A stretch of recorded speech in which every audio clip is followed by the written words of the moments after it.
ಆಚಾರ್ಯ ಗುರುಭ್ಯೋ ನಮಃ. ಹರಿ ಓಂ. ಶ್ರೀಮಧ್ವಾಯು ಹನುಮದ್ಭೀಮಧ್ವಾಂತರ್ಗತ ರಾಮಕೃಷ್ಣ ವೇದವ್ಯಾಸಾತ್ಮಕ ಶ್ರೀಲಕ್ಷ್ಮೀ ಹಯಗ್ರೀವಾಯ ನಮಃ. ಹರಿ ಓಂ.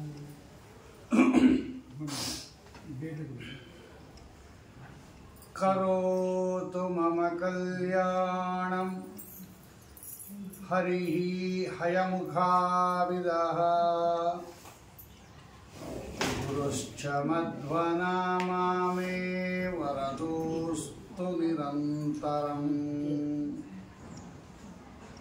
ಆಪಾದಮೌಳಿಪರ್ಯಂತಂ ಗುರುಣಾಂ ಆಕೃತಿಂ ಸ್ಮರೇತ್ ತೇನ ವಿಘ್ನಾಃ ಪ್ರಣಶ್ಯಂತಿ ಸಿದ್ಧ್ಯಂತಿ ಚ ಮನೋರಥಾಃ. ನಾರಾಯಣಾಯ ಪರಿಪೂರ್ಣಗುಣರ್ಣವಾಯ ವಿಶ್ವೋದಯಸ್ಥಿತಿಲಯೋನ್ನಿಯತಿಪ್ರದಾಯ ಜ್ಞಾನಪ್ರದಾಯ ವಿಬುಧಾಸುರಸೌಖ್ಯದುಃಖಸತ್ಕಾರಣಾಯ ವಿತತಾಯ ನಮೋ ನಮಸ್ತೆ. ನಾರಾಯಣಂ ಸುರಗುರುಂ ಜಗದೇಕನಾಥಂ ಭಕ್ತಪ್ರಿಯಂ ಸಕಲಲೋಕನಮಸ್ಕೃತಂ ಚ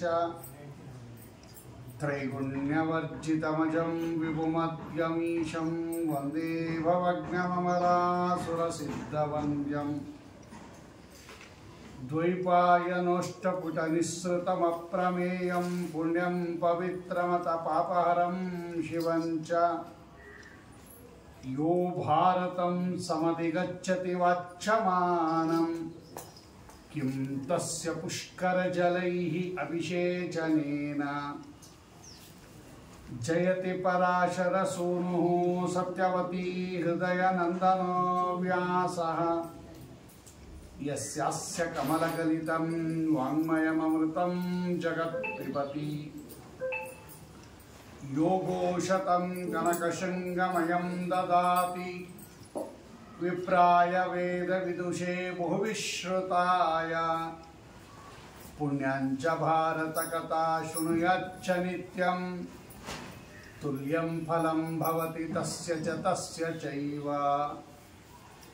ನಾರಾಯಣಂ ನಮಸ್ಕೃತ್ಯ ನರಂ ಚೈವ ನರೋತ್ತಮಂ ದೇವೀಂ ಸರಸ್ವತೀಂ ವ್ಯಾಸಂ ತತೋ ಜಯಮುದೀರಯೇತ್. ಸ್ವಸ್ಯಸ್ತು ಅಶೇಷಸತಾಂ ಸನ್ಮಂಗಲಾನಿ ಭವಂತು. ಸಮ್ಯಕ್ ಶ್ಲೋಕೈಕಶ್ರವಣಪಠನಮಾತ್ರೇಣ ವಕ್ತುಶ್ಚ ಶ್ರೋತॄಣಾಂ ನಿಖಿಲ ಕಲಿಕೃತ ಕಲ್ಮಷಾಪನೋದನ ಪಟುತರೆ. ಧರ್ಮಾರ್ಥ ಕಿಲ ಪುರುಷಾರ್ಥಪ್ರದೇ ಶ್ರೀಮನ್ಮಹಾಭಾರತ ಕಿಲ ಭಾಗೇ ಹರಿವಂಶ ಮಹಾಪುರಾಣೇ ಅದ್ಯ ಕಥಾ ಪ್ರಾರಂಭೆ ಸತಿ ಕಿಂಚಿತ್ ಪೂರ್ವಕಥಾನುವಾದಃ. ಶ್ರೀ ಗುರುಭ್ಯೋ ನಮಃ. ಹರಿ ಓಂ. ಹರಿವಂಶದಲ್ಲಿ ಎರಡನೇ ಪರ್ವ ವಿಷ್ಣು ಪರ್ವ. ಪರಮಾತ್ಮನ ಅವತಾರಗಳನ್ನೆಲ್ಲ ನಿರೂಪಣೆ ಮಾಡಿರತಕ್ಕಂತಹ ಪರ್ವ ಅದು. ಅಂತಹ ಪರ್ವದಲ್ಲಿ ಅನೇಕ ಭಗವಂತನ ಅವತಾರಗಳನ್ನು ನಿರೂಪಣೆ ಮಾಡಿದ ನಂತರದಲ್ಲಿ ಕೃಷ್ಣನ ಅವತಾರ ಅವನ ಲೀಲಾಗಳನ್ನು ವಿಶೇಷವಾಗಿ ಹೇಳ್ರಿ ಅಂತ ಜನಮೇಜಯರಾಜರು ಕೇಳುತ್ತಾರೆ. ಅಂತಹ ಕೃಷ್ಣ ಪರಮಾತ್ಮನ ದಿವ್ಯವಾದ ಚರಿತ್ರೆಯನ್ನು ಈ ಎರಡನೇ ಪರ್ವದಲ್ಲಿ ನಿರೂಪಣೆ ಮಾಡಿದ್ದಾರೆ. ಭಗವದ್ಗೀತೆಯಲ್ಲಿ ಭಗವಂತ ಒಂದು ಶ್ಲೋಕ ಹೇಳುತ್ತಾನೆ. ಅರ್ಜುನ, ಜನ್ಮ ಕರ್ಮ ಚ ಮೇ ದಿವ್ಯಂ ಏವಂ ಯೋ ವೇತ್ತಿ ತತ್ವತಃ ತ್ಯಕ್ತ್ವಾ ದೇಹಂ ಪುನರ್ಜನ್ಮ ನೇತಿ ಮಾಮೇತಿ ಸೋರ್ಜುನ. ಏನು ಆ ಶ್ಲೋಕದ ಅರ್ಥ ಅಂದರೆ, ಅರ್ಜುನ, ನನ್ನ ಜನ್ಮ ಅರ್ಥಾತ್ ನನ್ನ ಅವತಾರ, ಕರ್ಮ ಆ ಅವತಾರಗಳಲ್ಲಿ ನಾನು ಮಾಡಿದ ಲೀಲೆಗಳು ಅದನ್ನು ಸರಿಯಾಗಿ ಯಾರು ತಿಳ್ಕೊತಾರೆ, ತತ್ವತಃ ಅಂದರೆ ಯಥಾರ್ಥವಾಗಿ ಯಾರು ತಿಳ್ಕೊತಾರೆ. ಅನಾರೋಪಿತಂ ತತ್ವಂ ಪ್ರಮಿತಿ ವಿಷಯ ಇದು ಯಾವುದು ಅಂದರೆ ಸರಿಯಾಗಿ ಯಾರು ತಿಳ್ಕೊತಾರೆ ಇವರು ಈ ದೇಹವನ್ನು ಬಿಟ್ಟ ಮೇಲೆ ಈಗೇನು ನಾವು ಪ್ರಸಕ್ತ ಇದ್ದೀವಿ, ತಿರ್ಗಾ ಇವರು ತಾಯಿಯ ಗರ್ಭಕ್ಕೆ ಬರೋದಿಲ್ಲ. ಮಾಮೀತಿ ನನ್ನ ಹತ್ರನೇ ಬಂದುಬಿಡುತ್ತಾರೆ ಅಂತ ಒಂದು ಮಾತನ್ನು ಭಗವಂತ ಆಡ್ತಾನೆ. ಅಂದರೆ ಭಗವಂತನ ಕಥೆಗಳನ್ನು, ಭಗವಂತನ ಅವತಾರಗಳನ್ನು ಸರಿಯಾಗಿ ತಿಳ್ಕೊಳ್ಳಿ. ಇದೊಂದರಿಂದಲೇ ಮೋಕ್ಷ ಅಂತ ತಿಳ್ಕೋಬಾರದು, ಇದು ಬೇಕು ಅಂತ ಒಟ್ಟು ತಾತ್ಪರ್ಯದಲ್ಲಿ ಬರೀತಾರೆ ಕೆಳಗಡೆ. ಕೇವಲ ಇಷ್ಟರಿಂದಲೇ ಮೋಕ್ಷ ಅಂತ ತಿಳ್ಕೊಂಬಿಡ್ಬೇಡಿ, ಆದರೆ ಇದು ಮಾತ್ರ ಮೋಕ್ಷಕ್ಕೆ ಒಂದು ಕಾರಣ. ಅಂದರೆ ಏನು, ಭಗವಂತನ ಅವತಾರಗಳನ್ನು ಸರಿಯಾಗಿ ತಿಳ್ಕೊಳ್ರಿ, ಅವನು ಮಾಡಿದ ಮಹಿಮೆಗಳನ್ನು ಸರಿಯಾಗಿ ತಿಳ್ಕೊಳ್ರಿ. ಸರಿಯಾಗಿ ತಿಳ್ಕೋಬೇಕು ಅಂತಾನೆ ಭಗವಂತ. ದೊಡ್ಡ ಬೆನಿಫಿಟ್ ಇದೆ ಅದರಿಂದ. ಕತೆ ಕೇಳುವುದು ಮುಖ್ಯ ಅಲ್ಲ, ಭಗವಂತನ ಬಗ್ಗೆ ಸರಿಯಾದ ಯಥಾರ್ಥ ಜ್ಞಾನ ಇರಬೇಕು ನಮಗೆ. ಯಥಾರ್ಥ ಜ್ಞಾನದಿಂದ ಮೋಕ್ಷ, ಪರೋಕ್ಷ ಜ್ಞಾನ ಮೋಕ್ಷ. ಹಾಗಾಗಿ ನಾವು ನಿನ್ನೆ ದಿವಸ ಭಗವಂತನ ಅವತಾರದ ಬಗ್ಗೆ ಅರ್ಥಾತ್ ಜನ್ಮ, ನಮ್ಮ ಜನ್ಮಕ್ಕೂ ಭಗವಂತನ ಜನ್ಮಕ್ಕೂ ಏನು ವ್ಯತ್ಯಾಸ ಅದನ್ನು ನಿನ್ನೆ ತಿಳಿಯುವಂಥ ಒಂದು ಪ್ರಯತ್ನವನ್ನು ಮಾಡಿದ್ವಿ. ಅದು ಎಲ್ಲ ಅವತಾರಗಳಿಗೂ ಇರಬೇಕದು, ಬರೀ ಕೃಷ್ಣಾವತಾರಕ್ಕೆ ಮಾತ್ರ ಅಲ್ಲ. ಅದು ರಾಮ ಅವತಾರ, ಮತ್ಸ್ಯಕೂರ್ಮ, ವರಾಹ ನರಸಿಂಹ, ದತ್ತಾತ್ರೇಯ, ಹಯಗ್ರೀವ, ವೃಷಭ, ಮತ್ಸ್ಯಕೂರ್ಮಾದಿಗಳು ಎಲ್ಲದಕ್ಕೂ ಇರಬೇಕದು. ಇವತ್ತು ಕರ್ಮ, ಜನ್ಮ ಕರ್ಮ ಚ ಮೇ ದಿವ್ಯಂ. ನಾನು ಯಾಕೆ ಹಂಗೆ ಮಾಡಿದೆ ಅನ್ನೋದು ನೀವು ತಿಳ್ಕೋಬೇಕು. ಮಾಡಿದ್ದಂತೂ ನಿಜ, ಆದರೆ ಯಾಕೆ ಹಂಗೆ ಮಾಡಿದೆ ಅಂತ ಹಿಂದೆ ತತ್ವ ಇರುತ್ತೆ. ಆ ತತ್ವಕ್ಕೆ ಅನುಗುಣವಾಗಿ ನೀವು ಅವತಾರವನ್ನು ತಿಳ್ಕೋಬೇಕು. ಈಗ ವಾಮನ ಬಲಿಚಕ್ರವರ್ತಿಯನ್ನು ಬೇಡದ,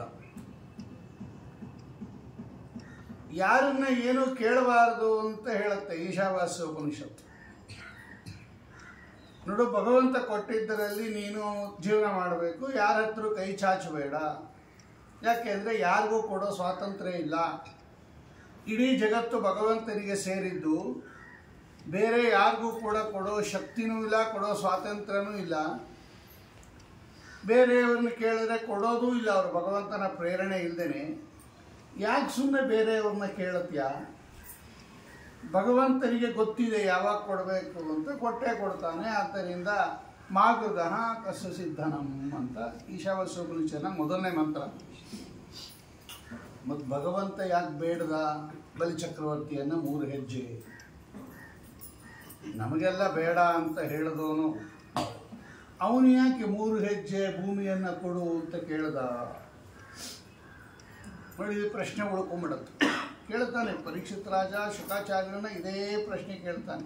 ಕಸ್ಮಾದ್ ಹರಿ ಅಯಾಚತ ಬಲೇಹೇ ಭೂಮಿ ತ್ರಯಂ ಪಾದತ್ರಯಂ ಭೂಮಿಂ ಕಸ್ಮಾದ್ ಅಯಾಚತ. 14 ಲೋಕಕ್ಕೆ ಒಡೆಯ ಭಗವಂತ, ಅಖಿಲಾಂಡ ಕೋಟಿ ಬ್ರಹ್ಮಾಂಡ ನಾಯಕ, ಅನಾದಿ ಕಾಲದಿಂದ ಅನಂತ ಕಾಲದವರೆಗೆ ಏಕಚಕ್ರ ಸಾಮ್ರಾಜ್ಯ ಭಗವಂತನು. ಅಂತಹ ಸ್ವಾಮಿ 3 ಹೆಜ್ಜೆಯ ಭೂಮಿಯನ್ನು ಯಾಕೆ ಕೇಳ್ದ ಅಂತಾನೆ ಪ್ರಶ್ನೆ ಕೇಳ್ತಾನೆ ಪರೀಕ್ಷಿತ್ ರಾಜ. ಎಷ್ಟು ಸುಂದರ ಉತ್ತರವನ್ನು ಹೇಳುತ್ತಾರೆ. ಭಗವಂತ ಕೇಳಿದ್ದು ತನಗಲ್ಲ, ಅವನು ತನಗೋಸ್ಕರ ಭಗವಂತ ಕೇಳ್ದ ಅಂತ ತಿಳ್ಕೊಂಬಿಡ್ಬೇಡ್ರಿ. ಅವಂದೇ ಅದು. ಆ ಮುಂದೆ ಸ್ತೋತ್ರ ಮಾಡೋ ಕಾಲಕ್ಕೆ ಅವಳು ವಿಂಧ್ಯಾವಳಿ ಅಂತ ಬಲಿಚಕ್ರವರ್ತಿ ಹೆಂಡತಿ ಅವಳು. ಇಡೀ ಜಗತ್ತು ನಿಂದು ಅಂತ ಸ್ತೋತ್ರ ಮಾಡುತ್ತಾಳೆ ಅವಳು. ಇಡೀ ಭೂಮಿ ನಿಂದು. ಈ ನಮ್ಮ ಯಜಮಾನ್ರು ಏನು ಕೊಡೋದು ನಿನಗೆ? ನಾವೆಲ್ಲ ಅವಾಂತರ ಓನರ್ ಅಷ್ಟೇ. ಈ ಲೋಕದಲ್ಲೂ ಅಷ್ಟೇ. ಇದೆಲ್ಲ ನಿಜವಾಗಲೂ ಸರ್ಕಾರಕ್ಕೆ ಸೇರಿದ್ದು, ಗೌರ್ಮೆಂಟ್ಗೆ ಸೇರಿದ್ದು. ಆ ಗೌರ್ಮೆಂಟ್ಗೆ ಸೇರಿದ್ದನ್ನೇ ನಮಗೆ ಕೊಟ್ಟಿರ್ತಾರೆ ಅವರು. ಈಗ ನೋಡ್ರಿ, ಬೇಕಾದ್ರೆ ಇಲ್ಲೊಂದು ಹೈವೇ ಬರುತ್ತೆ ಅಂದರೆ ಇದನ್ನೆಲ್ಲ ಒಡೆದಾಕ್ಬಿಡ್ತಾರೆ. ಇದೊಂದು ದೊಡ್ಡ ರೋಡ್ ಮಾಡ್ತೀವಿ ನಾವು, ಹೈವೇ ಮಾಡ್ತೀವಿ, ಅಥವಾ ದೊಡ್ಡ ದೊಡ್ಡ ರೈಲ್ ಲೈನ್ ಬರುತ್ತೆ ಅಂದರೆ ನಮ್ದೆಲ್ಲ ಹೊಡೆದಾಕ್ಬಿಡ್ತಾರೆ ಅವರು. ಕಂಪನ್ಸೇಷನ್ ಕೊಡ್ತಾರೆ, ಅದು ಬೇರೆ. ನಾವು ಇಲ್ಲ ಅನ್ನೋಕ್ಕಾಗಲ್ಲ, ಹೊಡಿತಾರೆ, ಹೊಡಿತಾರೆ ಅವರು. ಇದು ಗೌರ್ಮೆಂಟಿಗೆ ಸೇರಿದ್ದು, ನಿನ್ನ ಹತ್ರ ಕೊಟ್ಟಿದ್ದೀವಿ, ದೊಡ್ಡ ಕೆಲಸ ಆಗುವಾಗ ಒಂದು ಮನೆ ಹೋದ್ರು ಆಯಿತು, ನೀನು ಬೇರೆ ಕಡೆ ಕೊಡ್ತೀವಿ ಹೋಗು ಅಂತಾರೆ. ಹೋಗಬೇಕು ನಾವು. ಅಂಥದ್ರಲ್ಲಿ ಇಡೀ ಜಗತ್ತು ಭಗವಂತನಿಗೆ ಕ್ರೀಡಾಸ್ಥಾನ ಅದು. ಆದ್ದರಿಂದ ಭಗವಂತ ಭೂಮಿಯನ್ನು ಬಲಿಚಕ್ರವರ್ತಿಯಿಂದ ತಗೊಂಡ ಅಂತಲ್ಲ, ಬಲಿಚಕ್ರವರ್ತಿ ಭಗವಂತನ ಭೂಮಿಯನ್ನು ಭಗವಂತನಿಗೆ ಕೊಟ್ಟ. ಹೀಗೆ ಅನುಸಂಧಾನ. ಇದನ್ನೇ ಅವರು ಕೆರೆಯ ನೀರನ್ನು ಕೆರೆಗೆ ಚೆಲ್ಲಿ ಅಂತ ಹೇಳಿರೋದು ದಾಸರಾಯರು. ನೀರು ನಾವು ತಗೊಂಡೋಗಲ್ಲ, ಕೆರೆಯಲ್ಲಿರೋದೇ ನೀರು. ಅರ್ಥಾತ್ ಉಪಲಕ್ಷಣ ಅದು. ನದಿ ನೀರನ್ನು ತಗೊಂಡು ನದಿಗೆ ಅರ್ಘ್ಯ ಬಿಡ್ತೀವಿ ನಾವು, ನದಿಯಲ್ಲೇ ಅರ್ಘ್ಯ ಬಿಡ್ತೀವಿ ಪರಮಾತ್ಮನಿಗೆ, ಸೂರ್ಯ ಅಂತರ್ಗತ ಭಗವಂತನಿಗೆ. ನೀವು ಮನೆಯಿಂದ ಏನು ತಗೊಂಡೋಗಿರಲ್ಲ, ನದಿ ನೀರು ಭಗವಂತನದು, ಭಗವಂತನದೇ ಭಗವಂತನಿಗೆ ಸಮರ್ಪಣೆ. ಈ ಮಾತನ್ನು ಶ್ರೀಮದ್ ಆಚಾರ್ಯರು ಜನಕರಾಜ ಭಗವಂತನಿಗೆ ಸೀತಾದೇವಿಯನ್ನು ಕೊಟ್ಟು ಲಗ್ನ ಮಾಡೋ ಕಾಲಕ್ಕೆ ಹಿಂಗೆ ಅನುಸಂಧಾನದಿಂದ ಮಾಡ್ದ ಅಂತ ಬರೀತಾರೆ ಮಹಾಭಾರತ ತಾತ್ಪರ್ಯ ನಿರ್ಣಯದಲ್ಲಿ. ನಮಗೂ ಎಲ್ಲ ಹಾಗೆ ಇರಬೇಕು. ನಾವು ಮುಂದೆ ಬಂದಾಗ ರುಕ್ಮಿಣಿ ಕಲ್ಯಾಣದ ಸಂದರ್ಭದಲ್ಲಿ ಅದನ್ನು ಹೇಳುತ್ತೀನಿ, ಹೆಂಗಿರಬೇಕು ಅನುಸಂಧಾನ ದಾನ ಕೊಡುವಾಗ ಅಂತ. ಬಲಿಚಕ್ರವರ್ತಿಯನ್ನ ಭಗವಂತ ಉಪಾಯದಿಂದ ಗೆದ್ದ. ಪ್ರಹ್ಲಾದರಾಜರಿಗೆ ಮಾತು ಕೊಟ್ಟಿದ್ದ ಭಗವಂತ. ಮುಂದೆ ನಮ್ಮ ಕೂಸು ಮೊಮ್ಮಗ, ಪ್ರಹ್ಲಾದರಾಜರ ಮೊಮ್ಮಗ ಬಲಿಚಕ್ರವರ್ತಿ. ಅವನಿಗೆ ಏನೂ ತೊಂದರೆ ಕೊಡಬೇಡ ಭಗವಂತ, ಅವನ ಯುದ್ಧದಲ್ಲಿ ಸಂಹಾರಾದಿಗಳನ್ನು ಮಾಡಬೇಡ ಅಂತ ನರಸಿಂಹದೇವರು ಪ್ರಹ್ಲಾದರಾಜರು ಕೇಳಿದ್ರು ನರಸಿಂಹದೇವರನ್ನ.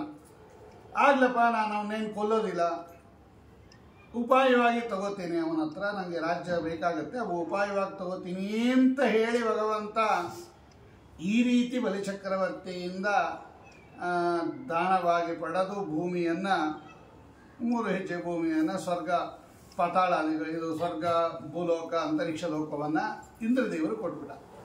ಅದು ಇಂದ್ರದೇವರು ಕೊಟ್ಟ, ತನಗಲ್ಲ. ನೋಡಿ, ಇಲ್ಲಿ ಒಳಮರ್ಮವನ್ನು ಯಾರು ತಿಳ್ಕೊಂಡಿರ್ತಾರೆ ಇವರಿಗೆ ಭಗವಂತನಲ್ಲಿ ದೋಷ ಬರಲ್ಲ. ಇದರಲ್ಲಿ ಭಗವಂತ ಯಾಕೆ ಕೇಳ್ದ ಅನ್ನೋ ದೋಷ ಉಳ್ಕೊಂಡ್ಬಿಡುತ್ತೆ. ಇದನ್ನೇ ಭಗವಂತ ಹೇಳಿದ್ದು, ನನ್ನ ಜನ್ಮ ಅವತಾರಗಳಲ್ಲಿ ನಾನು ಮಾಡುವ ಕಾರ್ಯವನ್ನು ಸರಿಯಾಗಿ ತಿಳ್ಕೊಳ್ರಿ, ನನ್ನ ಪೊಸಿಷನ್ಗೆ ನೀವು ಹಾಳು ಮಾಡಿಕೊಡ್ದು. ನಾನು ಯಾವಾಗಲೂ ಗುಣಪೂರ್ಣ ದೋಷ ದೂರ ಸರ್ವೋತ್ತಮನೇ. ಆ ಸರ್ವೋತ್ತಮತ್ವಕ್ಕೆ ಭಂಗ ಬಾರದಂತೆ ಈ ಎಲ್ಲ ಕಥೆಗಳನ್ನು ಹೊಂದಿಸ್ಕೊಂಡು ಹೋಗ್ಬೇಕು. ಇದು ಪುರಾಣ ಕೇಳೋ ಜಾಣ್ಮೆ.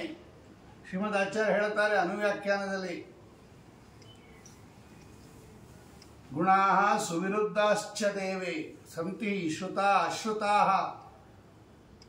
ವೇದವನ್ನು ಕೊಟ್ಟು ಹೇಳ್ತಾರೆ, ಎಷ್ಟೇ ದೋಷ ಕಂಡು ಬರಲಿ ಭಗವಂತನಲ್ಲಿ, ಅದನ್ನೆಲ್ಲ ನೀನು ಗುಣಕ್ಕೆ ಕನ್ವರ್ಟ್ ಮಾಡಿ ಭಗವಂತನನ್ನು ತಿಳ್ಕೋಬೇಕು. ಅದು ಲೋಕರೀತ್ಯ ದೋಷ ಇರ್ಬೋದು, ಭಗವಂತನಿಗೆ ದೋಷ ಇಲ್ಲ. ಅದು ಹೀಗೆ ಭಗವಂತನನ್ನು ತಿಳ್ಕೋಬೇಕು ಅಂತ ಶ್ರೀಮದ್ ಆಚಾರ್ಯರು ತಮ್ಮ ಅನುವ್ಯಾಖ್ಯಾನದಲ್ಲಿ, ಟೀಕಾಕೃತ್ಪಾದರ ನ್ಯಾಯಸುಧಾದಲ್ಲಿ ನಮಗೆಲ್ಲ ನಿರೂಪಣೆ ಮಾಡಿ ತೋರಿಸ್ತಾರೆ. ಅದರಿಂದ ಪುರಾಣ ಕೇಳೋದಿದೆಯಲ್ಲ, ಇದು ಜಾಣತನದ ಕೆಲಸ. ಸುಮ್ಮನೆ ಏನೋ ನಡೆಯುತ್ತೆ, ನಾವು ಹೋಗಿ ಕೂತ್ಕೋತೀವಿ ಅನ್ನೋದು, ನಮ್ಗೆ ಅರ್ಥ ಆಗದೆ ಇದ್ರೆ ನಕ್ಕು ಬಿಡೋದು. ಯಾರಿಗೆ ಈ ಟೆಕ್ನಾಲಜಿ ಗೊತ್ತಿಲ್ಲ ಅವ್ರಿಗೆ ನಗು ಬಂದ್ಬಿಡುತ್ತೆ. ದಡ್ರು, ಪುರಾಣದಲ್ಲಿ ಯಾರು ನಗುತ್ತಾರಲ್ಲ ಇವರು ದಡ್ರು. ನಾನು ಹೇಳ್ತೀನಿ ಕೇಳಿ, ಇವ್ರಿಗೆ ಅರ್ಥ ಆಗಿಲ್ಲ ಪುರಾಣ. ಅದು ಹೆಂಗಾಗತ್ತೆ ಅಂತ ಆಲೋಚನೆ ಮಾಡಿ ತಿಳ್ಕೊಂಡ್ರೆ ನಿಮಗೆ ಪುಣ್ಯ ಬರುತ್ತೆ ಹೊರತು ಪುರಾಣದ ಕಥೆಯನ್ನು ಕೇಳಿ ಯಾವುದರಲ್ಲೂ ನಗಬೇಡ್ರಿ. ಹಿಂದೆ ನಕ್ಕದವರೆಲ್ಲ ಹೀನ ಯೋನಿಯಲ್ಲಿ ಹುಟ್ಟಿದ್ದಾರೆ ಅಂತ ಶ್ರೀಮದಾಚಾರ್ಯರು ಹೇಳ್ತಾರೆ ಮಹಾಭಾರತ ತಾತ್ಪರ್ಯದಲ್ಲಿ. ಪುರಾಣದಲ್ಲೇ ಇದೆ ಅದು. ಪುರಾಣದ ಕಥೆಗಳನ್ನು, ಮಹಾಭಾರತ ಕಥೆಗಳನ್ನು ತಪ್ಪು ತಿಳ್ಕೊಂಡು ದ್ರೌಪದಾದೇವಿಗೆ 5 ಜನ ಗಂಡಂದರು ಅಂದಾಗ ನಕ್ಕ ಬಿಟ್ಲವಳು ಯಾರೋ ಹೆಣ್ಣುಮಗಳು. ಹೀನ ಯೋನಿಯಲ್ಲಿ ಹುಟ್ಟಿದ್ಲವಳು. ಏನು ಒಂದು ಹೆಣ್ಣಿಗೆ 5 ಗಂಟೆ ಇರೋಕ್ಕೆ ಸಾಧ್ಯನ? ಏನು ಅವಳು ದ್ರೌಪದಿ ಏನು ಬಿಟ್ಲು? ಯಾವುದೋ ಯೋನಿಗೆ ಹಾಕ್ಬಿಟ್ಟ ಭಗವಂತ ತಗೊಂಡೋಗಿ. ಆ ಪುರಾಣದಲ್ಲೇ ಇದೆ. ಆ ಕೇಸು ಆಚಾರ್ಯ ಉದಾಹರಣೆ ಮಾಡ್ತಾರೆ ಮಹಾಭಾರತ ತಾತ್ಪರ್ಯದಲ್ಲಿ. ಹಾಗಾಗಿ ಇಲ್ಲಿ ನಮಗೆ ಪುರಾಣ ಅರ್ಥ ಆಗಿಲ್ಲ, ಪೆಂಡಿಂಗ್ ಇಟ್ಬಿಡಿ ಅದನ್ನು. ಇನ್ನೊಂದು ಸಲ ಕೇಳಬೇಕು, ಕ್ಲಾರಿಫೈ ಮಾಡ್ಕೋಬೇಕು ಅಂತ.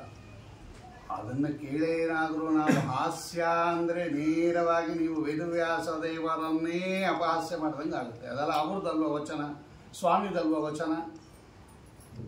ಅದನ್ನೇ ಭಗವಂತ ಹೇಳಿದ್ದು. ನೋಡಿ, ಅಲ್ಲಿದೆ ನಿಮ್ಮದು, ಅಲ್ಲಿ ಲೂಪ್ ಹೋಲಿದೆ, ಎಲ್ಲ ಬಿದೋಗ್ತೀರಾ ಅಲ್ಲಿ. ಜನ್ಮ ಕರ್ಮ ಚ ಮೇ ದಿವ್ಯಂ ಏವಮ್ಯೋ ವೇತ್ತಿ ತತ್ವತಃ ತ್ಯಕ್ತ್ವಾ ದೇಹಂ ಪುನರ್ಜನ್ಮ ನೀತಿ ಮಾಮೇತಿ ಸೋರ್ಜುನ ಅನ್ನತಕ್ಕಂತಹ ಆ ಭಗವದ್ಗೀತೆಯ ವಾಕ್ಯವನ್ನು ಮನಸ್ಸಿನಲ್ಲಿ ಇಟ್ಕೊಂಡು ಯಾಕೆ ಭಗವಂತ ಹೀಗೆಲ್ಲ ತೋರಿಸ್ತಾನೆ ಅಂತ ಪ್ರಶ್ನೆ ಉಳ್ಕೊಂಡ್ಬಿಡತ್ತೆ. ಅದಕ್ಕೆ ಉತ್ತರವಾಗಿ ಭಗವಂತ ಹೇಳಿದ್ದು, ನಾನು ಯಾಕೆ ಬರ್ತೀನಿ ಗೊತ್ತಾ ಭೂಮಿಲಿ, ನನ್ನ ಉದ್ದೇಶ ಏನು, ನನಗೇನು ಜನನ ಇಲ್ಲ, ಮರಣ ಇಲ್ಲ, ನಾನು ಹುಟ್ಟಬೇಕಾಗಿಲ್ಲ, ಸಾಯಬೇಕಾಗಿಲ್ಲ, ಮುದಿತನ ಇಲ್ಲ, ವೃದ್ಧಾಪ್ಯ ಇಲ್ಲ, ರೋಗ ಇಲ್ಲ, ರುಜಿನ ಇಲ್ಲ. ನಾನು ಯಾವಾಗಲೂ ಒಂದೇ ಥರ ಇರ್ತೀನಿ, ಶಶದೇಕ ಪ್ರಕಾರ, ಅನಾದಿ ಕಾಲದಿಂದ ಅನಂತ ಕಾಲದವರೆಗೆ. ರೂತ, ಭಗವಂತನಿಗೆ ರೂತ ಅಂತ ಹೆಸರು. ನಾನು ಹಿಂದೆ ಅನೇಕ ಬಾರಿ ಹೇಳಿದ್ದೆ. ಒಂದೇ ಥರ ಇರ್ತಾನೆ ಅಂತ ಅರ್ಥ. ಋತ ಅಂದರೆ ಬದಲಾವಣೆ ಆಗಲ್ಲ ಅಂತ ಅರ್ಥ. ಒಂದೇ ಥರ ಇರ್ತಾನೆ ಭಗವಂತ. ಏಕಪ್ರಕಾರ ವಿದ್ಯಮಾನತ್ವಂ. ನಮ್ದು ಹಂಗಲ್ಲ, ನಾವು ಕ್ಷಣ ಕ್ಷಣಕ್ಕೆ ಬದಲಾಗ್ತಾ ಇರ್ತೀವಿ. ನಾವೊಬ್ಬರೇ ಅಲ್ಲ, ಇಡೀ ಜಗತ್ತೇ ಹಾಗೆ ಕ್ಷಣ ಕ್ಷಣಕ್ಕೆ ಬದಲಾಗತ್ತೆ. ಅದು ಒಂದು ಸ್ವಲ್ಪ ದಿನ ಆದಮೇಲೆ ನಮಗೆ ಗೊತ್ತಾಗುತ್ತೆ. ಈ ಬಾಳೆಹಣ್ಣು ತಂದಿರ್ತೀರ ನೋಡಿ, ತಂದಾಗ ಹೆಂಗಿರುತ್ತೆ, ಕಾಯಾಗಿರುತ್ತೆ. ನಾಳೆಗೆ ಸ್ವಲ್ಪ ಪಕ್ವ ಆಗುತ್ತೆ, ನಾಡದ್ದಿಗೆ ಹಣ್ಣಾಗುತ್ತೆ, ಆಮೇಲೆ ಆಚೆ ನಾಡದ್ದು ಇನ್ನು ಸ್ವಲ್ಪ ಪಕ್ವ ಆಗುತ್ತೆ, ಕಪ್ಪಗಾಗುತ್ತೆ, ಕೊಳಿತಾ ಹೋಗುತ್ತೆ. 15 ದಿನ ಆದಮೇಲೆ ತಿಂದೇ ಇದ್ದರೆ ಹಾಳಾಗ್ಬಿಡ್ತು. ತಂದಾಗ ಹೆಂಗಿತ್ತು, ಈಗ ಹೆಂಗಿದೆ ಬಾಳೆಹಣ್ಣು. ಜಗತ್ತಿನಲ್ಲಿರೋ ಪದಾರ್ಥ ಎಲ್ಲ ಹಿಂಗೇನೆ ಒಂದು ಚೂರು ಚೂರು ಚೂರು ಚೂರು ಚೂರು ಚೂರು ಚೂರು ಡಿಗ್ರೇಡ್ ಆಗ್ತಾ ಇರುತ್ತೆ. ಇದೇ ವಿಕಾರ ಅಂತ ಕರೀತಾರೆ ಶಾಸ್ತ್ರದಲ್ಲಿ.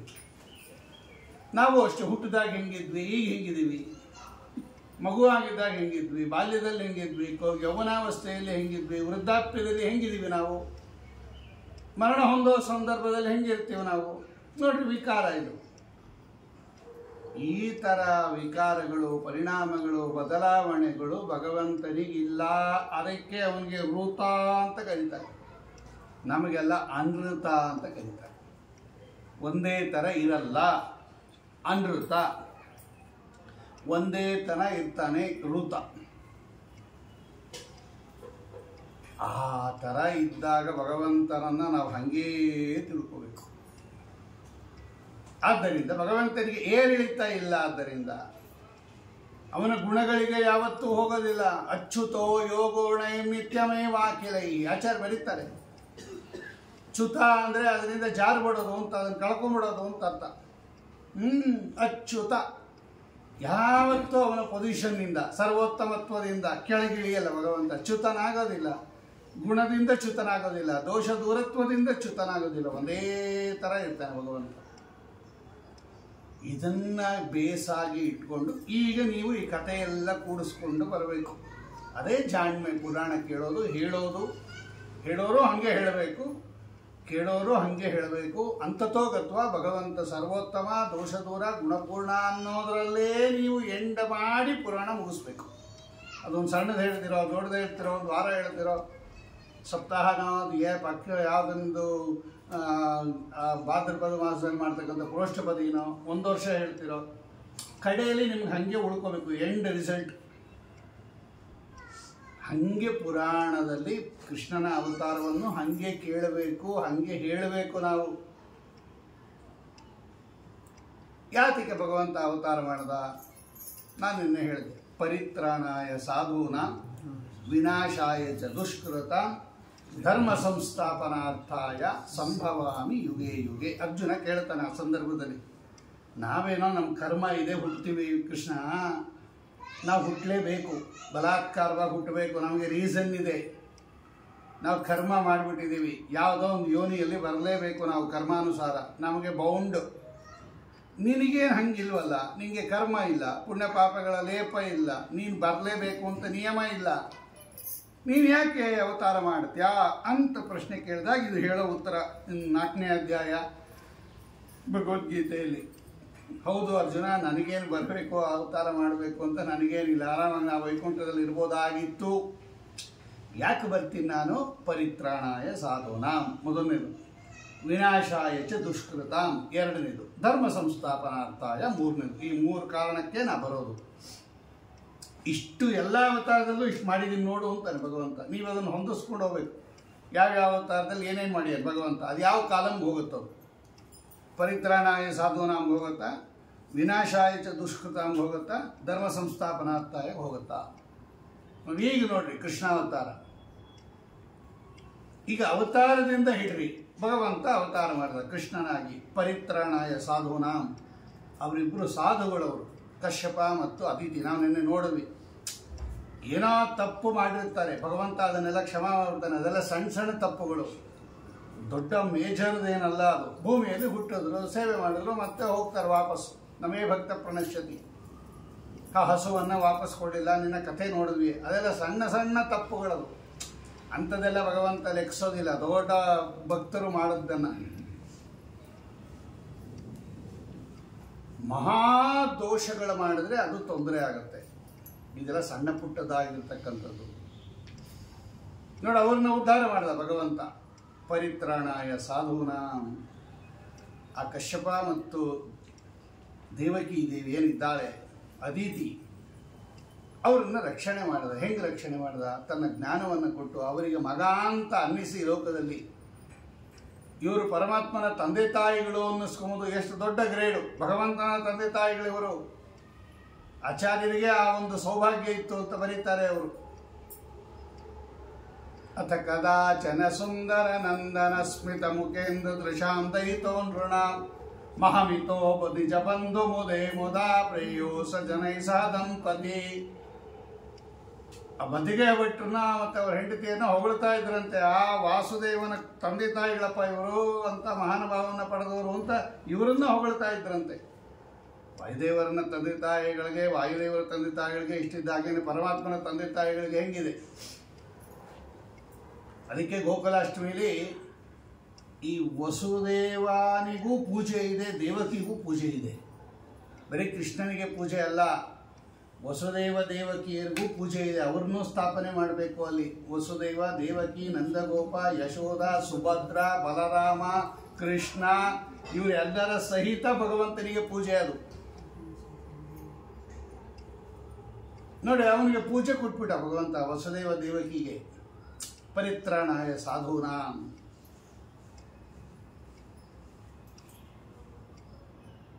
ಅಲ್ಲಿ ತನಕ ನಿನ್ನೆ ಕಥೆ ನೋಡಿದ್ವಿ ನಾವು. ಭಗವಂತ ಏನು ಮಾಡಿದ? ಕಂಸನಿಗೆ ಕೆಟ್ಟ ಬರಬೇಕು ಇದೇ ಹೊರತು ಅವನಿಗೆ ಸುಲಭವಾದ ಮರಣ ಬರಬಾರದು. ಕಂಸ ದುಷ್ಟ, ಅನಾಯಾಸ ಮರಣ ಬರಬಾರದು ಅಂತ ಹೇಳಿ ಭಗವಂತ ಗೋಕುಲಕ್ಕೆ ಹೋದ ಅನ್ನೋ ಪರ್ಯಂತ ನಿನ್ನೆ ನಾವು ನೋಡಿದ್ವಿ. ಆಮೇಲೆ ಕೂಸನ್ನು ಕರ್ಕೊಂಬಂದ, ಇವನು ಕಿತ್ಕೊಂಡ ಬಂದು ಕಂಸ. ಅಪ್ಪಳಿಸಕ್ಕೆ ಹೋದ, ಅಂತರಿಕ್ಷಕ್ಕೆ ಹಾರೋಯ್ತು. ಅದೆಲ್ಲ ಕಥೆ ನಿಮಗೆ ಗೊತ್ತು. ಎತ್ತಿ ಒಗೆದ ಬಂಡೆ ಮೇಲೆ, ಅದು ರಬ್ಬರ್ ಚಂಡನಂತೆ ಹಾರುತ್ತದ ಮೇಲೆ, ದಿವ್ಯ ರೂಪವನ್ನು ತಾಳಿತು. ದುರ್ಗಾ ರೂಪವನ್ನು ಸ್ವೀಕಾರ ಮಾಡಿದ್ಲು ಅಂತ ಭಾಗವತದಲ್ಲಿದೆ. ಅವಳದೇ ಒಂದು ಕಾಳಿ ಅಂತ ಒಂದು ರೂಪ ಇದೆ, ಭದ್ರಕಾಳಿ ರೂಪ ಅಂತ. ಅವಳಿಗೆ ಕಾಳಿ ಅಂತ ಹೆಸರು. ಆ ಭೀಕರ ಭದ್ರಕಾಳಿ ರೂಪವನ್ನು ತಾಳಿದ್ಲು ಅಂತ ಹರಿವಂಶದಲ್ಲಿದೆ. ಅಲ್ಲಿ ಚಂಕ, ಚಕ್ರ, ಗದಾ, ಪದ್ಮ, ಪೀತಾಂಬರ, ಧನುಸ್ಸು, ಬಾಣ, 8 ಕೈ, ದುರ್ಗಾ ರೂಪ ಸ್ವೀಕಾರ ಮಾಡಿದ್ಲು. ಆದರೆ ಇಲ್ಲಿ ಘೋರ ರೂಪ ಸ್ವೀಕಾರ ಮಾಡ್ತಾಳೆ. ಕಪ್ಪು ವಸ್ತ್ರ, ಕೆಂಪು ಮುಖ, ಕೆಂಪು ನಾಲಿಗೆ, ಕೆಂಪು ಕಣ್ಣು, ಕೂದಲು ಕೆದರ್ಕೊಂಡು, ಖಡ್ಗ ಹಿಡ್ಕೊಂಡು ಭದ್ರಕಾಳಿ ರೂಪವನ್ನು ಸ್ವೀಕಾರ ಮಾಡಿದ್ಲು ಅಂತ ಹರಿವಂಶದಲ್ಲಿದೆ. ಕಾಳಿ ಅವಳೇ ಹೇಳಿದವಳು. ಕಿಮ್ಮಯ ಹತಯ ಮಂದ ಜಾತಕ ಕಲಿತವ ಅಂತ ಕಲಿತೆ. ನಾನು ಅನ್ಕೊಂಡು ಏನೋ ಮಾಡ್ತೀಯಾ ಲೇ ದಡ್ಡ, ಜಾತಃ ತವ ಕಲಾ ಕೃತ ಅಂತ. ನೀನನ್ನು ಸಮಾರ ಮಾಡೋ, ಈಗಾಗಲೇ ಹುಟ್ಟುಬಿಡಿಯ. ಕೃತಾಂತ ಅಂದರೆ ಯಮಧರ್ಮರಾಜರಿಗೆ ಕೃತಾಂತ ಅಂತ ಹೆಸರು. ನಿನ್ನನ್ನು ಹುಟ್ಟತಕ್ಕಂತಹ, ನಿನ್ನನ್ನು ಸಮಾನ ಮಾಡತಕ್ಕಂಥವನಿಗಾಗಲೇ ಹುಟ್ಟುಬಿಟ್ಟಿಯಾನೆ. ಸರಿ, ಇನ್ನೇನು ಮಾಡೋದು ಅಂತ ಹೇಳಿ ಸೆರಮನೆಯಿಂದ ಬಿಡಿಸ್ದ. ಆಯಿತು ಅಂತ ಒಳಗಡೆ ಹೋಗಿ ವ್ಯವಸ್ಥೆ ಮಾಡ್ದ. ಅವನು ತಪ್ಪಾಯಿತು ಅಂತ ಕೇಳಿಕೊಂಡ ದೇವಕಿಯನ್ನು. ಏನು ಮಾಡೋದು? ಒಳಗಡೆ ಭೃಗು ಋಷಿಗಳಿದ್ದಾರೆ, ಕಾಲನೇಮಿ ಪ್ಲಸ್ ಭೃಗು ಋಷಿಗಳು ಕಂಸನ ಒಳಗಡೆ. ಜೀವದ್ವಯ ವೇಷ. ಕಂಸ ಪೂತನ ಇವರಿಬ್ಬರು ಜೀವದ್ವಯ ದ್ವೇಷ, ಎರಡೆರಡು ಜೀವ ಒಂದೇ ದೇಹ. ಆ ಒಳಗಡೆ ಯಾರು ಆಕ್ಟಿವ್ ಆಗಿರ್ತಾರೋ ಹಂಗೆ ಬಿಹೇವಿಯರ್ ಇರುತ್ತೆ ಅಂತ ನಿಯಮ ನಮ್ಮಲ್ಲಿ. ಭೃಗು ಋಷಿಗಳು ಒಳಗಡೆ ವ್ಯಾಪಾರ ಮಾಡ್ತಾ ಇದ್ದಾಗ ಇವನು ಒಳ್ಳೆ ಚೆನ್ನಾಗಿ ನಡವಳಿಕೆ ಇರುತ್ತೆ ಕಂಸಂದು. ಒಳಗಡೆ ಕಾಲನೇಮೇ ಆಕ್ಟಿವ್ ಆಗಿದ್ದಾಗ ಕೆಟ್ಟ ವಿಷಯ ಇರುತ್ತೆ. ಭೃಗು ಋಷಿಗಳು ವ್ಯಾಪಾರ ಮಾಡ್ತಾ ಇದ್ದಾಗ ದೇವಕಿಗೆ ಶರಣಾಗ್ತಾನೆ ಅವನು, ದೇವಕಿಯನ್ನು ಸಂತೈಸ್ತಾನೆ. ಮಾತು ಏನು ಮಾಡೋಕ್ಕಾಗತ್ತೆ, ಕೊಂದುಬಿಟ್ಟೆ ನಿನ್ನ 6 ಮಕ್ಕಳನ್ನು, ಕ್ಷಮೆ ಮಾಡು ನನ್ನನ್ನು, ನನಗೆ ಗೊತ್ತು ನಿಮಗೆ ಎಷ್ಟು ದುಃಖ ಆಗಿದೆ ಅಂತೆಲ್ಲ ಹೇಳ್ತಾನೆ. ಅವಳು ಸಮಾಧಾನ ಮಾಡ್ಕೋತಾಳೆ, ಆಯಿತು ಬಿಡು ಏನು ಮಾಡೋಕ್ಕಾಗತ್ತೆ ಅಣ್ಣ ಅಂತ. ಈ ಕಡೆ ಬರ್ತಾನೆ ಒಳಗಡೆ, ಇಲ್ಲಿ ಕಾಲನೇಮೆ ಆಕ್ಟಿವ್ ಆಗಿಬಿಡ್ತಾನೆ. ನೋಡಿ ಆ ದೇವಿ ಹೇಳ್ಬಿಟ್ರು, ಈಗ ಅಲ್ಲಿ ನಾನು ಕೊಲ್ತಕ್ಕಂಥವನು ಹುಟ್ಬಿಟ್ಟಿಯಾನೆ ಅಂತ, ಏನು ಮಾಡಲಿ ಈಗ ಅಂತ ಮಂತ್ರಿಮಂಡಲದ ಸಭೆ ಕರೆದ. ಆ ಮಂತ್ರಿಮಂಡಲದಲ್ಲಿ ಹೇಳಿದ್ರು ಅವರು, ಈಗಿನ ಮಂತ್ರಿಗಳಂತೆ ಇದ್ದವರೆಲ್ಲ ಅವರು, ನೋಡು ಶತ್ರು ಹುಟ್ಟಿದಾನೆ ಅಂತ ಹೇಳಿದ್ರೆ ಉದಾಸೀನ ಮಾಡಬಾರ್ದು, ನಾವು ಹೆದರ್ಕೋಬೇಕಂತೇನಿಲ್ಲ, ಉದಾಸೀನ ಮಾಡಬಾರ್ದು. ಆದರೆ ಈಗ ಚಿಕ್ಕವನಾಗಿದ್ದಾಗ ನಾವು ನೆಗ್ಲೆಕ್ಟ್ ಮಾಡಿಬಿಟ್ರೆ ಮುಂದೆ ದೊಡ್ಡವನಾದ್ಮೇಲೆ ಅವನು ಸಂಹಾರ ಮಾಡೋದು ಕಷ್ಟ. ಅದಕ್ಕೋಸ್ಕರ ಏನು ಮಾಡು, ಈಗಲೇ ಸಂಹಾರ ಮಾಡ್ಬೋಣ. ನೀನು ಶತ್ರು ಹುಟ್ಟಿಯಾನೆ ಅಂದಮೇಲೆ ಈಗಲೇ ಸಂಹಾರ ಮಾಡಿಬಿಡಬೇಕು. ಚಿಕ್ಕ ಮಗುವಾಗಿರ್ತಾನೆ, ಜಾಸ್ತಿ ದಿನ ಆಗಿರಲ್ಲ ಅದು ಹುಟ್ಟಿ. 10 ದಿನದ ಒಳಗೆ ಯಾವ್ಯಾವ ಮಕ್ಕಳು ಇರ್ತಾರೋ ಎಲ್ಲರನ್ನ ಕೊಲ್ಲಿಸ್ಬಿಡು ಅಂತ ಅವರೆಲ್ಲ ಸಜೆಷನ್ ಕೊಟ್ಟರು. ಹ್ಞೂ ಅನ್ಕೊಂಡವ್ರು. ನೋಡಿ, ಶಿಶು ಹತ್ಯೆ ಮಹಾಪಾತಕ ಅದು. ಮಕ್ಕಳನ್ನು ಕೊಲ್ಲೋದಿದೆಯಲ್ಲ ದೊಡ್ಡ ತಪ್ಪದು. ಬಾಲಜ್ಞಾನ್ ಮಾತೃಪಿತೃವಧಾತ್ ಭೂಮಿ ತಸ್ಕರಾತ್ ಸರ್ವವರ್ಣ ಗಮನ ಮೈಥುನ ಸಂಗಮಾತ್. ಬಾಲಜ್ಞಾನ ಅದು, ಶಿಶು ಹತ್ಯೆ ಮಹಾಪಾಪ ಅದು. ಅಂಥದ್ದೇನಾದರೂ ಮಾಡಿದರೆ ಪರಿಹಾರ ಆಗಲಿ ಅಂತ ಅದು ಪವಮಾನ ಹೋಮ ಮಾಡೋದು ನಾವು, ಆ ಮಂತ್ರ ಹೇಳುತ್ತೆ ಅದು. ಅಂತಹ ಶಿಶು ಹತ್ಯಕ್ಕೆ ಒಪ್ಪಿಗೆ ಕೊಟ್ಬಿಟ್ಟ. ಇವನು ಮಾಡಿದ ತಪ್ಪು ನೋಡ್ರಿ ಒಂದೊಂದು. ನಾವು ಕಂಸನಂತೆ ಆಗಬಾರದು ಅನ್ನೋದನ್ನ ಈ ಕಥೆಯನ್ನು ಕೇಳಿ ತಿಳ್ಕೋಬೇಕು ಅಂತ ಶ್ರೀಮದ್ ಆಚಾರ್ಯ ಹೇಳುತ್ತಾರೆ ಅನುವ್ಯಾಖ್ಯಾನದಲ್ಲಿ. ಕಥೆ ಕೇಳೋ ಉದ್ದೇಶ ಅದು, ಈ ತಪ್ಪು ನಾನು ಮಾಡಬಾರದು, ಈ ಒಳ್ಳೆ ಕೆಲಸ ನಾನು ಮಾಡಬೇಕು ಅಂತ ಪ್ರತಿಯೊಂದು ಎಪಿಸೋಡನ್ನು ನಮಗೆ ಅಪ್ಲೈ ಮಾಡ್ಕೋಬೇಕು. ಆವಾಗ ಕಥೆ ಕೇಳಿದ್ದು ಸಾರ್ಥಕ. ಅದು ಬರೀ ಅವನಿಗಲ್ಲ, ಎಲ್ಲರಿಗೂ ಅದು ಭಾಗವತ. ಯಾರು ಕೊಲ್ತಾರೆ ಮಕ್ಕಳನ್ನು, ಯಾರು ಕೊಲ್ತಾರೆ ಅಂದರೆ ರಾಘಬಂಧುವಳೆ ಇವಳು ಪೂತನ ಬಾಲಗಾತಿನಿ. ಮಕ್ಕಳನ್ನು ಕೊಲ್ಲೋದ್ರಲ್ಲೇ ಎಕ್ಸ್ಪರ್ಟ್ ಅಂತ ಇವಳು ಪೂತನ ಸಂಹಾರದಿಂದ ನಮಗೇನು ಗೊತ್ತಾಯಿತು? ಪೂತ ಅಂದರೆ ಪವಿತ್ರ ಅಂತ ಅರ್ಥ. ಸಂಸ್ಕೃತದಲ್ಲಿ ಪೂತ ಶಬ್ದಕ್ಕೆ ಪವಿತ್ರ, ಪುಯಿನ್ ಪವನಿ. ಪೂತ ಅಂದರೆ ಪವಿತ್ರ, ನಾ ಅಂದರೆ ಅಲ್ಲ ಅಂತ ಅರ್ಥ ಸಂಸ್ಕೃತದಲ್ಲಿ. ಪೂತನ ಇವಳು ಪವಿತ್ರ ಅಲ್ಲ, ನಾ ಅಲ್ಲವೇ ಅಲ್ಲ ಅಂತ ದೀರ್ಘ ಬೇರೆ ಅದು. ಪೂತನ ಅಲ್ಲವೇ ಅಲ್ಲ, ಬರೋದೇ ಇಲ್ಲ ಅಂತಾರಲ್ಲ ಹಂಗೆ. ಬರಲ್ಲ ಅನ್ನಕ್ಕೂ ಬರೋದೇ ಇಲ್ಲ ಅನ್ನಕ್ಕೂ ವ್ಯತ್ಯಾಸ ಇದೆ. ಪೂತನ ಇವಳು ಪವಿತ್ರ ಅಲ್ಲ. ಕೃಷ್ಣನ ಪೂಜೆ ಮಾಡೋರು ಪವಿತ್ರ, ಕೃಷ್ಣನ ಸಂಹಾರ ಮಾಡೋರು ಹೆಂಗೆ ಪವಿತ್ರ ಆಗ್ತಾರೆ? ಇವಳು ಪೂತನ, ಅವನು ಪರಮಪೂತ, ಅವನು ಭಗವಂತ ಮಹಾಪವಿತ್ರ. ಪವಿತ್ರಾಣಾಂ ಪವಿತ್ರಂ ಯೋ ಮಂಗಲಾನಾಂಚ ಮಂಗಲಂ. ಅಂತಹ ಪವಿತ್ರನಾದ ಕೃಷ್ಣನನ್ನ ಅಪವಿತ್ರಳಾದ ಪೂತನ ಎತ್ಕೊಂಡು ಸಂಹಾರ ಮಾಡೋಕ್ಕೆ ಪ್ರಯತ್ನ ಪಟ್ಟಳು.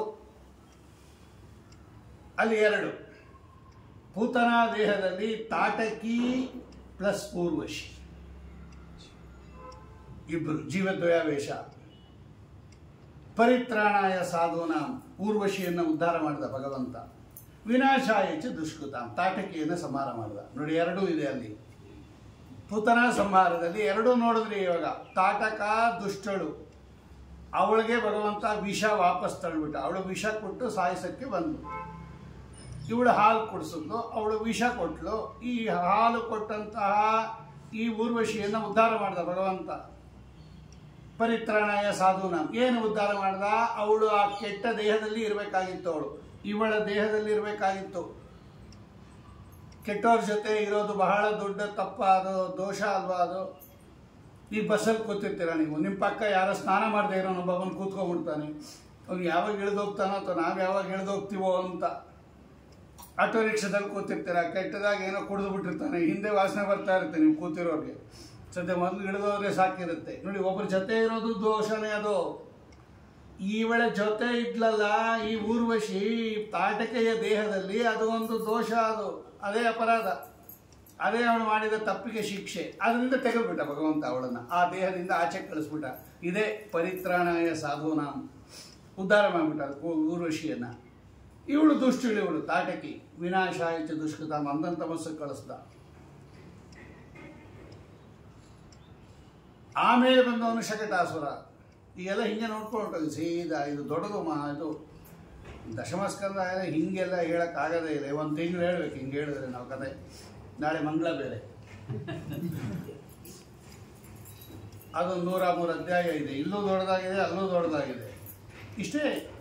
ಆ ಬರೋ ಹೆಡ್ಡಿಂಗ್, ಈ 3 ಹೆಡ್ಡಿಂಗಲ್ಲಿ ಕೂಡಿಸ್ಕೊತಾ ಹೋಗ್ರಿ ಅಲ್ಲಿ ಏನೇನು ನಡೆದಿದೆ ಅಂತ. ಯಾರೇ ಪುರಾಣ ಹೇಳಿ ನೀವೇ ಮನಸ್ಸಿನ ಲೆಕ್ಕ ಹಾಕ್ತಾರೆ. ಇದೇನು ಪರಿತ್ರಾಣಾಯ ಸಾಧುನಾಮ, ವಿನಾಶಾಯ ದುಷ್ಕೃತಾಮ, ಧರ್ಮ ಸಂಸ್ಥಾಪನಾರ್ಥಾಯ. 3 ಭಗವಂತನಿಗೆ ಗುಣಗಳೇ, 3 ಭಗವಂತನಿಗೆ ಧರ್ಮಗಳೇ. ಆಗ ಭಗವಂತ ದೋಷ ದೂರ ಅನ್ನೋದು ಸಾಬೀತಾಗ್ಬಿಡುತ್ತೆ ನೋಡಿ. ಯಾರೇ ಪುರಾಣ ಹೇಳಿ ನಿಮ್ಮ ಪಾಡಿ ನೀವು ಕ್ಯಾಲ್ಕುಲೇಟ್ ಮಾಡ್ಕೋತಾ ಇರಿ. ಈ 3 ಹೆಡಿಂಗಲ್ಲಿ ಹಾಕ್ತಾ ಇರಿ. ಅದೆಲ್ಲ ಎಲ್ಲ ಅವತಾರಕ್ಕೂ ಅಷ್ಟೇ. ಶಕಟಾಸುರ ಅವನು ಪೂರ್ತಿ ದೈತ್ಯ. ಅವನು ಅಲ್ಲೇನು ಜೀವದ್ವಯಾವೇಶ ಇಲ್ಲ, ಏನಿಲ್ಲ. ವಿನಾಶಾಯ ಚ ದುಷ್ಕೃತಾಂ ಕಾಲಂ ಕೊಟ್ಟೋಗುತ್ತದು. ಶಕಟಾಸುರನ ಚೂರು ಮಾಡ್ಬಿಟ್ಟ ಭಗವಂತ. ಬಂಡಿಲಿದ್ದ ಶಕಟಾಸುರನ ವರ್ಧ ಪಾದವ ಕಾಲು ತಾಕಿಸ್ದ, ಚೂರು ಆಗೋಯ್ತು, ಮುಗಿದೋಯ್ತು. ವಿನಾಶಾಯ ಚ ದುಷ್ಕೃತಾಂ, ಆ ಕಾಲಂ ಕೊಟ್ಟೋಯ್ತು ಸೀದಾ. ಆಮೇಲೆ ಬಂದವನು ಯಾರು? ತೃಣಾವರ್ತ. ಅವನು ಅಷ್ಟೇ, ಅವನು ದೈತ್ಯ. ಅದರಲ್ಲೇನು ಜೀವದ್ವಯಾವೇಶ ಇಲ್ಲ. ಚಕ್ರವಾತ ಸ್ವರೂಪೇಣ, ಸುಂಟ್ರು ಗಾಳಿ ರೂಪದಲ್ಲಿ ಬಂದ ಭಗವಂತನನ್ನ ಮೇಲೆ ಎತ್ಕೊಂಡು ಹೋಗ್ಬಿಟ್ಟ. ಹಿಂಗೆ ತಿರುಗಿಸ್ಕೊಂಡು ಹಿಂಗೆ ಹೊಟ್ಟೋದ ಅವನು. ಅಲ್ಲಿ ಹೋದ್ಮೇಲೆ ಭಗವಂತ ಭಾರ ಆಗ್ಬಿಟ್ಟ ಅವನು. ಅಣೋರಣೀಯಾನ್ ಮಹತೋ ಮಹೀಯಾನ್, ಹಗುರಕ್ಕೆ ಹಗುರ, ಭಾರಕ್ಕೆ ಭಾರ, ದೂರಕ್ಕೆ ದೂರ, ಹತ್ತಿರಕ್ಕೆ ಹತ್ತಿರ. ಭಗವಂತ ಭಾರ ಆಗೋಯ್ತು. ಆ ಕೂಸು ಎತ್ಕೊಳ್ಳೋಕ್ಕಾಗಲಿಲ್ಲ ಅವನಿಗೆ. ಮೇಲೆ ಕರ್ಕೊಂಡೋಗಿದ್ದ, ಭಾರ ಆದ ಕೃಷ್ಣನನ್ನು ಎತ್ಕೊಂಬಕ್ಕಾಗಲಿಲ್ಲ. ಕುತ್ತಿಗೆ ಬೇರೆ ಹಿಡ್ಕೊಂಬಿಟ್ಟ ಭಗವಂತ ಅವನಿಗೆ. ಅಲ್ಲಿಂದ ದಪ್ಪ ಅಂತ ಬಿದ್ದ, ಕೆಳಗಡೆ ಬಿದ್ದು ಚೂರು ಆಗೋದ ಅವನು. ತೃಣಾವರ್ತ. ವಿನಾಶಾಯ ಚ ದುಷ್ಕೃತ, ಮುಗಿದೋಯ್ತು ಅವನ ಕತೆ. ಆಮೇಲೆ ಬಂದ ಕಥೆ ಏನು ಹಿಂಗೆ ಗೊತ್ತಿರ್ಬೇಕು ನಿಮಗೆ. ದಶಮಸ್ಕಂದ ಹಿಂಗೆ ಎಪಿಸೋಡ್ ಬೈ ಎಪಿಸೋಡ್ ಗೊತ್ತಿರಬೇಕು. ಆವಾಗ ನೋಡ್ರಿ ಇದು ಹಿಂಗೆ ಕೂಡಿಸ್ಕೊತಾ ಹೋಗ್ತಾ ಇರೋದು. ಅದಕ್ಕೆ ತಲೆಯಲ್ಲಿ ಕಥೆನಾದರೂ ಇಟ್ಕೋಬೇಕು, ತತ್ವನಾದರೂ ಇಟ್ಕೋಬೇಕು. ಯಾವುದನ್ನ ಒಂದು ಇಟ್ಕೊಳ್ಳಿ. ಕಥೆ ಇತ್ತ ತತ್ವ ಕೂಡಿಸ್ರಿ, ತತ್ವ ಇತ್ತ ಕತೆ ಜ್ಞಾಪಿಸ್ಕೊಳ್ರಿ.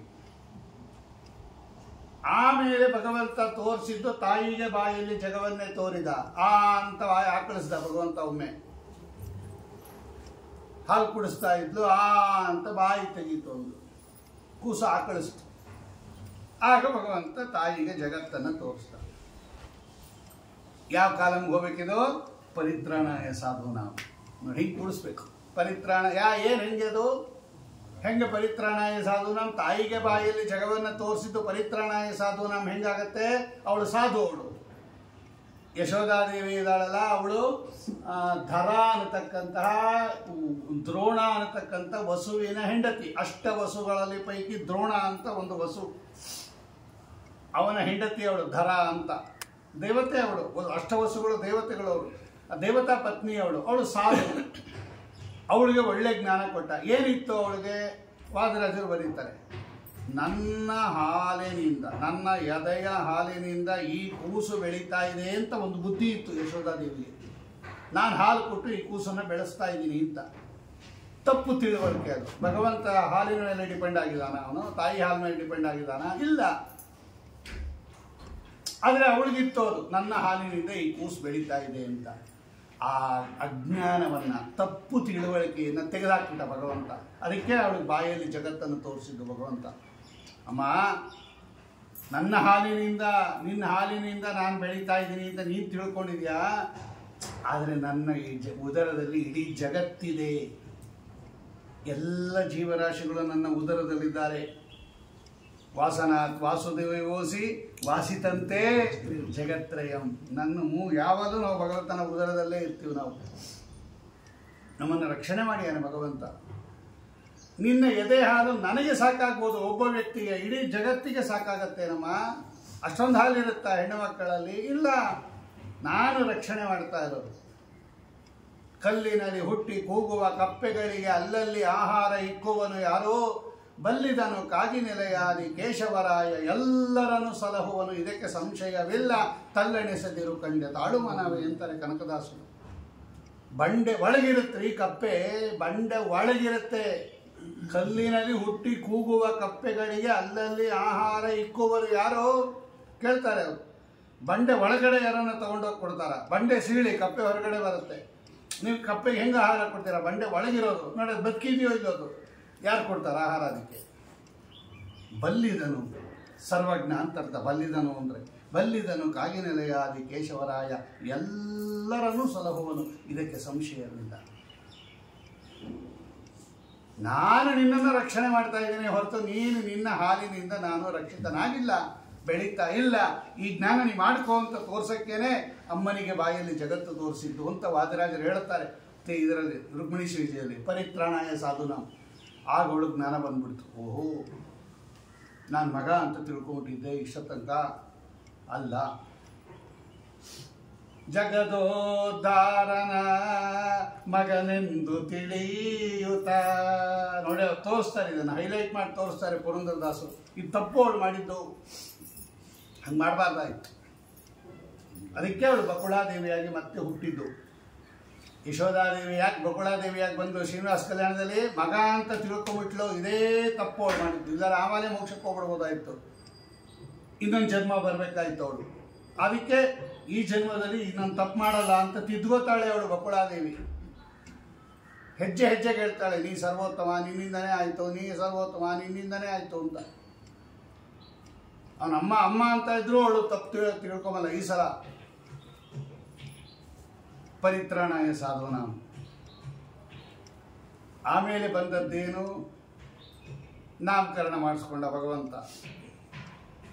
ನಾಮಕರಣ ಮಾಡುವಾಗ ಬಲರಾಮನು ಹುಟ್ಟಿದ್ದ ಆ ಸಂದರ್ಭದಲ್ಲಿ ವಸುದೇವ ಹೇಳ್ತಾನೆ, ಅವನು ನೀನೇ ಸಾಕ್ಬಿಡು ನಂದಗೋಪ. ಅಲ್ಲಿ ಗೋಕುಲದಲ್ಲಿ ರೋಹಿಣಿ ಹಡೆದಿದ್ದಾಳೆ, ಇವಂದೇ ಕೂಸು, ಅದನ್ನು ವಸುದೇವಂದೇ ಎರಡೂ ಕೂಸು, ನಂದ ತಂದು ಅಂತ ತಿಳ್ಕೊಂಬಿಟ್ಟಿದ್ದ ಕೃಷ್ಣನ್ನಷ್ಟೇ. ತತ್ರ ಯಶೋದಾ ಮೇನೆ ತನಯಂ ಅವಧಾತನಯಂ ಅಂತಾರೆ ಯಮಕ ಭಾರತ. ಯಮಕ ಭಾರತ ಅಂತ ಒಂದು ಆಚಾರ್ಯರು ಸುಂದರ ಗ್ರಂಥ, ಅದನ್ನು ಕೇಳಬೇಕು ನಮಗೂ ಒಂದ್ಸಲ. ತತ್ರ ಯಶೋದಾ ಮೇನೆ ತನಯಂ ತನಯಂ ಮೇನೆ ತತ್ರ. ಗೋಕುಲದಲ್ಲಿ ಪಕ್ಕದಲ್ಲಿ ಮಲಗಿಸ್ಬಿಟ್ಟು ಹೊಟ್ಟೋಗಿದ್ದಲ್ಲ, ತನಯಂ ಮೇನೆ ನನ್ ಕೂಸು ಅಂತ ತಿಳ್ಕೊಂಬಿಟ್ಲು. ಎಂಥವನವನು? ಅವಧಾತನಯಂ. ಅವಧಾತ ಅಂದರೆ ಏನು ದೋಷ ಇಲ್ಲದೆ ಇರ್ತಕ್ಕಂಥ ಅವರು ಮುಕ್ತರು ಅಂತ ಅರ್ಥ. ಅಂತಹ ಮುಕ್ತರಿಗೆ ಒಡೆಯನಾಗಿರ್ತಕ್ಕಂಥ ಭಗವಂತನನ್ನ ತನಯಮ್ಮೇನೆ ನನ್ನ ಮಗ ಅಂತ ತಿಳ್ಕೊಂಬಿಟ್ಲು ಅಂತ ಯಮಕ ಭಾರತ ಹೇಳುತ್ತೆ. ಇದೇ ತಪ್ಪು. ಇದು ಅಜ್ಞಾನ ತೆಗೆದಾಕ್ಬಿಟ್ಟ ಯಶೋಧಾದೇವಿಗೆ ಭಗವಂತ. ನಿನ್ನ ಮಗ ಅಲ್ಲ ನಾನು, ನಿನ್ನ ಹಾಲಿನಿಂದ ನಾನು ಬೆಳೀತಾ ಇಲ್ಲ, ನಿಂಗೆ ಅನುಗ್ರಹ ಮಾಡೋದಕ್ಕೆ. ಆ ಸುಖ ಅನುಭವಿಸು, ತಾಯಿತನದ ಸುಖ ಅನುಭವಿಸು ಅಂತ ನಿಂಗೆ ಮಗನಾಗಿ ಬಂದಿದ್ದೀನಿ ಹೊರತು ನಾನು ನಿಂಗೆ ಮಗ ಅಲ್ಲ ಅನ್ನೋದನ್ನ ಭಗವಂತ ಅವಳನ್ನು ರಕ್ಷಣೆ ಮಾಡ್ದ. ಆಮೇಲೆ ಬಂದದ್ದು ನಾಮಕರಣ. ಕೃಷ್ಣ ಅಂತ ಇವನಿಗೆ ಹೆಸರಿಟ್ರು, ಬಲರಾಮ ಅಂತ ಅವನಿಗೆ ಹೆಸರಿಟ್ರು. ಬಲಾದಿತ್ಯ ಬಹಂ ಪ್ರಾಹು ರಮಣಾತ್ ರಾಮ ಉಚ್ಚತೆ. 3 ಹೆಸರದು ಭಗವಂತ ಅವನಿಗೆ. ಬಲರಾಮನಿಗೆ ಬಲಭದ್ರ ಅಂತ ಹೆಸರು, ಒಂದು ಹೆಸರು. ಬಲ, ತುಂಬ ಬಲ. ಶೇಷದೇವರು ಇಡೀ 14 ಲೋಕವನ್ನು ತಮ್ಮ ಹೆಡೆಯ ಮೇಲೆ ಒಂದು ಸಾಸಿವೆ ಕಾಳಿನಂತೆ ಧಾರಣೆ ಮಾಡಿದ್ದಾರೆ. ಅಂದರೆ ಲೆಕ್ಕ ಹಾಕ್ಕೊಳ್ಳಿ ಅವರ ಬಲ ಎಷ್ಟಿದೆ ಅಂತ. ಒಂದು ಸಾಸಿವೆ ಕಾಳು ಎಷ್ಟಿರುತ್ತೆ? ನಮ್ಮ ತಲೆ ಮೇಲೆ ಮಂತ್ರಾಕ್ಷತೆ ಇದ್ರೆ ನಮ್ಗೆ ಗೊತ್ತಾಗೋದೇ ಇಲ್ಲ ಇದೆ ಅಂತ. ನಾಳೆ ಬಾಚ್ಕೊಂಡಾಗಲೇ ಗೊತ್ತಾಗೋದು. ಅಷ್ಟು ಆರಾಮದ ಇಡೀ ಪ್ರಪಂಚವನ್ನು ಜಗತ್ತನ್ನು ತಲೆ ಮೇಲೆ ಧಾರಣೆ ಮಾಡ್ಯಾರಂತೆ ಅವರು. ಆ 1000 ಹೆಡೆಯಲ್ಲಿ ಒಂದು ಹೆಡೆ ಮೇಲೆ ಒಂದು ಸಾಸಿವೆ ಕಾಳಿನಂತೆ ಇಡೀ ಜಗತ್ತನ್ನು ಧಾರಣೆ ಮಾಡ್ಯಾರ ಅವರು. ಅವ್ರ ಬಲ ಎಷ್ಟಿರ್ಬೇಕು ಲೆಕ್ಕ ಹಾಕ್ಕೊಡ್ರಿ. ಶೇಷದೇವರು ಬಲ, ಅದೇ ಶೇಷದೇವರೇ ಇವರು ಬಲರಾಮ. ಆದ್ದರಿಂದ ಬಲಾದಿತ್ಯ ಬಲಂ ಪ್ರಾಹು, ಅದಕ್ಕೆ ಅವ್ರಿಗೆ ಬಲಭದ್ರ ಅಂತ ಹೆಸರು. ಎಲ್ಲರನ್ನ ಸಂತೋಷಪಡಿಸ್ತಾ ಇದ್ರು, ಅದರಿಂದ ರಾಮ ಅಂತ ಇನ್ನೊಂದು ಹೆಸರು ಅವ್ರಿಗೆ. ರಮಣಾತ್ ರಾಮ ಉಚ್ಚತೆ, ಎಲ್ಲರನ್ನ ಸಂತೋಷಪಡಿಸ್ತಾ ಇದ್ದ ರಾಮ. ಒಂದು ಗರ್ಭದಿಂದ ಎಳೆದು ಇನ್ನೊಂದು ಗರ್ಭಕ್ಕೆ ಬಿಟ್ಟಿದ್ದರಿಂದ ಸಂಕರ್ಷಣ. ಕರ್ಷಣ ಅಂದರೆ ಎಳೆಯೋದು, ಒಂದು ಸಂಸ್ಕೃತದಲ್ಲಿ ಕರ್ಷಣ ಅಂದರೆ ಎಳೆಯೋದು ಅಂತ. ಚೆನ್ನಾಗಿ ಎಳೆದು ಬಿಟ್ಟಿದ್ಲು ಅವಳು ದುರ್ಗಾದೇವಿ, ನೆನ್ನೆ ನೋಡಿದ್ವಿ. ಆದ್ದರಿಂದ ಅವಳಿಗೆ ಸಂಕರ್ಷಣ 3 ಹೆಸರು ಇಟ್ಟರು. ಇವನಿಗೆ ಹೆಸರಿಡುವಾಗ ಪ್ರಾಬ್ಲಮ್ ಆಗುತ್ತೆ. ಈ ಕೃಷ್ಣನಿಗೆ ಹೆಸರಿಡುವಾಗ ಏನು ಹೆಸರಿಡಬೇಕು? ಅವ್ರು ಹೇಳ್ತಾರೆ ಗರ್ಗಾಚಾರ್ಯ, ನಂದ ಇಡೀ ವೇದದಲ್ಲಿರೋ ಎಲ್ಲ ಶಬ್ದಗಳು ಇವಂದೇ ಹೆಸರು ಕಣಪ್ಪ. ನಾಮಾನಿ ಸರ್ವಾಣಿ ಯಮಾಮಿಷಂತಿ ತಂ ವೈ ವಿಷ್ಣುಂ ಪರಮಂ ಉದಾಹರಂತಿ. ಇದೇ ಬೇಸಿಸ್ ಮೇಲೆ ಎಲ್ಲ ಶಬ್ದಗಳನ್ನು ಭಗವಂತನಿಗೆ ಸಮನ್ವಯ ಮಾಡ್ತಾ ಇರೋದು. ಬ್ರಹ್ಮಸೂತ್ರದ 1ನೇ ಅಧ್ಯಾಯ ಸಮನ್ವಯಾಧ್ಯಾಯ.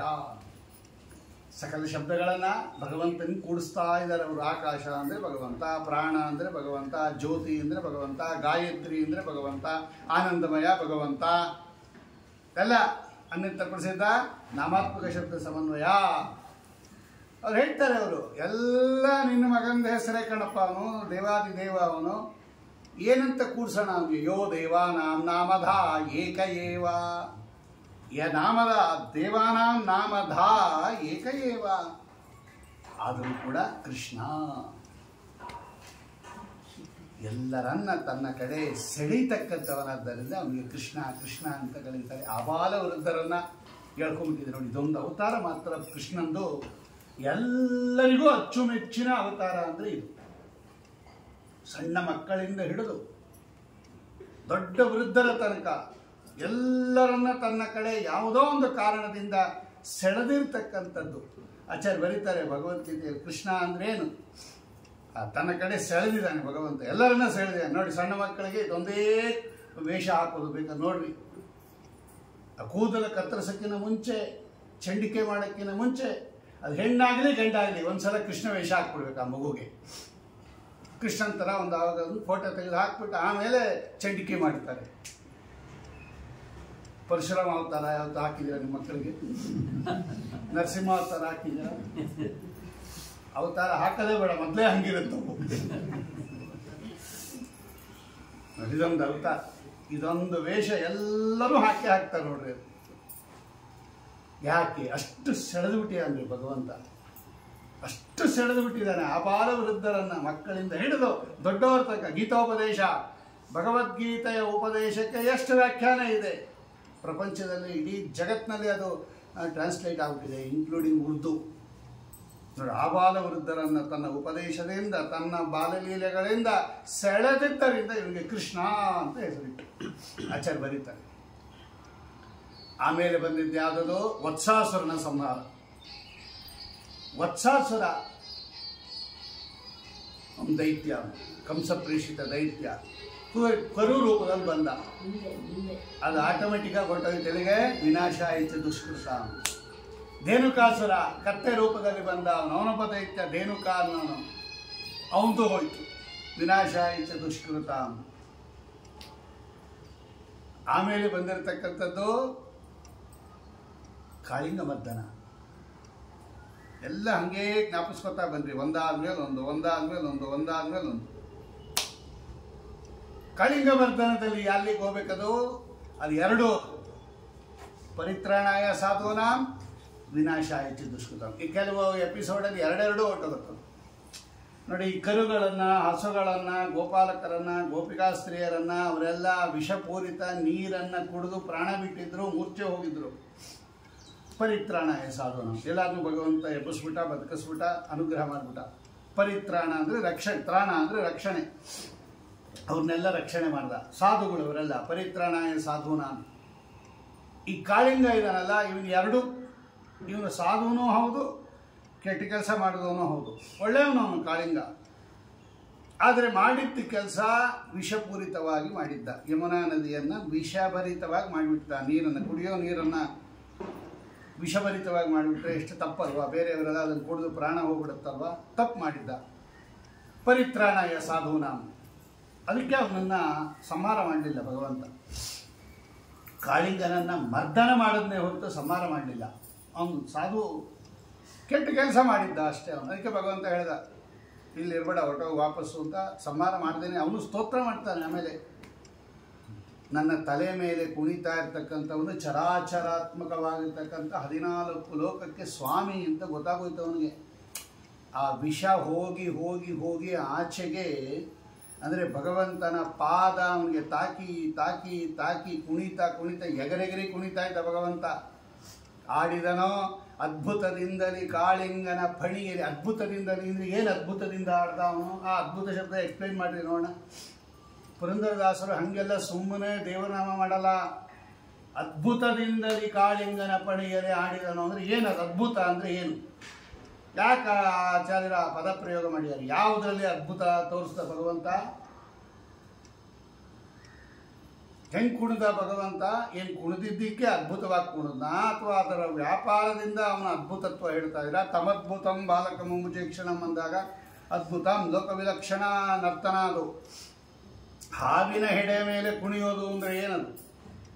ಸ್ಟೇಜ್ ಮೇಲೆ ಕುಣಿಯೋದಲ್ಲ, ಅದು ಜಾರ್ತಾ ಇರ್ತಕ್ಕಂಥದ್ದು. ಅದು ಹಾವಿನ ಹೆಡೆನೇ ಜಾರೋದು. ಹಾವೇ ಜಾರೋ ಪದಾರ್ಥ, ಅದು ನೈಸದು. ಅದು ನೀರಲ್ಲಿರೋ ಹಾವು ಬೇರೆ. ಅದು ನೆಲದ ಮೇಲೆ ನೀರು ಬಿದ್ದರೆ ಜಾರ್ತೀವಿ ನಾವು. ಹಾವಿನ ಹೆಡೆ ಜಾರ್ತಾ ಇದೆ, ಅದರ ಮೇಲೆ ಭಗವಂತ ಕುಣಿದಿದ್ದಾನೆ. ಆ ಕುಣಿತ ಕುಣಿತ ಕುಣಿತ ಅವನ ಪಾದ ತಾಕ್ತಾ ತಾಕ್ತಾ ತಾಕ್ತಾ ಅವನ ಒಳಗಡೆ ಇರೋ ಕೆಟ್ಟ ಬುದ್ಧಿ ಎಲ್ಲ ಹೋಯ್ತು. ರಕ್ತ ರೂಪದಲ್ಲಿ ಹೋಯ್ತು, ವಿಷ ರೂಪದಲ್ಲಿ ಹೋಯ್ತು, ವಾಂತಿ ರೂಪದಲ್ಲಿ ಹೋಯ್ತು. ನೋಡಿ, ಅವನು ಶುದ್ಧನಾಗ್ಬಿಟ್ಟ. ಅವನು ಆವಾಗ ಅವನು ಜ್ಞಾನೋದಯ ಆಗೋಯ್ತು. ನನ್ನ ಮೇಲೆ ಕುಣಿತ. ಇದೇ ಕೃಷ್ಣನ ಕಚ್ಚಕ್ಕೆ ಬಂದಿದ್ದ, ಮೊದಲು ಗೊತ್ತಿರಲಿಲ್ಲ. ವಾದಿರಾಜರು ಬರೀತಾರೆ ತೀರ್ಥ ಪ್ರಬಂಧದಲ್ಲಿ. ಆಮೇಲೆ ಅವನಿಗೆ ಗೊತ್ತಾಗೋಯ್ತು, ಇವನು ನನ್ನ ಮೇಲೆ ಕುಣಿತಾ ಇರ್ತಕ್ಕಂಥವನು 14 ಲೋಕಕ್ಕೆ ಸ್ವಾಮಿ ಅಂತ ಭಕ್ತಿ ಬಂದ್ಬಿಡ್ತು ಅವನಿಗೆ. ಅವನು ಸ್ತೋತ್ರ ಮಾಡ್ತಾನೆ, ಅವನ ಹೆಂಡತಿಯೂ ಸ್ತೋತ್ರ ಮಾಡ್ತಾಳೆ. ನೋಡಿ, ಈಗ ಭಕ್ತ ಆಗೋದ ಅವನು. ಅದಕ್ಕೆ ಭಗವಂತ ಪರಿತ್ರಾಣಾಯ ಸಾಧುನ ಉದ್ಧಾರ ಮಾಡ್ಬಿಟ್ಟ ಅವನು. ಅವನು ಹೇಳ್ತಾನೆ, ಗರುಡ ಹೆದರ್ಕೋ, ಗರುಡ ನನ್ನನ್ನು ಅಲ್ಲಿ ಹೋದ್ರೆ, ರಮಣಕ ದ್ವೀಪಕ್ಕೆ ಹೋದರೆ ಗರುಡ ತಿದ್ದಾಕ್ಬಿಡ್ತಾನೆ ಸ್ವಾಮಿಯಿಂದ. ಅವನು ಗರುಡಂಗೆ ಎದುರ್ಕೊಂಬಂದ್ಬಿಟ್ಟಿದ್ದಾನೆ ಕಾಳಿಂಗ. ಭಗವಂತ ಹೇಳ್ದ, ನಿನ್ನ ತಲೆ ಮೇಲೆ ನನ್ನ ಪಾದದ ಚಿಹ್ನೆ ಇದೆ, ಡೋಂಟ್ ವರಿ ಇಂದ. ನಾವು ಊರಿದ್ದೀನಲ್ಲ, ನಿನ್ನ ತಲೆ ಮೇಲೆ ನನ್ನ ಪಾದದ ಚಿಹ್ನೆ ಇದೆ, ನಿನ್ನನ್ನು ಏನು ಮಾಡಲ್ಲ, ನಮ್ಮ ಕಡೆಯವನು ಮಾವಾಳು ಅಂತ ಒಳಗಿಟ್ಬಿಡ್ತಾನೆ. ಹೋಗ ಕಮಲನವನ ಚಿಹ್ನೆಯನ್ನು ಧರಿಸಿಕೊಂಡು ಮೆರಗಿರೋ ಯಮನ ಭಟರು ಅಂಜಿ ದೂರ ಓಡಿಪೋಪರೋ. ಕೃಷ್ಣ ಕೃಷ್ಣ ಕೃಷ್ಣ ಎಂದು 3 ಬಾರಿ ನೆನೆಗಿರೋ. ಸಂತುಷ್ಟನಾಗಿ ಮುಕುತಿ ಕೊಟ್ಟು ಮಿಕ್ಕಾಬಾರ ಹೊರುವನೋ. ಕಮಲನವನ ಚಿಹ್ನೆಯನ್ನು ಧರಿಸಿಕೊಂಡು ಮೆರಗಿರೋ. ಧಾರಣೆ ಮಾಡಿದ್ದ ಭಗವಂತನ ಪಾದದ ಚಿಹ್ನೆ ವಿಷ್ಣುಪಾದ. ಅದು ಭಗವಂತನ ಕಾಲು ಅಂದರೆ ಇವತ್ತು ಗಯಾಗ ಹೋಗಿ ನೋಡ್ಕೊಂಬರ್ತೀವಲ್ಲ, ವಿಷ್ಣುಪಾದ. ಅದು ನಿನ್ನ ತಲೆ ಮೇಲಿದೆ, ಹೋಗು, ಗರುಡ ದೇವರಿಗೆ ಗೊತ್ತೋದು, ನಮ್ಮ ಸ್ವಾಮಿ ಭಕ್ತ ಅಂತ ನೀನೇನು ಮಾಡಲ್ಲ ಅಂತಾನೆ ಭಗವಂತ. ಪರಿತ್ರಾಣಾಯ ಸಾಧೂನಾಂ. ತುಳಿದಿದ್ಯಾಕೆ? ವಿನಾಶಾಯ ಚ ದುಷ್ಕೃತಾಂ. ಅವನು ಮಾಡಿದ ಕೆಟ್ಟ ಕೆಲಸ. ದುಷ್ಕೃತ ಅಂದರೆ ಕೆಟ್ಟ ಕೆಲಸ. ವಿನಾಶಾಯ, ತುಳಿದ ಭಗವಂತ ಒಳಗಡೆ ಇರೋ ಕೆಟ್ಟತನವನ್ನು, ದುಷ್ಟ ಬುದ್ಧಿಯನ್ನು ವಿಷದ ರೂಪದಲ್ಲಿ ಆಚೆಗೆ ಹಾಕಿಸಿದ ಭಗವಂತ. ಅದೆರಡು, ಪರಿತ್ರಾಣಾಯ ಸಾಧೂನಾಂ, ವಿನಾಶಾಯ ಚ ದುಷ್ಕೃತಾಂ. ಆಮೇಲೆ ಬಂದದ್ದು ಯಾವುದದು? ಗೋವರ್ಧನೋದ್ಧಾರ. ಇದು ಪರಿತ್ರಾಣಾಯ ಸಾಧೂನಾಂ. ಯಾರನ್ನು ರಕ್ಷಣೆ ಮಾಡಿದ ಭಗವಂತ? ಇಂದ್ರದೇವರನ್ನು ರಕ್ಷಣೆ ಮಾಡಿದ. ಮುಖ್ಯವಾಗಿ ಭಗವಂತ ಗೋವರ್ಧನೋದ್ಧಾರವನ್ನು ಮಾಡಿ ಉದ್ಧಾರ ಮಾಡಿದ್ದು ಇಂದ್ರದೇವರನ್ನು. ಪರಿತ್ರಾಣಾಯ ಸಾಧೂನಾಂ. ಸಾಧುಗಳು ಇಂದ್ರದೇವರು, ಸಜ್ಜನರು ಅಂತ ಅರ್ಥ. ಸಾಧುಗಳು, ದೇವತೆಗಳೆಲ್ಲ ಸಜ್ಜನರೇ, ಸಾತ್ವಿಕರು. ಅವ್ರಿಗೇನು? ಕೃಷ್ಣನ್ನ ಮನುಷ್ಯ ಅಂತ ತಿಳ್ಕೊಂಬಿಟ್ರು ಇಂದ್ರದೇವರು. ಒಂದು ಕ್ಷಣದಲ್ಲಿ, ಒಂದು ಸ್ವಲ್ಪ ಹೊತ್ತು ದೈತ್ಯಾವೇಶದಿಂದ, ಕಲ್ಯಾಣಿ ದೈತ್ಯಗಳ ಆವೇಶದಿಂದ ಕೃಷ್ಣನನ್ನು ಮನುಷ್ಯ ಅಂತ ತಿಳ್ಕೊಂಬಿಟ್ರು. ಅವರೇ ಹೇಳ್ತಾರೆ, ವಾಚಾಳಂ ಮಾನಿನಂ ಮತ್ತಂ ಪಂಡಿತಂ ಮರ್ತ್ಯಂ ಉಪಾಶ್ರಿತ್ಯ. ಕೋಪ ಬಂದ್ಬಿಡ್ತು ಅವ್ರಿಗೆ. ಪ್ರತಿ ವರ್ಷ ಇಂದ್ರದೇವರು ಪೂಜೆ ಮಾಡೋರು ಈ ಗೋಕುಲದಲ್ಲಿ ಎಲ್ಲ ಸೇರಿಕೊಂಡು. ಇಂದ್ರದೇವರು ಮಳೆ ಬರೆಸ್ತಾರೆ, ಅವರಿಂದ ನಮ್ಗೆ ಮಳೆ ಬರ್ತಾ ಇದೆ, ಇಂದ್ರ ಪೂಜಾ. ಈ ಬುದ್ಧಿ ಬಂದ್ಬಿಡ್ತು ಇಂದ್ರದೇವರಿಗೆ. ಕೃಷ್ಣ ಮರ್ತ್ಯ ಅಂತ ತಿಳ್ಕೊಂಬಿಟ್ರು. ಇದನ್ನು ತೆಗಿಬೇಕು ಅಂದ ಭಗವಂತ. ನೋಡಿ, ಸ್ವಲ್ಪ ಮಗುಗೆ ಜ್ವರದ ಸಿಂಪ್ಟಮ್ ಬಂದರೂ ಸಾಕು, ತಾಯಿ ಔಷಧ ಕೊಡಿಸ್ಬಿಡ್ತಾಳೆ. ಅದಕ್ಕೆ ಬಂದಿರಲ್ಲ ಇನ್ನು. ನೋಡಿ, ಯಾಕೋ ನಮ್ಮ ಕೂಸು ಮೈ ಬಿಸಿ ಇದೆ, ಯಾಕೋ ನಮ್ಮ ಕೂಸು ಊಟ ಸರಿಯಾಗಿ ಮಾಡ್ತಾ ಇಲ್ಲ ಅಂದರೆ ಇದೆಲ್ಲ ಜ್ವರದ ಲಕ್ಷಣಗಳು ಅಂತೇಳಿ ತಕ್ಷಣ ಅವಳು ಔಷಧಿ ಕೊಡಿಸ್ಬಿಡ್ತಾಳೆ. ಹಾಗೆ ಭಗವಂತ ವೈದ್ಯ ಅಲ್ವಾ, ಅವನು ಭವರೋಗ ವೈದ್ಯ ಅಲ್ವಾ. ದೇವತೆಗಳಿಗೂ ವೈದ್ಯ, ನಮಗೂ ವೈದ್ಯ. ನೋಡ್ದ ಅವನು ಇಂದ್ರದೇವರಿಗೆ ಸಿಂಪ್ಟಮ್ ಬರ್ತಾ ಇದೆ, ನಾನು ಮನುಷ್ಯ ಅಂತ ತಿಳ್ಕೊತಾ ಇದ್ದಾರೆ, ಬೇಗ ವಾಸಿ ಮಾಡಿಬಿಡ್ಬೇಕು, ಇದನ್ನು ಔಷಧಿ ಕೊಡಿಸಿ ಅಂತ ಹೇಳಿ ಅದಕ್ಕೆ ಭಗವಂತ ಇಂದ್ರದೇವರ ಪೂಜೆಯನ್ನು ತಪ್ಪಿಸ್ಬಿಟ್ಟ. ಇನ್ಮೇಲೆ ಇಂದ್ರದೇವರ ಪೂಜೆ ಮಾಡಬೇಡಿ, ಪ್ರತಿ ವರ್ಷ ಇಂದ್ರದೇವರಿಗೂ ಮಳೆಗೂ ಏನು ಸಂಬಂಧ ಇಲ್ಲ ಅಂದ್ಬಿಟ್ಟ ಭಗವಂತ. ನೋಡಿ, ಮಳೆ ಬರೋದು ಬಿಡೋದು ನಮ್ಮ ಕರ್ಮ, ಅದು ಕೆಟ್ಟ ಕರ್ಮ ಇದ್ರೆ ಮಳೆ ಬರಲ್ಲ, ಒಳ್ಳೇದಿದ್ರೆ ಬರುತ್ತೆ. ಇಂದ್ರ ಏನು ಮಾಡ್ತಾನೆ, ಅದಕ್ಕೂ ಹಂಗೂ ಏನು ಸಂಬಂಧ ಇಲ್ಲ, ನೀವು ಮಳೆಗೋಸ್ಕರ ಇಂದ್ರದೇವರ ಪೂಜೆ ಈ ವರ್ಷ ಮಾಡಬೇಡ್ರಿ ಅಂದ್ಬಿಟ್ಟ. ಏನು ಮಾಡ್ಬೇಕು ಮತ್ತೆ ಅಂದರು. ನಮಗೆ ನಿಜವಾಗ್ಲೂ ಮಳೆ ಕೊಡ್ತಾ ಇರೋದು ಯಾವುದು, ಈ ಗೋವರ್ಧನ ಪರ್ವತ. ಅದಕ್ಕೆ ನೋಡಿ, ಬೆಟ್ಟ ಎಲ್ಲಿ ಜಾಸ್ತಿ ಇರುತ್ತೋ ಮಳೆ ಜಾಸ್ತಿ ಅಲ್ಲಿ. ಬೆಟ್ಟ ಗುಡ್ಡಗಳಲ್ಲಿ ಮಳೆ ಜಾಸ್ತಿ, ಯಾಕೆಂದರೆ ಅದು ಮೋಡಗಳನ್ನು ತಡೆಯುತ್ತದು. ನಮಗೆ ನಿಜವಾಗಲೂ ಮಳೆ ಕೊಡ್ತಾ ಇರೋದು ಯಾವುದು, ಗೋವರ್ಧನ ಪರ್ವತ. ಇದಕ್ಕೆ ಗಿರಿ ಯಜ್ಞ ಅಂತ ಕರೀತಾರೆ, ಹರಿವಂಶದಲ್ಲಿ ಇದೆ ಅದು. ಗಿರಿ ಯಜ್ಞ ಅಂದರೆ ಒಬ್ಬೊಬ್ಬರಿಗೆ ಒಂದೊಂದು ಯಜ್ಞ ಮಾಡಿದ್ದಾರೆ. ಬ್ರಾಹ್ಮಣರಿಗೆಲ್ಲ ಮಂತ್ರ ಯಜ್ಞ, ಮಂತ್ರ ಹೇಳಿಬಿಟ್ಟು ಅವರು ಹವಿಸ್ ಹಾಕಬೇಕು ಹೋಮದಲ್ಲಿ, ಬ್ರಾಹ್ಮಣರು ಸ್ವಾಹಾಕಾರವಾಗಿ. ಅದಕ್ಕೆ ಮಂತ್ರ ಯಜ್ಞ ಅಂತ ಕರೀತಾರೆ. ಈ ಕ್ಷತ್ರಿಯರಿದಾರಲ್ಲ, ಇವರು ಒಕ್ಕಲಿಗರು, ಇವರಿಗೆಲ್ಲ ಗಿರಿ, ಇದು ಕೃಷಿ ಯಜ್ಞ. ಭೂಮಿ ಉಳೋದಿದೆಯಲ್ಲ ನೇಗಿಲಿನಿಂದ, ಅದೊಂದು ಯಜ್ಞ ಅವರಿಗೆ. ಭಗವಂತನ ಸೇವಾ ರೂಪವಾಗಿ ಅವ್ರು ಉಳ್ಬೇಕು ಅದನ್ನು, ಅದಕ್ಕೆ ಕೃಷಿ ಯಜ್ಞ ಅಂತ ಕರೀತಾರೆ. ಅವ್ರು ಬೆಳೆ ಬೆಳೀತಾರಲ್ಲ, ಅವರು ಒಕ್ಕಲಿಗರು, ಬೇಸಾಯ ಮಾಡೋರು, ಅವ್ರ ಕೃಷಿ ಯಜ್ಞ. ಈ ವೈಶ್ಯ ಜಾತಿಯ ಒಂದು ಗುಂಪೆ ಇದು, ಈ ಗೋಪಾಲಕರೆಲ್ಲ. ಇವರಿಗೆಲ್ಲ ಗಿರಿ ಯಜ್ಞ, ಅರ್ಥಾತ್ ಪರ್ವತವನ್ನು ಪೂಜೆ ಮಾಡಬೇಕು ಇವರು. ಭಗವಂತ ಹೇಳ್ತಾನೆ, ಹರಿವಂಶದಲ್ಲಿದೆ, ಗಿರಿ ಯಜ್ಞ ಅಂತಲೇ ಕರೀತಾರೆ ಅದಕ್ಕೆ. ಇದು ನೋಡ್ರಿ, ನಮಗೆ ನಿಜವಾಗಲೂ ಮಳೆ ಕೊಡ್ತಾ ಇರೋದು ಈ ಗೋವರ್ಧನ ಪರ್ವತ, ಅದಕ್ಕೆ ಪೂಜೆ ಮಾಡ್ಬೇಕು ನಾವು, ಇಂದ್ರದೇವರಿಗೆ ಏನು ಸಂಬಂಧ ಇಲ್ಲ ಅಂದ್ಬಿಟ್ಟ. ಆಯಿತು, ಕೃಷ್ಣನ ಮಾತು ಕೇಳಿದ್ರು ಅವರೆಲ್ಲ. ಏನು ಮಾಡ್ಬೇಕು ಕೃಷ್ಣ ಅಂತ ಕೇಳಿದ್ರು. ಭಗವಂತ ಹೇಳ್ದ, ಒಂದು ಕೆಲಸ ಮಾಡಿರಿ, ಅನ್ನದ ರಾಶಿ ಮಾಡಿರಿ, ದೊಡ್ಡದಾಗಿ ಒಂದು ರಾಶಿ ಅನ್ನ ಮಾಡಬೇಕು. ಅನ್ನದ ರಾಶಿ ಹಾಕಿರಿ, ಚಕ್ಲಿ ಮಾಡಬೇಕು, ಪರಮಾನ್ನ ಮಾಡಬೇಕು, ಕಡುಬು ಮಾಡಬೇಕು, ಅದಕ್ಕೆಲ್ಲ ಬಲಿ ಹಾಕಬೇಕು, ಬಲಿ ಪ್ರಧಾನ. ಆ ಪರ್ವತದ ಮುಂದೆ ರಾಶಿ ಹಾಕ್ರಿ. ನೀವು ಎಲ್ಲ ಚೆನ್ನಾಗಿ ಅಲಂಕಾರ ಮಾಡಿಕೊಳ್ರಿ, ಹಸು ಕರುಗಳಿಗೆಲ್ಲ ಅಲಂಕಾರ ಮಾಡಿರಿ, ಗೋವರ್ಧನಕ್ಕೆ ಪ್ರದಕ್ಷಿಣೆ ಬಂದ್ಬಿಡ್ರಿ. ಇವತ್ತು ಗೋವರ್ಧನ ಪರಿಕ್ರಮ ಅಂತ ಇದೆ ವೃಂದಾವನದಲ್ಲಿ, ಕರ್ಕೊಂಡು ಹೋಗ್ತಾರೆ. ಹಿಂದೆಲ್ಲ ನಡ್ಕೊಂಡೇ ಹೋಗ್ತಾ ಇದ್ರು, ಇವಾಗ ವ್ಯಾನಲ್ಲಿ ಹೋಗ್ತಾರೆ. ಎಲ್ಲರೂ ಒಂದು ಪ್ರದಕ್ಷಿಣೆ ಬಂದ್ಬಿಡಿ ಗೋವರ್ಧನ ಪರ್ವತವನ್ನು. ಆಮೇಲೆ ಬ್ರಾಹ್ಮಣರಿಗೆ ಭೋಜನ ಮಾಡಿಸ್ಬಿಡಿ, ಇಷ್ಟೇ, ಇನ್ನೇನು ಮಾಡ್ಕೋಬೇಡ್ರಿ ಅಂದ್ಬಿಟ್ಟ ಭಗವಂತ. ಆಯಿತು ಅಂದರು. ಎಲ್ಲರೂ ಅನ್ನದ ರಾಶಿ ಹಾಕಿದ್ರು, ಬೇಕಾದಷ್ಟು ಭಕ್ಷ್ಯ ಭೋಜ್ಯಗಳು ಹಾಕಿದ್ರು, ಹಸು ಕರುಗಳಿಗೆ ಅಲಂಕಾರ ಮಾಡಿದ್ರು, ತಾವು ಅಲಂಕಾರ ಮಾಡಿಕೊಂಡ್ರು. ಎಲ್ಲರೂ ಅದು ಗೋವರ್ಧನವನ್ನು ಪ್ರದಕ್ಷಿಣೆ ಮಾಡ್ಕೊಂಡು ಬಂದ್ಬಿಟ್ರು. ಇವನೇನು ಮಾಡ್ದ, ಒಂದು ದೊಡ್ಡ ರೂಪ ತಗೊಂಡ್ಬಿಟ್ಟ ಭಗವಂತ. ಆ ಪರ್ವತದಲ್ಲಿ ತಾನು ಸನ್ನಿಧಾನವನ್ನು ಇಟ್ಟು ದೊಡ್ಡ ರೂಪದಿಂದ ಈ ಬಲಿ ಹಾಕಿರೋ ಅನ್ನ ಎಲ್ಲ ತಗೊಳಕ್ಕೆ ಶುರು ಮಾಡ್ದ ಅವನು. ಅದು ಅನ್ನ ಬರ್ತಾ ಬರ್ತಾ ಬರ್ತಾ ಬರ್ತಾ ಕಡಿಮೆ ಆಗ್ತಾ ಬಂತು. ರಾಶಿ ಹಾಕ್ಬಿಟ್ಟಿದ್ರಲ್ಲ, ಕಡಿಮೆ ಆಗ್ತಾ ಇತ್ತು. ಇನ್ನೊಂದು ರೂಪದಿಂದ ಇಲ್ಲೇ ಇದ್ದ, ಈ ಚೋಟ್ ರೂಪದಿಂದ. ಇದೆಲ್ಲ 7 ವರ್ಷ ಭಗವಂತನಿಗೆ ಇಷ್ಟಿಂದ ನಿಂತಿದ್ದ ಇಲ್ಲಿ. ನೋಡ್ರಿ ನೋಡಿ ನೋಡಿ, ತಗೋತಾ ಇದೆ, ಬೆಟ್ಟ ತಗೋತಾ ಇದೆ, ನೀವು ಹಾಕಿದ ಬಲಿ ಎಲ್ಲ ತೋರಿಸ್ತಾ ಇದ್ದಾನೆ. ಅವನೇ ಒಂದು ರೂಪದಿಂದ ತಗೋತಾ ಇದ್ದಾನೆ. ಬರ್ತಾ ಬರ್ತಾ ಬರ್ತಾ ಕಡಿಮೆ ಆಗೋಯ್ತು ಅನ್ನದ ರಾಶಿ. ನೋಡಿದ್ರ, ನೋಡಿ ಪರ್ವತ ತಗೋತಾ ಇದೆ, ಹೋಗ್ರಿ ಸಾಕು, ಈ ವರ್ಷ ಇಷ್ಟೇ ಆಯ್ತು, ನೈವೇದ್ಯ ಮುಗೀತು, ಹೋಗ್ರಿ ಇಂದ. ಇಂದ್ರದೇವರು ಕೋಪ ಬಂದ್ಬಿಡ್ತು. ಇಂದ್ರ ಮನ್ಯುಹು ನೋಡಿದ್ದೇನೆ. ಆವಾಗ ಅವನು ಹೇಳ್ತಾನೆ, ಅಲ್ಲ, ಪ್ರತಿ ವರ್ಷ ಮಾಡ್ತಾ ಇರೋ ನನ್ನ ಪೂಜೆ ತಪ್ಪಿಸಿದ್ದೀರಾ ನೀವು. ಈ ಮನುಷ್ಯ ಪಂಡಿತ ಅಂತ ತಿಳ್ಕೊಂಡಿದ್ದಾನೆ, ಸಿಕ್ಕಾಬಿಟ್ಟೆ ಮಾತಾಡ್ತಾನೆ, ಇವನೇ ದೊಡ್ಡ ಅಗ್ನ, ದಡ್ಡ ಮತ್ತಂ ಅಗ್ನಂ ಪಂಡಿತ ಮಾನಿನಂ ವಾಚಾಳಂ ಮರ್ತ್ಯಂ ಉಪಾಶ್ರಿತ್ಯ. ಭಾಗವತದ ವಾಕ್ಯ ಅದು. ಮನುಷ್ಯ ಅಂತ ತಿಳ್ಕೊಂಬಿಟ್ಟ ಕೃಷ್ಣನನ್ನ ಇಂದ್ರದೇವರು. ಇದೇ ಅವ್ರು ಮಾಡಿದ ತಪ್ಪು. ಭಗವಂತನನ್ನ ಮನುಷ್ಯ ಅಂತ ತಿಳ್ಕೊಂಡ್ರೆ ಜೀವ ಅಂತ ತಿಳ್ಕೊಂಡಂಗೆ ಆಗ್ತಿದ್ದು ತಪ್ಪದು. ಇದು ಹೋಗಿಸ್ಬೇಕು ಅಂತಲೇ ಇಂದ್ರದೇವರಿಗೆ ಭಗವಂತ ಗೋವರ್ಧನ ಪರ್ವತ ಎತ್ತಿದ್ದು. ಇಡೀ ಗೋಕುಲ ಕೊಚ್ಚಿಸ್ಬಿಡ್ತೀನಿ ಏನಂತ ತಿಳ್ಕೊಂಡೇನೆ. ಆ ಕೃಷ್ಣನ ಮಾತು ಕೇಳಿ ನನ್ನ ಪೂಜೆ ನಿಲ್ಲಿಸೋದ ನೋಡ್ತಾ ಇರಿ ಅಂತ ಹೇಳಿ ಆವಾಗ ಮಳೆ ಸುರಿಸಿದ್ದು. 7 ದಿವಸ ಸತತ ಮಳೆ, ಸಂವರ್ತಕ ಅನ್ನತಕ್ಕಂತಹ ಮೇಘಗಳು ಏನು ಧೋತ ಸುರಿತಾ ಇದೆ. ಒಂದು ಸ್ವಲ್ಪ ಬಂತು, ನೀರು ಜಾಸ್ತಿ ಆಗ್ತಾ ಆಗ್ತಾ ಆಗ್ತಾ ಇವ್ರ ಮನೆ ಒಳಗೆಲ್ಲ ನೀರು ಬರೋಕ್ಕೆ ಶುರುವಾಯಿತು. ಪಾತ್ರೆಗಳು, ಪಡಗುಗಳು, ಆಮೇಲೆ ಬಟ್ಟೆಗಳು, ಹಸು ಕರುಗಳು ಎಲ್ಲ ನೀರಲ್ಲಿ ತೇಲಾಡಕ್ಕೆ ಶುರು ಮಾಡ್ತು. ಕೃಷ್ಣ, ಇನ್ನೊಂದು ಸ್ವಲ್ಪ ನೀರು ಹೋದರೆ ನಾವೇ ಮುಳುಗಿ ಸತ್ತೋಗ್ತೀವಿ, ಇದು ಇಂದ್ರದೇವರು ಕೋಪ ಉಂಟಿದೆ. ನೋಡು ಮಳೆ ಸುರಿಸ್ತಾ ಇದ್ದಾರೆ ಇಂದ. ಭಗವಂತ ಹೇಳ್ದ ಪರಿತ್ರಾಣಾಯ ಸಾಧೋನ, ನಾನಿದ್ದೀನಿ, ಯಾಕೆ ಯೋಚನೆ ಮಾಡ್ತೀರಾ, ನಾನಿದ್ದೀನಿ, ಯೋಗಕ್ಷೇಮಂ ವಹಾಮ್ಯಹಂ. ಎತ್ತದ ಗೋವರ್ಧನ ಪರ್ವತವನ್ನೇ ಎತ್ತುಬಿಟ್ಟ ಭಗವಂತ, ಇಡೀ ಪರ್ವತ ಎತ್ತುಬಿಟ್ಟ. ಅಲ್ಲಿ ಏನದು 50 ಕಿಲೋಮೀಟರ್ ರೇಡಿಯಸ್, ಅದು ದೊಡ್ಡ ಪರ್ವತ. ಅದು ಇಡೀ ಬೆಂಗಳೂರು ಒಳಗೆ ಕೆಳಗೆ ನಿಲ್ಲಿಸ್ಬೋದು, ಅಷ್ಟು ದೊಡ್ಡ ಪರ್ವತ ಅದು. 50 ಕಿಲೋಮೀಟರ್ಸ್ ರೇಡಿಯಸ್ ಅದು. ಹಿಂಗೆ ಗೆರೆ ಹಾಕೊಂಬನ್ನಿ, 50 ಕಿಲೋಮೀಟರ್ ಎಷ್ಟು ಜಾಗ ಬರುತ್ತೋ ಅಷ್ಟದು. ಎಲ್ಲ ಬನ್ನಿ ಇದ್ರ ಕೆಳಗೆ ನಿಂತ್ಕೊಳ್ಳಿ ಇಂದ. ಎಲ್ಲರೂ ಬಂದು ನಿಂತ್ಕೊಂಡ್ರು. 7 ದಿವಸ ಮಳೆ, ಸತತ ಮಳೆ, 7 ದಿವಸ ಎತ್ತಿ ಹಿಡಿದಿದ್ದ ಭಗವಂತ.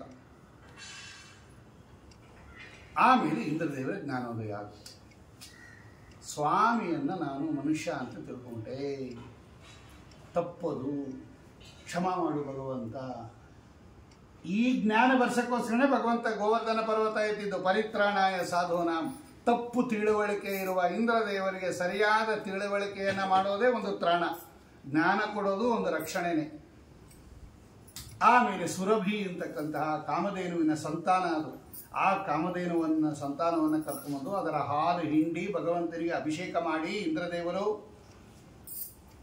ಇದೇ ಗೋವಿಂದ ಪಟ್ಟಾಭಿಷೇಕ ಅಂತ ಕರೀತಾರೆ. ತಪ್ಪಾಗೋಯ್ತು, ಕ್ಷಮಾ ಮಾಡು ಅಂದಾಗ ಆಗ ಭಗವಂತ ಹೋಗಪ್ಪ, ಸರಿ ಹೋಗಿದೆ, ಹೋಗು, ವಾಸಿಯಾಗಿದೆ, ಹೋಗಿ, ಜ್ವರ ಇಲ್ಲ ಅಂತ ಹೇಳಿ ಕಳಿಸಿ ಪರಿತ್ರಾಣಾಯ ಸಾಧುನ.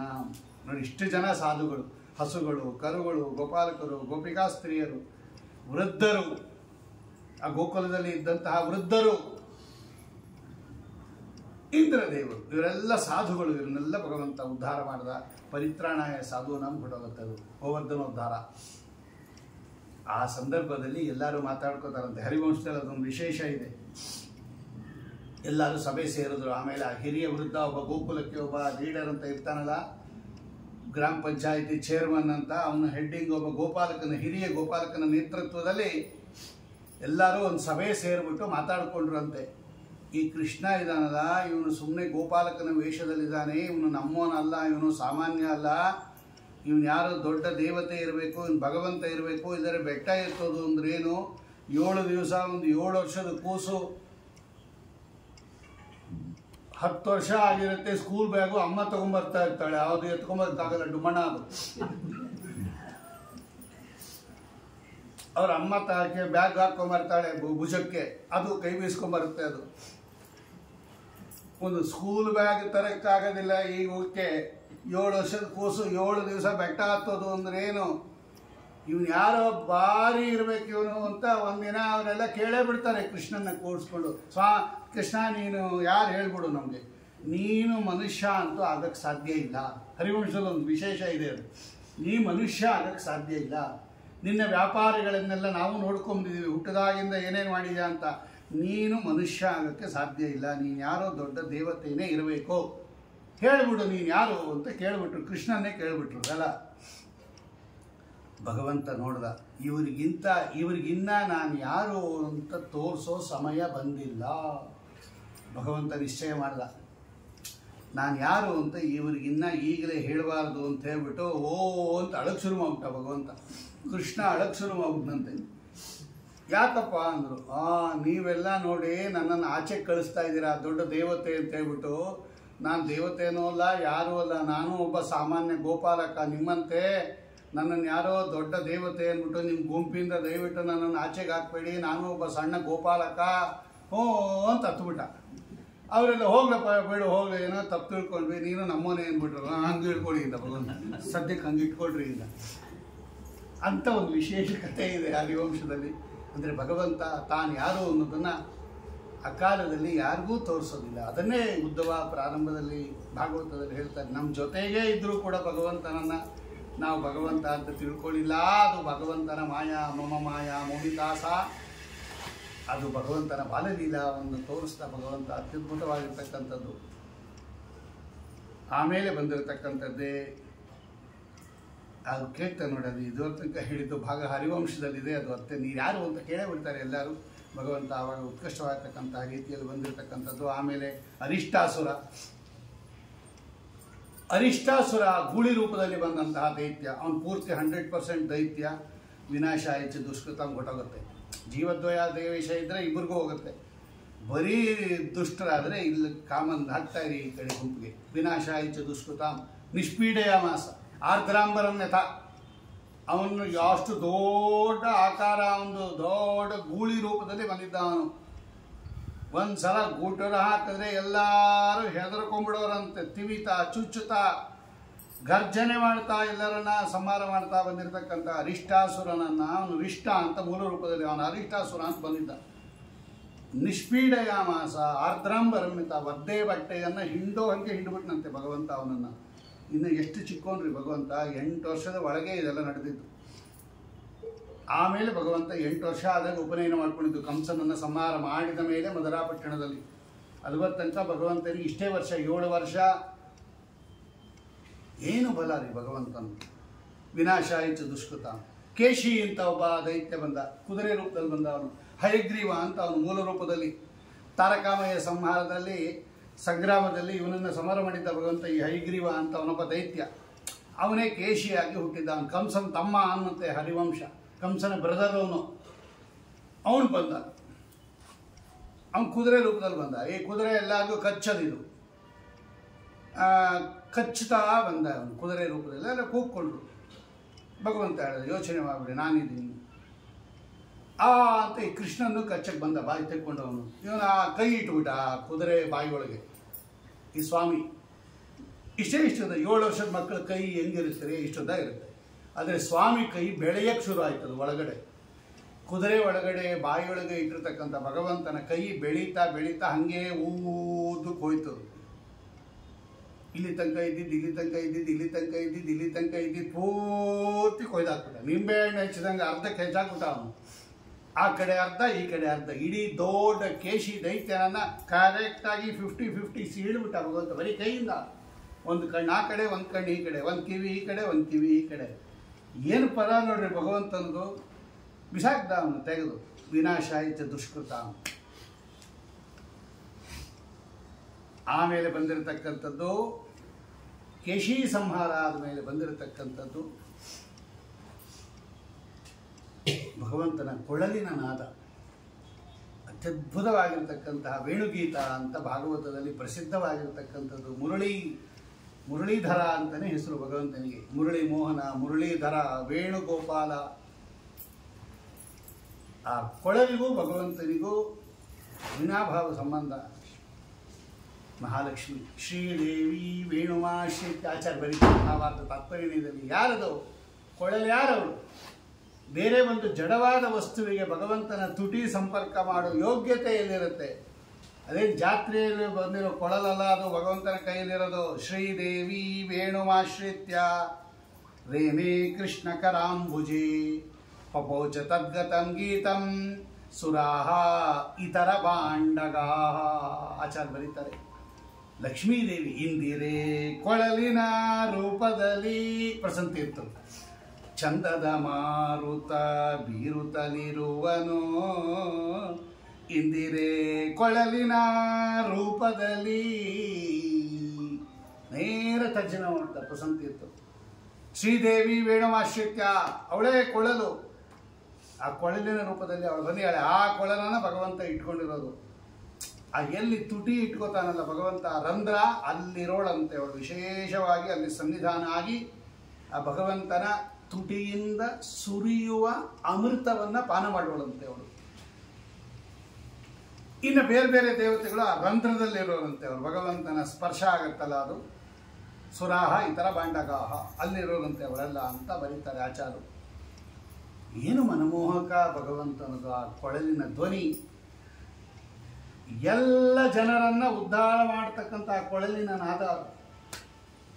ಮುರಳಿ ಬಾರಿಸೋ ಮಾಧವ ಕುಣಿಯುವೆ, ಮುರಳಿ ಬಾರಿಸೋ ಮಾಧವ. ಪ್ರಸಂತೀರ್ಥರು ಬರೀತಾರೆ ನೋಡಿ.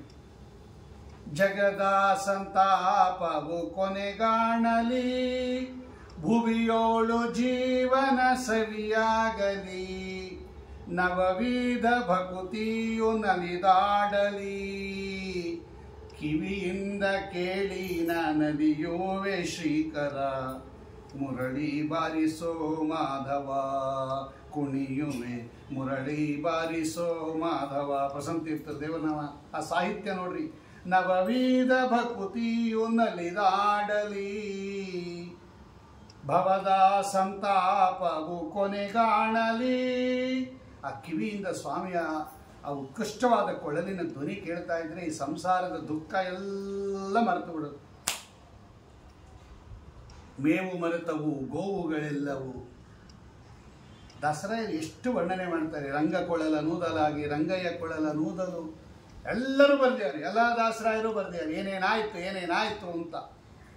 ವಾಮ ಬಾಹುಕೃತ ವಾಮ ಕಪೋಲೋ ವಲ್ಗಿತ ಬೃರುದರಾರ್ಪಿತ ವೇಣು ಕೋಮಲಾಂಗುಲ ವಿರಾಶ್ರಿತ ಮಾರ್ಗಾತ್ ಗೋಪ್ಯೈರಯತಿ ಯತ್ರ ಮುಕುಂದ ದಂತದಷ್ಟ ಕಬಲಾದೃತ ಕರ್ಣ ನಿದ್ರಿತ ಲಿಖಿತ ಚಿತ್ರಮಿವಾಸನ್. ವೇಣುಗೀತ ಅಂತ ಭಾಗವತದಲ್ಲಿ ಪ್ರಸಿದ್ಧ. ಅದು ಭ್ರಮರಗೀತ, ವೇಣುಗೀತ, ಗೋಪಿಗೀತ, ಶ್ರುತಿಗೀತ ಎಲ್ಲ ಗೀತನೂ ದಶಮಸ್ಕಂದದಲ್ಲೇ ಇರೋದು. ಎಡ ಕೆನ್ನೆಯನ್ನ ಎಡಭುಜದ ಮೇಲೆ ಸ್ವಲ್ಪ ಬಗ್ಗಿಸಿ ಭಗವಂತ ವಾಮ ಬಾಹುಕೃತ ವಾಮ ಕಪೋಲೋ. ವಾಮ ಬಾಹು ಅಂದರೆ ಎಡಭುಜ, ವಾಮ ಕಪೋಲ ಅಂದರೆ ಎಡಕೆನ್ನೆ. ವಾಮ ಬಾಹುಕೃತ ವಾಮ ಕಪೋಲ. ಸ್ವಲ್ಪ ತಲೆ ಹಿಂಗೆ ಬಗ್ಗಿಸಿ ಭಗವಂತ ಕೊಳಲನ್ನು ಹಿಡಿದು ತ್ರಿಭಂಗಿ ಅಂತ ಕರೀತಾರೆ. ಭಗವಂತ ನಿಂತಿರೋ ರೂಪ ನೋಡ್ರಿ, ಕೊಳಲು ಬಾರಿಸ್ತಾ ಇರುವಾಗ ಹೆಂಗಿದಾನ ಅವನು, ಹಿಂಗೋಗಿದಾನ ಅವನು. ಹಂಗೆ ನಿಂತ್ಕೊಬೇಕು ಹೋಗ್ಬೇಡ್ರಿ, ಯಾರು ಬಿದ್ದೋಗ್ತೀರ ಆಮೇಲೆ. ನಾವು ಸದ್ಯ ಸರಿಯಾಗಿ ನಡ್ಕೊಂಬರೋದೇ ಕಷ್ಟ. ಆದರೆ ಭಗವಂತ ಹೆಂಗೆ ನಿಂತಿಯ ನೋಡ್ರಿ, ಹಿಂಗೋಗಿದಾನ ಅವನು. ಅದಕ್ಕೆ ನಾಚಿ ತ್ರಿಭಂಗಿಲಿ ಅಂತಾರೆ ಅವರು, ತ್ರಿಭಂಗಿ ಅಂತ ಕರೀತಾರೆ ಅವನು. ಈ ಪೊಸಿಷನಲ್ಲಿ ನಿಂತಿಯಾನಂತೆ. ಹಂಗೆ ಇಟ್ಕೊಂಡು ಕೊಳಲು ಬಾರಿಸ್ತಾ ಇದ್ದಾನ ಕೊಡಿ. ವಲ್ಗಿತ ಬೃರುದರಾರ್ಪಿತ ವೇಣು ಕೋಮಲಾಂಗುಲಿ ವಿರಾಶ್ರಿತ ಮಾರ್ಗಾತ್. ಎಂಥ ಬೆರಳುಗಳ್ರಿ ಭಗವಂತನದು. ಕೆಂಪಗೆ ಎಳಸಾಗಿ ಇರುವ ಕೋಮಲ ಇದರಿಂದ ಆ ಬೆರಳುಗಳನ್ನ ರಂಧ್ರದಲ್ಲಿ ಹಿಂಗೆ ಆಡಿಸೋನಂತವನು. ಸಪ್ತ ಸ್ವರ, ಸಪ್ತ ರಾಗಗಳು, ಎಲ್ಲ ಸಂಗೀತ ಸ್ವರಗಳನ್ನು ಭಗವಂತ ಹೊರಡಿಸೋನಂತ. ಗೋಪ್ಯೈರಯತಿ ಯತ್ರ ಮುಕುಂದ. ಎಲ್ಲ ಗೋಪಿಕಾಸ್ತ್ರೀಯರು ಬಂದ್ಬಿಟ್ರು. ಪರಿತ್ರಾಣಾಯ ಸಾಧೂನಾಂ. ಇವರೆಲ್ಲ ಸಾಧುಗಳು. ಮೇವು ಮರೆತವು ಗೋವುಗಳೆಲ್ಲವು. ಅದನ್ನೇ ಹೇಳ್ತಾ ಇರೋದು. ದಂತದಷ್ಟ, ಇದರದೇ ಟ್ರಾನ್ಸ್ಲೇಷನ್ ಅದು. ದಂತದಷ್ಟ ಕವಲಾದೃತ ಕರ್ಣ. ತಿಂತಾನೂ ಇರಲಿಲ್ವಂತೆ, ಬಿಡ್ತಾನೂ ಇರಲಿಲ್ವಂತೆ. ಆ ಬಾಯಲ್ಲಿ ಕಚ್ಕೊಂಡ್ಬಿಡೋದಂತೆ ಹುಲ್ಲನ್ನು. ಹಲ್ಲಲ್ಲಿ ಹುಲ್ಲು ತಿಂತಾ ಇತ್ತಂತೆ. ಧ್ವನಿ ಕೇಳಿಸ್ಬಿಡ್ತು ಅದಕ್ಕೆ.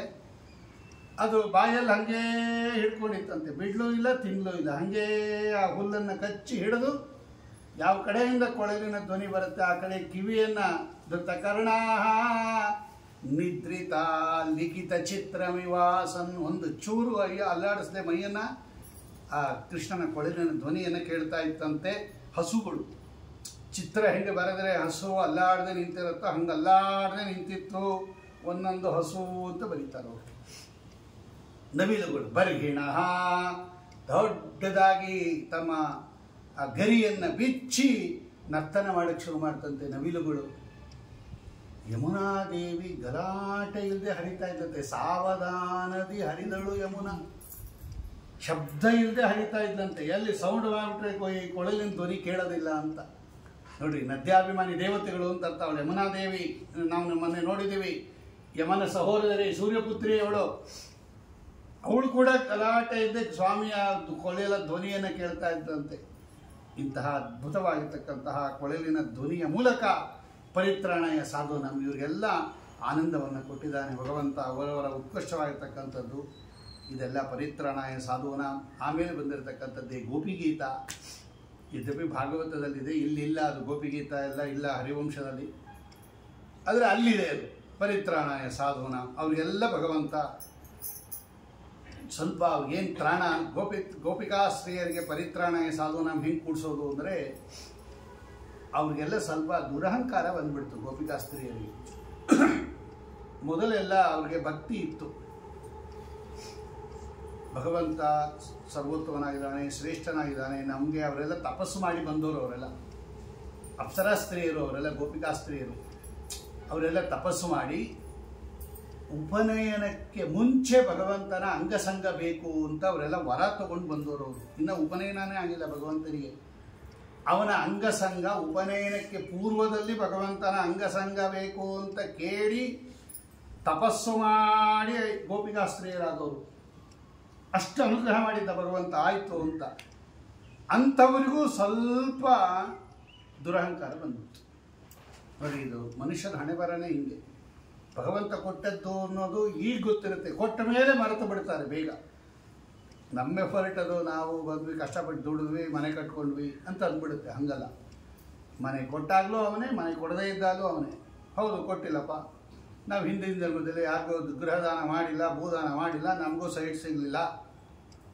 ಇಲ್ಲ, ಯಾವುದೋ ಜನ್ಮದಲ್ಲಿ ನಾವು ನಮ್ಮ ಹಿರಿಯರು ಭೂದಾನ ಮಾಡಿದ್ರು, ನಮಗೆ ಸೈಟ್ ಸಿಕ್ತು, ಮನೆ ಸಿಕ್ತು. ಇದೇ ಇರಬೇಕದು, ಇದೇ ಚಿಂತನೆ ಇರಬೇಕು. ಮನೆ ಇರಲಿ, ಇಲ್ಲದೇ ಇರಲಿ. ಕೆಲವರು ಹಂಗಲ್ಲ, ಏನು ಕಷ್ಟಪಟ್ಟು ಸಂಪಾದನೆ ಮಾಡಿದ್ದೀನಿ ಗೊತ್ತೇನ್ರಿ, ಈ ಮನೆ ಸುಮ್ಮನೆ ಬಂದ್ಬಿಡ್ತಾ ಅಂತ. ಇದು ಬಂದ್ಬಿಡುತ್ತಿದ್ದು, ಬರಬಾರ್ದು ಅನ್ನತ್ತೆ ಶಾಸ್ತ್ರ. ಗೋಪಿಕಾಸ್ತ್ರೀಯರಿಗೆಲ್ಲ ಸ್ವಲ್ಪ ದುರಹಂಕಾರ ಬಂದ್ಬಿಡ್ತು.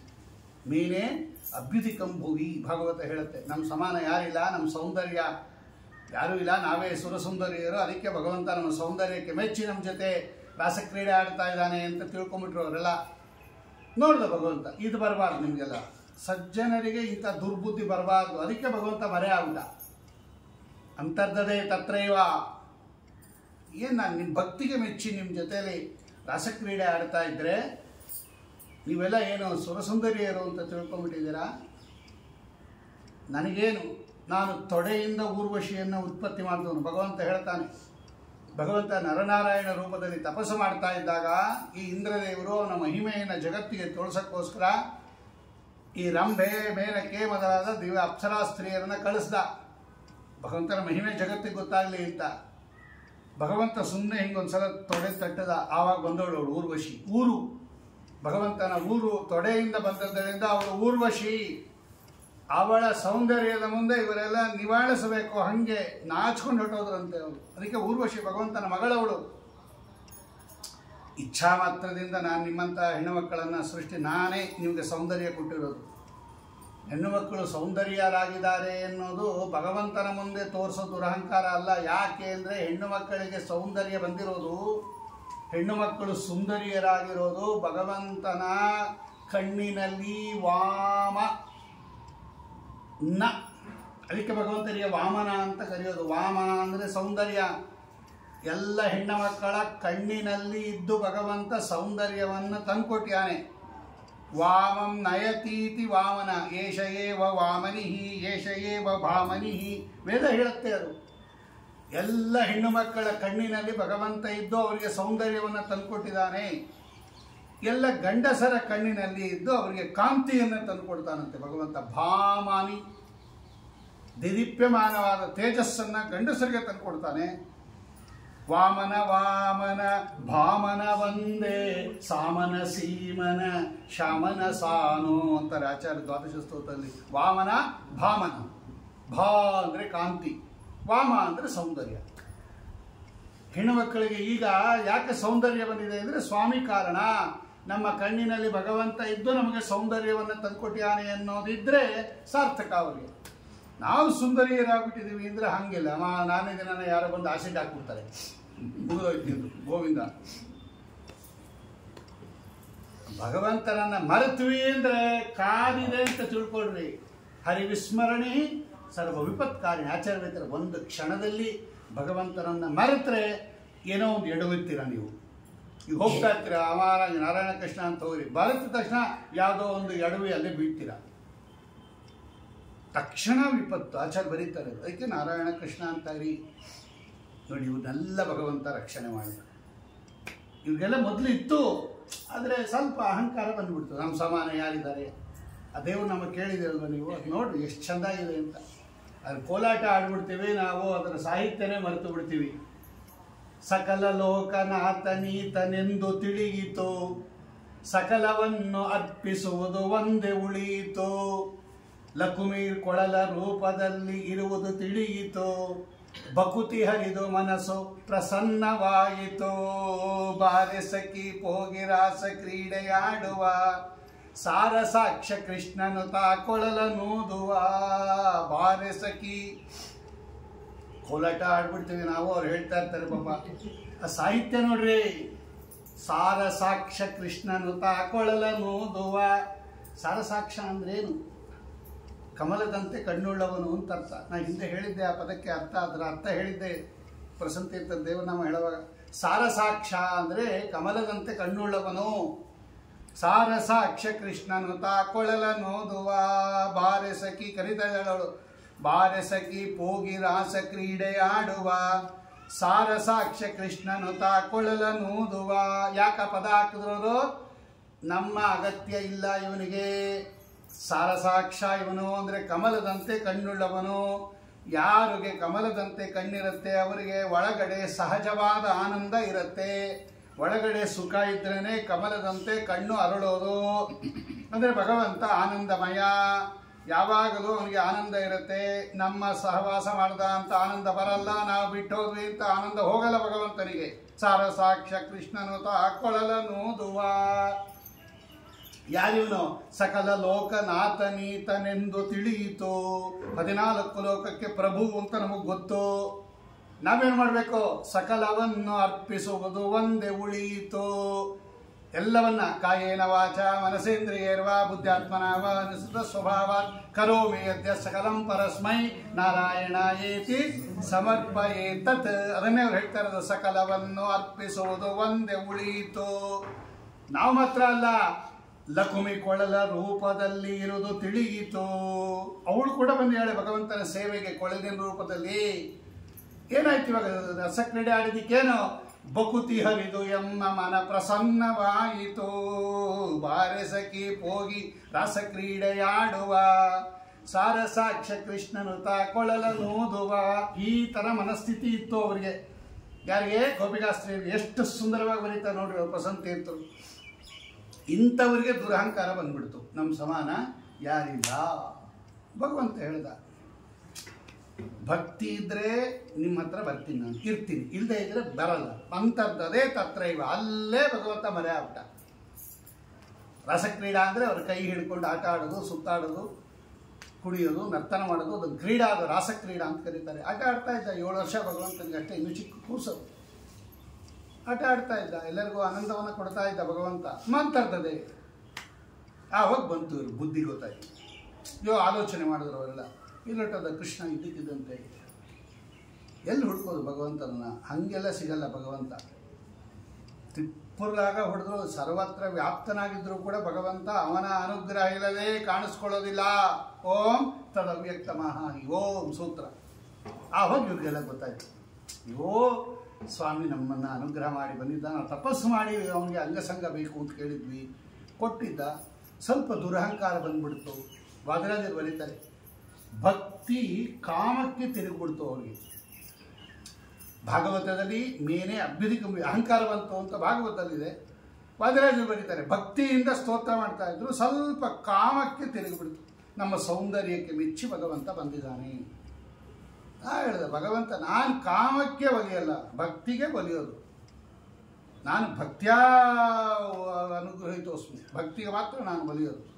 ಭಕ್ತಿ ಇತ್ತು, ಬಿದ್ದೆ, ಭಕ್ತಿ ಹೊಟ್ಟೋಯ್ತು, ಅಂತರ್ಧಾನ ಆಗ್ಬಿಟ್ಟ ನೋಡಿ. ಆವಾಗ ಇವರು ಬುದ್ಧಿ ಬಂತು. ಏನು ಮಾಡ್ಬೇಕು ಇವಾಗ? ಎಲ್ಲಿ ಸಿಗ್ತಾನೆ ಭಗವಂತ? ಹಂಗೆ ಸಿಗ್ತಾನ? ಅದಕ್ಕೆ ಇವರೆಲ್ಲ ಕೇಳ್ಕೊಂಡು ಹೋಗೋದು. ಕಮಲದ ಹೂವು ನೀ ಭಗವಂತ ನೋಡಿದ್ಯಾ, ತೆಂಗಿನ ಮರ ನೀ ಭಗವಂತ ನೋಡಿದ್ಯಾ, ಹುಣಸೆ ಮರ ನೀ ಭಗವಂತ ನೋಡಿದ್ಯಾ, ಯಮುನಾ ನದಿ ನೀ ಭಗವಂತ ನೋಡಿದ್ಯಾ. ಅದು ಹೆಂಗೆ ಭಗವಂತ ನೋಡತ್ರಿ ಅವರು? ಭಗವಂತ ಅವನಾಗಮನೆ ಬಂದರೆ ನೋಡ್ಬೋದು, ಇಲ್ಲ ಇಲ್ಲ ಇಲ್ಲ ಇಲ್ಲ ಅಂದ್ಬಿಡ್ತಾವಲ್ಲ, ಇಲ್ಲ ಇಲ್ಲ ಅಂತ.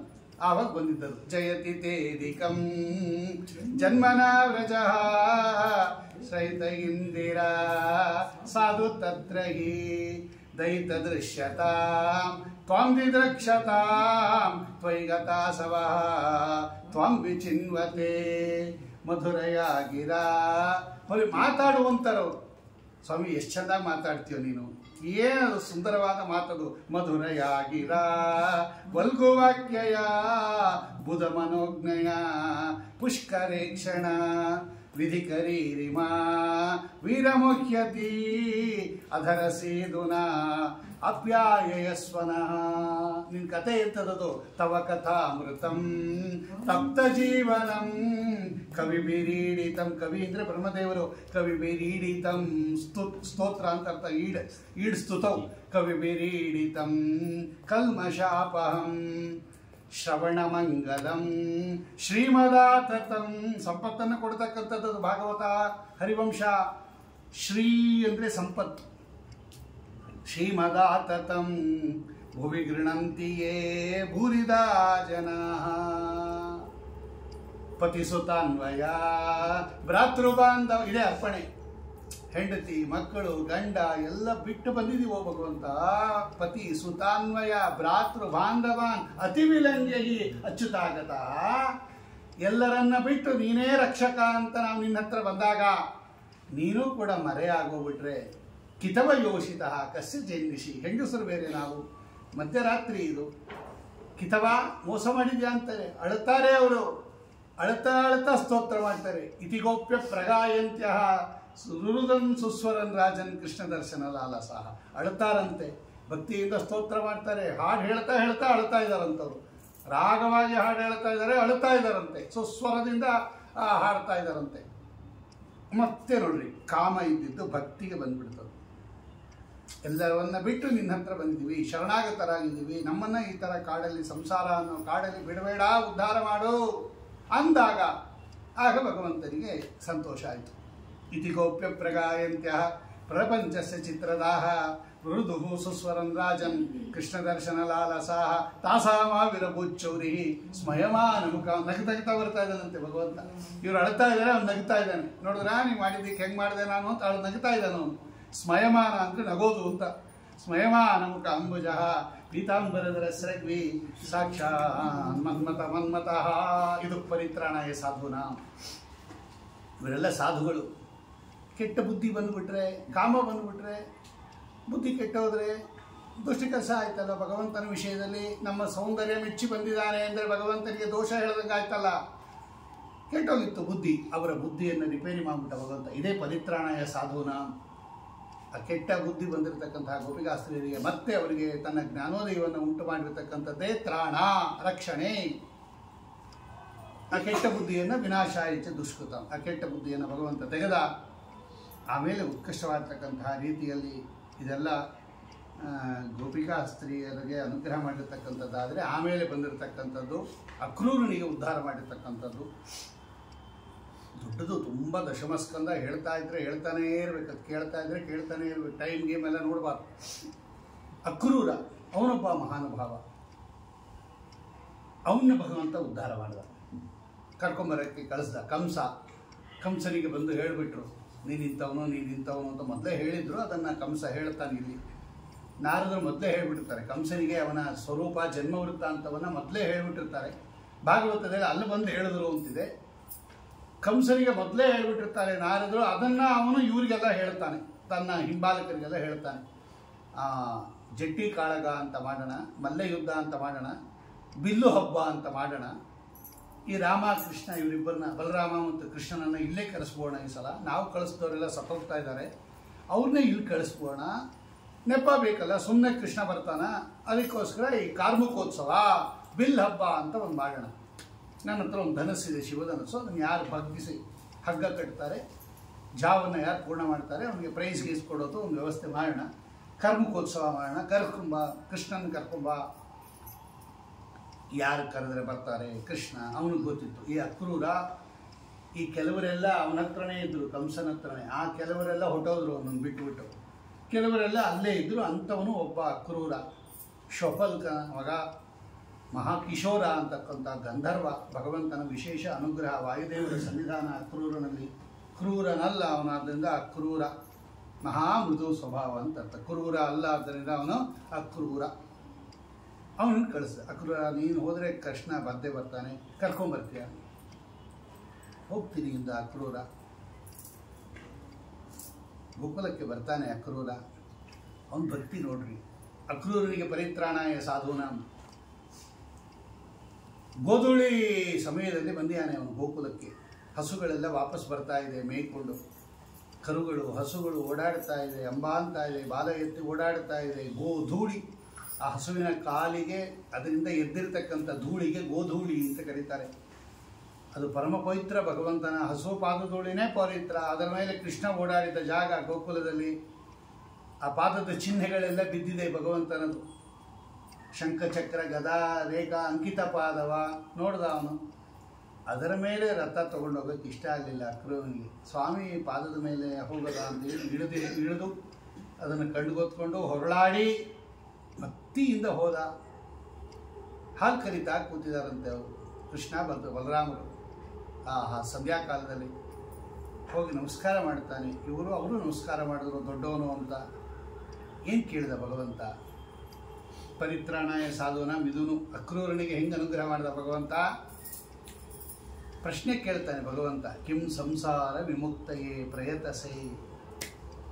ವಾದಿರಾಜ ಸ್ವಾಮಿಗಳು ಬರೀತಾರೆ, ಅಕ್ರೂರ ಈ ಸಂಸಾರದಿಂದ ಬಿಡಿಸ್ಕೊಂಡು ಹೋಗೋಕ್ಕೆ ಏನು ಮಾಡ್ತಾ ಇದೆಯಾ ಅಂತ ಕೇಳ್ತಾನಂತೆ. ನೋಡ್ರಿ ಸ್ವಾಮಿ, ಕಿಂ ಸಂಸಾರ ವಿಮುಕ್ತಯೇ ಪ್ರಯತಸೆ. ಕಿಂ ಸಂಸಾರ ವಿಮುಕ್ತಯೇ ಪ್ರಯತಸೆ. ಕಿಂ ಮಾಡ್ತಾ ಇದೆಯಾ ಅಂತ ಅರ್ಥ. ಕಿಂ ಅಂದರೆ ಸಂಸ್ಕೃತದಲ್ಲಿ ಈ ಸಂಸಾರದಿಂದ ಬಿಡಿಸ್ಕೊಂಡು ಹೋಗೋಕ್ಕೆ ಪ್ರಯತ್ನ ಪಡ್ತಾ ಇದೆಯಾ ಅಂತ ಕೇಳ್ತಾನಂತೆ.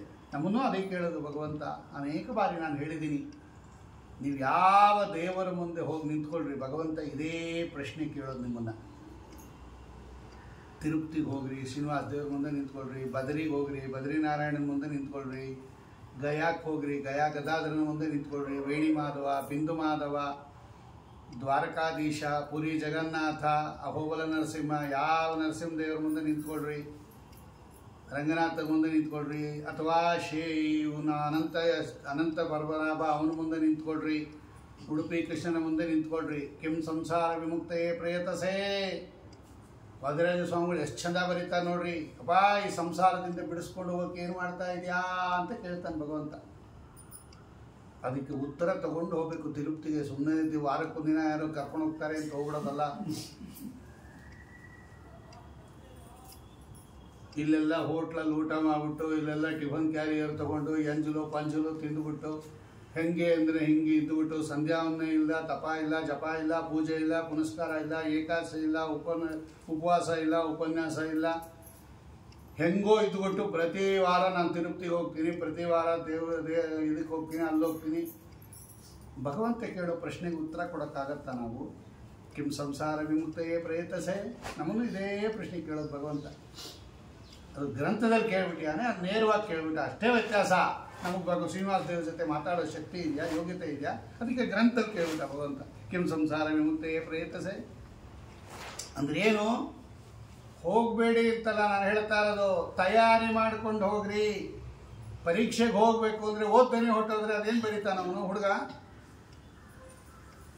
ವಾರಕ್ಕೆ ಒಂದೊಂದು ಎಕ್ಸಾಮ್ ಕಟ್ತಾ ಇರ್ತಾನೆ, ಫೇಲ್ ಆಗ್ತಾ ಇರ್ತಾನೆ, ಎಕ್ಸಾಮ್ ಕಟ್ತಾ ಇರ್ತಾನೆ, ಫೇಲ್ ಆಗ್ತಾ ಇರ್ತಾನೆ. ಹಂಗಾಗಬಾರ್ದು. ಹೋಗ್ರಿ, ಯಾರು ಬೇಡ ಅಂದರು, ಪ್ರತಿದಿನ ಹೋಗ್ರಿ, ನಮಗೇನಿಲ್ಲ. ಆದರೆ ಏನಾದರೂ ಒಂಚೂರು ಸಾಧನೆ ಮಾಡಿಕೊಂಡು ಅದನ್ನು ಒಪ್ಸಕ್ಕೆ ಹೋಗ್ರಿ. ಭಗವಂತನ ಮುಂದೆ ಒಪ್ಪಿಸ್ರಿ. ಹೋದ ಸಲ ಬಂದಾಗ ಹಿಂಗಿದ್ದೆ, ಈ ಸಲ ಬಂದಾಗ ಇಷ್ಟು ಇಂಪ್ರೂವ್ ಆಗಿದ್ದೀನಿ ಸ್ವಾಮಿ ನಿನ್ನ ಅನುಗ್ರಹದಿಂದ, ಸಂತೋಷ ಅಂತ ಭಗವಂತ ಅನುಗ್ರಹ ಮಾಡ್ತಾನೆ. ಇನ್ನೊಂದು ಸಲ ಬಂದಾಗ ಇನ್ನು ಸ್ವಲ್ಪ ಚೆನ್ನಾಗಿ ಓದ್ಕೊಂಬಾ, ಈ ಗ್ರಂಥ ಓದಿರೋ, ಮುಂದೆ ಇನ್ನೊಂಥರ ಗ್ರಂಥ ಓದಿರೋ, ಇದನ್ನು ಹಿಂಗೆ ಗ್ರಂಥ ಓದಿರೋ. ಅದಕ್ಕೆ ತಿರುಪತಿಗೆ ಹೋದವರು ದರ್ಶನ ಆಗೋದು ಭಾಳ ಕಷ್ಟ. ಅಲ್ಲೇನು ಜಾಸ್ತಿ ಹೊತ್ತು ನಿಲ್ಲಿಸಿರಲ್ಲ. ಎಷ್ಟೇ ಹೊತ್ತಾದರೂ 10 ನಿಮಿಷ 15 ನಿಮಿಷ ಆಯಿತು, ಆಮೇಲೆ ಕಳಿಸ್ಬಿಡ್ತಾರೆ. ಆಮೇಲೆ ಏನು ಮಾಡೋದು ಅಂದರೆ ಆ ಕಡೆ ಬಂದು ಆ ಶ್ರೀನಿವಾಸ ದೇವರು ಇದ್ದಾರಲ್ಲ ಮೇಲೆ ವಿಮಾನ, ಶ್ರೀನಿವಾಸ ದೇವರು ವ್ಯಾಸರಾಜ ಪ್ರತಿಷ್ಠಿತ, ಅಲ್ಲಿ ಕೂತ್ಕೊಂಡು ಅಲ್ಲಿ ನಾವು ಓದಿರೋದೆಲ್ಲ ಸಮರ್ಪಣೆ ಮಾಡಿ ಬರಬೇಕು. ಅಲ್ಲೇನು ಕಳಿಸೋದಿಲ್ಲ. ಅಲ್ಲಿ ಎಷ್ಟೋ ತನಕ ಕೂತಿರ್ಬೋದಲ್ವ, ಆ ಮಂಟಪದಲ್ಲಿ ಕೂತ್ಕೊಂಡು ಸ್ವಾಮಿ ಕಾಣಿಸ್ತಾ ಇರ್ತಾನೆ. ಅಲ್ಲಿ ಒಳಗಿರೋನೇ ಅಲ್ಲಿರೋದು. ವ್ಯಾಸರಾಜರು ಪ್ರತಿಷ್ಠಿತ ಅದು ವಿಮಾನ ಗೋಪುರದಲ್ಲಿರ್ತಕ್ಕಂಥದ್ದು. ಅಲ್ಲಿ ಒಳಗಡೆ ಸ್ವಾಮಿ ಇದ್ದಾನೆ, ಅವನೇ ಮೇಲಿರೋದು ಅಂತ ತಿಳ್ಕೊಂಡು ನಾವು ಓದಿರೋ ಚಂದ್ರಿಕಾನೋ, ನ್ಯಾಯಾಮೃತನೋ, ನ್ಯಾಯಸುಧಾನೋ, ಹಾಡೋ, ಸ್ತೋತ್ರನೋ ಅಷ್ಟು ಹೇಳು. ಹೋದ ಸಲ ಬಂದು ಕಲ್ತಿರ್ಲಿಲ್ಲ, ಈ ಸಲ ನಿನ್ನ ಅನುಗ್ರಹದಿಂದ ಕಲ್ತಿದ್ದೀನಿ, ಇಷ್ಟು ನಿಂಗೆ ಒಪ್ಪಿಸ್ತಾ ಇದ್ದೀನಿ, ಮುಂದೆ ಸಲ ಇನ್ನೂ ಜಾಸ್ತಿ ಓದೋ ಅನುಗ್ರಹ ಮಾಡು ಅಂತ ಅಲ್ಲಿ ಒಪ್ಪಿಸ್ಬಿಟ್ಟು ನಮಸ್ಕಾರ ಹಾಕ್ಬಿಟ್ಟು ಬರಬೇಕು. ಇಷ್ಟನ ಮಾಡ್ಬಿಟ್ಟು ಬರಬೇಕು ಕನಿಷ್ಠ ಪಕ್ಷ. ಆವಾಗ ನೋಡಿ ನಿಮಗೆ ತಿರುಪತಿ ಯಾತ್ರೆ ಸರಿಯಾಗಿ ಆಗಿದೆ, ಡಿಸ್ಟಿಂಕ್ಷನಲ್ಲಿ ಪಾಸ್ ಆಗ್ತೀರಾ. ಇದನ್ನು ನಾವು ಕಲ್ತ್ಕೋಬೇಕು. ಅದನ್ನು ಭಗವಂತ ಕೇಳ್ತಾ ಇರೋದು. ಕಿಂ ಸಂಸಾರ ವಿಮುಕ್ತಯೇ ಪ್ರಯತಸೆ ಪರಿತ್ರಾಣಾಯ ಸಾಧುನಾಮ ಅಂದರೆ ನಮ್ಮನ್ನೆಲ್ಲ ಉದ್ಧಾರ ಮಾಡ್ಬಿಟ್ಟಿಯಾನ ಭಗವಂತ. ಇಷ್ಟೇ ತಿರುಪತಿಯಲ್ಲಿ ಬರೀ ದೇವರನ್ನು ನೋಡಿ ಬಂದ್ಬಿಡೋದಲ್ಲ ಅಂತ ತೋರಿಸಿ ಪರಿತ್ರಾಣಾಯ ಸಾಧುನಾಮ್. ಆಮೇಲೆ ಭಗವಂತ ಬಂದ. ಅಕ್ರೂರನಿಗೆ ಏನು ಉದ್ಧಾರ ಮಾಡ್ದ ಅಂದರೆ ಅವನಿಗೆ ವಿಶ್ವರೂಪ ತೋರಿಸ್ಬಿಟ್ಟ ಭಗವಂತ. ಯಮುನಾ ನದಿಯಲ್ಲಿ ಮುಳುಗಿದಾಗ ದಾರಿಯಲ್ಲಿ ಸಂಧ್ಯಾವನೆ ಮಾಡ್ಕೊಂಬರ್ತೀನಿ ಇಂದ ಇವನು ಅಕ್ರೂರ ಮಧ್ಯೆ ಕರ್ಕೊಂಬಂದ. ಕೃಷ್ಣನ ಕರ್ಕೊಂಬರುವಾಗ ಸಂಧ್ಯಾಕಾಲ ಬಂದ್ಬಿಡ್ತು, ಸಾಯಂಕಾಲ ಮಧ್ಯಾಹ್ನಕ್ಕೆ ಮಾಡ್ಕೊಂಬರ್ತೀನಿ ಸ್ವಾಮಿ, ಮಾಡ್ಕೊಂಬ ಅಂದ ಭಗವಂತ. ನಾ ಇಲ್ಲೇ ರಥದಲ್ಲಿ ಕೂತಿದ್ದೀನಿ, ಮಾಡ್ಕೊಂಬ ಅಂದ. ನೋಡಿ, ವಿಹಿತತ್ವಾಚ ಆಶ್ರಮ ಕರ್ಮ ಪಿವು. ಭಗವಂತ ಪಕ್ಕದಲ್ಲಿ ಕೂತಿದ್ದಾಗಲೂ ಸಂಧ್ಯಾವನೆ ಮಾಡ್ಕೊಂಬ ಅಂತಾನೆ ಭಗವಂತ. ನಾವು ಭಗವಂತ ನೋಡೇ ಇಲ್ಲ, ಅದಕ್ಕೆ ಸಂಧ್ಯಾವನೆ ಬಿಟ್ಟುಬಿಟ್ಟಿದ್ವಿ. ಈಗಾಗಲೇ ನಾವು ಮಠದಲ್ಲಿ ಇದ್ದೀವಿ, ಸಂಧ್ಯಾವನೆ ಯಾಕೆ ಮಾಡ್ಬೇಕ್ರಿ? ನಾವು ರಾಯರ ಪೂಜೆ ಮಾಡ್ತೀವಿ, ನಾವ್ಯಾಕೆ ಸಂಧ್ಯಾವನೆ ಮಾಡ್ಬೇಕ್ರಿ? ನಾವು ಪುರಾಣ ಕೇಳ್ಬಿಡ್ತೀವಿ, ನಾವ್ಯಾಕೆ ಸಂಧ್ಯಾವನೆ ಮಾಡಬೇಕು? ಪಕ್ಕದಲ್ಲಿ ಸ್ವಾಮಿ ಕೂತಿದ್ದಾನೆ, ಸಂಧ್ಯಾವನೆ ಮಾಡ್ತೀನಿ ಅಂದರೆ ಮಾಡ್ಕೊಂಬ ಅಂದ ಭಗವಂತ. ಅಂದರೆ ನಿಮಗೆ ನಾನು ಅನುಗ್ರಹ ಮಾಡೋದಿಲ್ಲ, ಪಕ್ಕದಲ್ಲೇ ಕೂತಿರ್ಬೋದು, ಅನುಗ್ರಹ ಮಾಡಬೇಕು ಅಂತೇನು ನಿಯಮ? ನೀನು ನಾನು ಹೇಳ್ದಂಗೆ ಮಾರ್ಗದಲ್ಲಿ ಬಂದ್ರೇನೆ ನಿಂಗೆ ಅನುಗ್ರಹ ಮಾಡ್ತೀನಿ ಹೊರತು ನಾನೇ ನಿಮ್ಮ ಮನೇಲಿದ್ದರೂ ಅನುಗ್ರಹ ಮಾಡಲ್ಲ. ನಾನು ಹೋಗಿ ಹೇಳಿರೋ ರೂಟಲ್ಲೇ ಬರಬೇಕು, ನೀವು ಮಾಡ್ಕೊಂಬ ಅಂದ ಭಗವಂತ. ಮಾಧ್ಯಾಹ್ನಿಕ ಸಂಧ್ಯಾ ಯಾರೂ ಕೂಡ ವಿಹಿತ ಧರ್ಮಾಚರಣೆಯನ್ನು ಬಿಡೋ ಹಂಗಿಲ್ಲ. ಬಿಟ್ಟಿದ್ದೀವಿ ಅಂದರೆ ಭಗವಂತನಿಗೆ ಮೋಸ ಮಾಡ್ತಾ ಇದ್ದೀವಿ ಅಂತಲೇ ಅರ್ಥ. ದ್ರೋಹಿಗಳು ಅಂತ ಬೈತಾನ್ರಿ ಭಗವಂತ ಭಗವದ್ಗೀತೆಯಲ್ಲಿ. ನನ್ನ ಮಾತು ಕೇಳದೆ ಇರೋರಲ್ಲ ನನ್ನ ಭಕ್ತರಲ್ಲ, ಅವ್ರು ಅನ್ಕೊಂಬಿಟ್ಟಾರೆ ನನ್ನ ಭಕ್ತರು ಅಂತ. ಅಲ್ಲ ಅಂತಾನೆ ಭಗವಂತ. ಅಲ್ಲ, ನಾ ತಗೊಳ್ಳೋದಿಲ್ಲ, ನೀವು ಸ್ವೀಕಾರ ಮಾಡೋದಿಲ್ಲ, ನಾ ಹೇಳ್ದಂಗೆ ಕೇಳ್ರಿ ಮೊದಲು ಅಂತಾನೆ. ನೋಡಿ, ಕಳಿಸ್ದ ಅವನು, ಮಾಡ್ಕೊಂಬ ಹೋಗುದ, ಮಾಡ್ಕೊಂಬ. ಅವ್ನು ನೀರಲ್ಲಿ ಹೇಳಿದಾಗ ಕ್ರೂರ ಅಲ್ಲಿ ತೋರಿಸ್ಬಿಟ್ಟ ಭಗವಂತ. ಪರಿತ್ರಾಣಾಯ ಸಾಧೂನ, ಸಾಧು ಅವನ ಕ್ರೂರ, ಮಹಾಸಾಧುರಿ ಅವನು. ಶುಭಲ್ಕ ಗಾಂಧಿನಿಯ ಮಗ ಅವನು ಅಕ್ರೂರ. ಏನು ಸಾಮಾನ್ಯ? ನಾವು ಎಂಥವಳು ಗಾಂಧಿನಿ. ತಾಯಿಯ ಗರ್ಭದಲ್ಲಿದ್ದಾಗ ಅವ್ರು ಹುಟ್ಟಲೇ ಇಲ್ಲ ಎಷ್ಟು ದಿವಸ ಆದರೂ ಕೂಡ. ಗಾಂಧಿನಿ ಅಕ್ರೂರನ ತಾಯಿಯವಳು. ಅವನು ಕರೆದ, ಅವನು ಅಪ್ಪ ಎಷ್ಟು ದಿನ ತಾಯಿ ಗರ್ಭದಲ್ಲಿ ವಾಸ ಮಾಡ್ತೀಯ, ಬಾಮ್ಮ ಹೊರಗಡೆ ಅಂತ ಕರೆದ. ಆ ಕೂಸು ಒಂದು ಕಂಡೀಷನ್ ಆಗ್ತು, ನಾನು ಹೊರಗಡೆ ಬರಬೇಕಾದ್ರೆ ನೀ ಪ್ರತಿದಿನ ನನ್ನ ಹೆಸರಲ್ಲಿ ಒಂದು ಗೋದಾನ ಮಾಡಬೇಕು, ಸಂಕಲ್ಪ ಮಾಡು, ನಾನು ಆಚೆಗೆ ಬರ್ತೀನಿ ಇಂದೋಳು. ಆ ಕೂಸು, ನೀ ಪ್ರತಿದಿನ ನನ್ನ ಹೆಸರಲ್ಲಿ ಒಂದು ಗೋದಾನ ಮಾಡಬೇಕು. ಅಪ್ಪ ಮಾಡ್ತೀಯಾ? ನಾನು ತಾಯಿ ಗರ್ಭದಿಂದ ಆಚೆಗೆ ಬರ್ತೀನಿ. ಹ್ಞೂ ಅಂದ ಅವನು. ಆವಾಗ ಬಂದವಳು. ಅದಕ್ಕೆ ಗಾಂಧಿನಿ, ಗಾಂಧಿನಿ ದಿನಿ, ಪ್ರತಿದಿನ ಒಂದೊಂದು ಗೋದಾನ ಮಾಡ್ತಕ್ಕಂಥವಳಾದ್ದರಿಂದ ಅವಳಿಗೆ ಗಾಂಧಿನಿ ಅಂತ ಹೆಸರು. ಅವನನ್ನ ಶಫಲ್ಕ ಅನ್ನೋವನಿಗೆ ಕೊಟ್ಟು ಲಗ್ನ ಮಾಡಿದ. ಅಲ್ಲಿ ಹುಟ್ಟಿದವನು ಅಕ್ರೂರ. ಇವ್ರ ಅಪ್ಪ ಅಂತವನ್ರಿ, ಅಮ್ಮ. ಅದಕ್ಕೆ ವಾಯುದೇವರ ಸನ್ನಿಧಾನ ಅಕ್ರೂರನಲ್ಲಿ ಮಹಾಭಾಗವತೋತ್ತಮ ಅಕ್ರೂರ. ಅಕ್ರೂರ ವರದ ಅಂತಲೇ ಹೆಸರು ಭಗವಂತನಿಗೆ.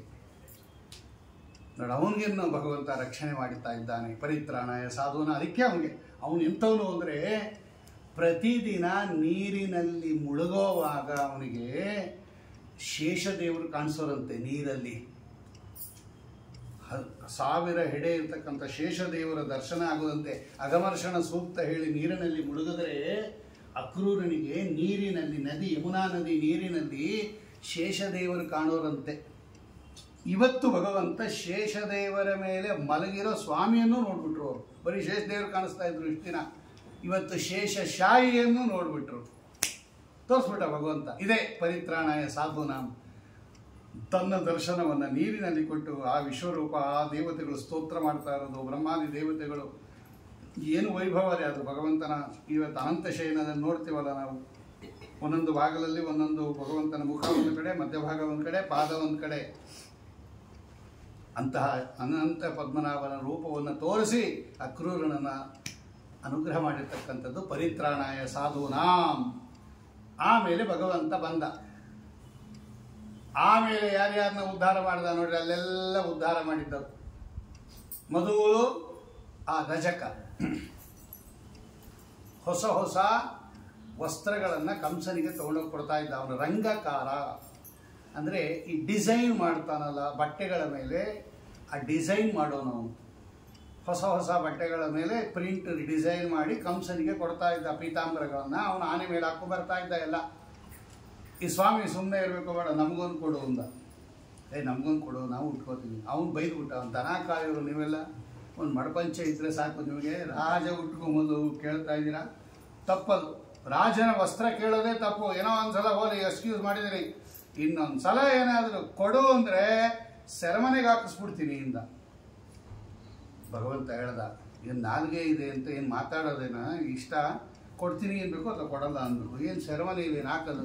ರಜಕಸ್ಯ ಕರಾಗ್ರೇಣ, ಎಷ್ಟು ಕೈ ನೋಡ್ರಿ ಭಗವಂತನದು.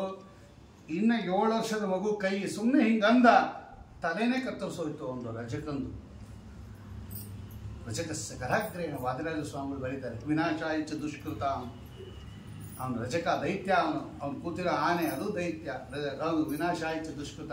ಸುಧಾಮ ಅಂತ ಒಬ್ಬ ಮಾಲಾಕಾರ, ಹೂ ಕಟ್ಟೋನು ಅವನು ಮಾಲೆ ಕಟ್ಟೋನು ಬಂದ, ಮಾರ್ತಾ ಇದ್ದ. ಅವನು ಬಂದು ನಮ್ಗೊಂದು ಮಾಲೆ ಕೊಡು ಅಂದ, ಅವನೇ ತೊಗೊಂಬಂದು ಹಾಕ್ಬಿಟ್ಟ ಕೃಷ್ಣನ ಕೊರಳಿಗೆ, ಉದ್ಧಾರ ಮಾಡ್ದ. ಪರಿತ್ರಾಣಾಯ ಸಾಧುನ, ಅವನು ವೈಕುಂಠ ಲೋಕದಲ್ಲೂ ಭಗವಂತನಿಗೆ ಹೂವು ಕಟ್ಕೊಡೋನಂತೆ, ಅವನು ಆ ಸೇವೆ ಮಾಡೋನು. ಅವನು ಪರಿತ್ರಾಣಾಯ ಸಾಧುನ. ಕ್ಷೌರಿಕ ಬಂದ ಅವನು, ಭಗವಂತ ನಿನ್ನ ಕೂದಲೆಲ್ಲ ಅಲಂಕಾರ ಮಾಡಬೇಕು, ಕೇಶಾಲಂಕಾರ ಮಾಡಬೇಕು, ನಂಗೆ ಆಸೆಯಿಂದ ಮಾಡುವಂದ ಭಗವಂತ. ಅವನ ಕೈಲಿ ಗುಂಗುರಾಗಿ ಕೇಶಾಲಂಕಾರ ಮಾಡಿಸ್ಕೊಂಡ. ಪರಿತ್ರಾಣಾಯ ಸಾಧುನ. ಅವಳು ಕುಬ್ಜೆ, ತ್ರಿವಕ್ರೆ, 3 ಕಡೆ ಬಗ್ಗಿಬಿಟ್ಟಿದ್ದಾಳೆ ಪಾಪ ಅವಳು. ಸುಂದರಿನೇ ಅವಳು, ಬಗ್ಗಿಬಿಟ್ಟಿದ್ದಾಳೆ. ಅವಳು ಗಂಧ ತಗೊಂಡು ಹೋಗ್ತಾಳೆ ಕೃಷ್ಣನಿಗೆ.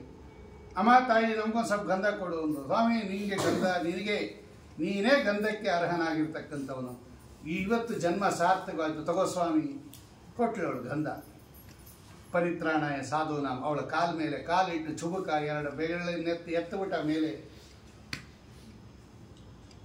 ಇಂಥ ಸುಂದರಿಯಾಗಿ ನಿಂತ್ಕೊಂಡ್ಬಿಟ್ಲು ಅವಳು. ಅವಳನ್ನು ಲಗ್ನ ಮಾಡ್ಕೋತಾನೆ ಭಗವಂತ ಅವನ ಮುಂದೆ. ವಿಶೋಕ ಅಲ್ಲೇ ಮಗನನ್ನು ಪಡೆದಿರ್ತಕ್ಕಂಥದ್ದು. ಭೀಮಸೇನ ದೇವರ ರಥದ ಸಾರಥಿಯಾಗಿರ್ತಕ್ಕಂಥವನು ಅವನು ವಿಶೋಕ ಅಂತ. ಕೃಷ್ಣನ ಮಗ, ಕುಬ್ಜೆಯಲ್ಲಿ ಉತ್ಪನ್ನನಾಗಿರ್ತಕ್ಕಂಥವಳು, ಲಕ್ಷ್ಮೀ ಸನ್ನಿಧಾನ ಪಾತ್ರಳವಳು. ಪರಿತ್ರಾಣಾಯ ಸಾಧುನ. ಕೈಯ ತೋರೋ ಕರುಣಿಗಳ ಅರಸನೆ, ಕೈಯ ತೋರೋ ಅನ್ನೋ ದಾಸರಾಯರದಲ್ಲಿ ತೋರಿಸ್ತಾರೆ ಅವರು. ಕುಬುಜೆಯ ಡೊಂಕು ತಿದ್ದಿದ ಕೈಯ ತೋರೋ ಅಂತಾರೆ. ಯಾವ ಕೈಯಿಂದ ಆ ಕುಬ್ಜೆಯ ಡೊಂಕು ತಿದ್ದಿದೆಯಲ್ಲ ಆ ಕೈ ತೋರಿಸು ಅಂತಾರೆ ದಾಸರಾಯ. ನೋಡ್ರಿ, ಅವಳನ್ನು ಉದ್ಧಾರ ಮಾಡಿದ. ಆ ಸಂದರ್ಭದಲ್ಲಿ ಏನು ಹೇಳ್ತಾರೆ ಅವರು, ಅವಳು ಒಳಗಡೆ ಭಕ್ತಿ, ಮೇಲ್ಗಡೆ ಮಾತ್ರ ಡೊಂಕು. ನಾವು ಒಳಗಡೆ ಡೊಂಕು, ಮೇಲೆ ಚೆನ್ನಾಗಿದ್ದೀವಿ, ಒಳಗಡೆನೇ ಡೊಂಕು. ನಾವು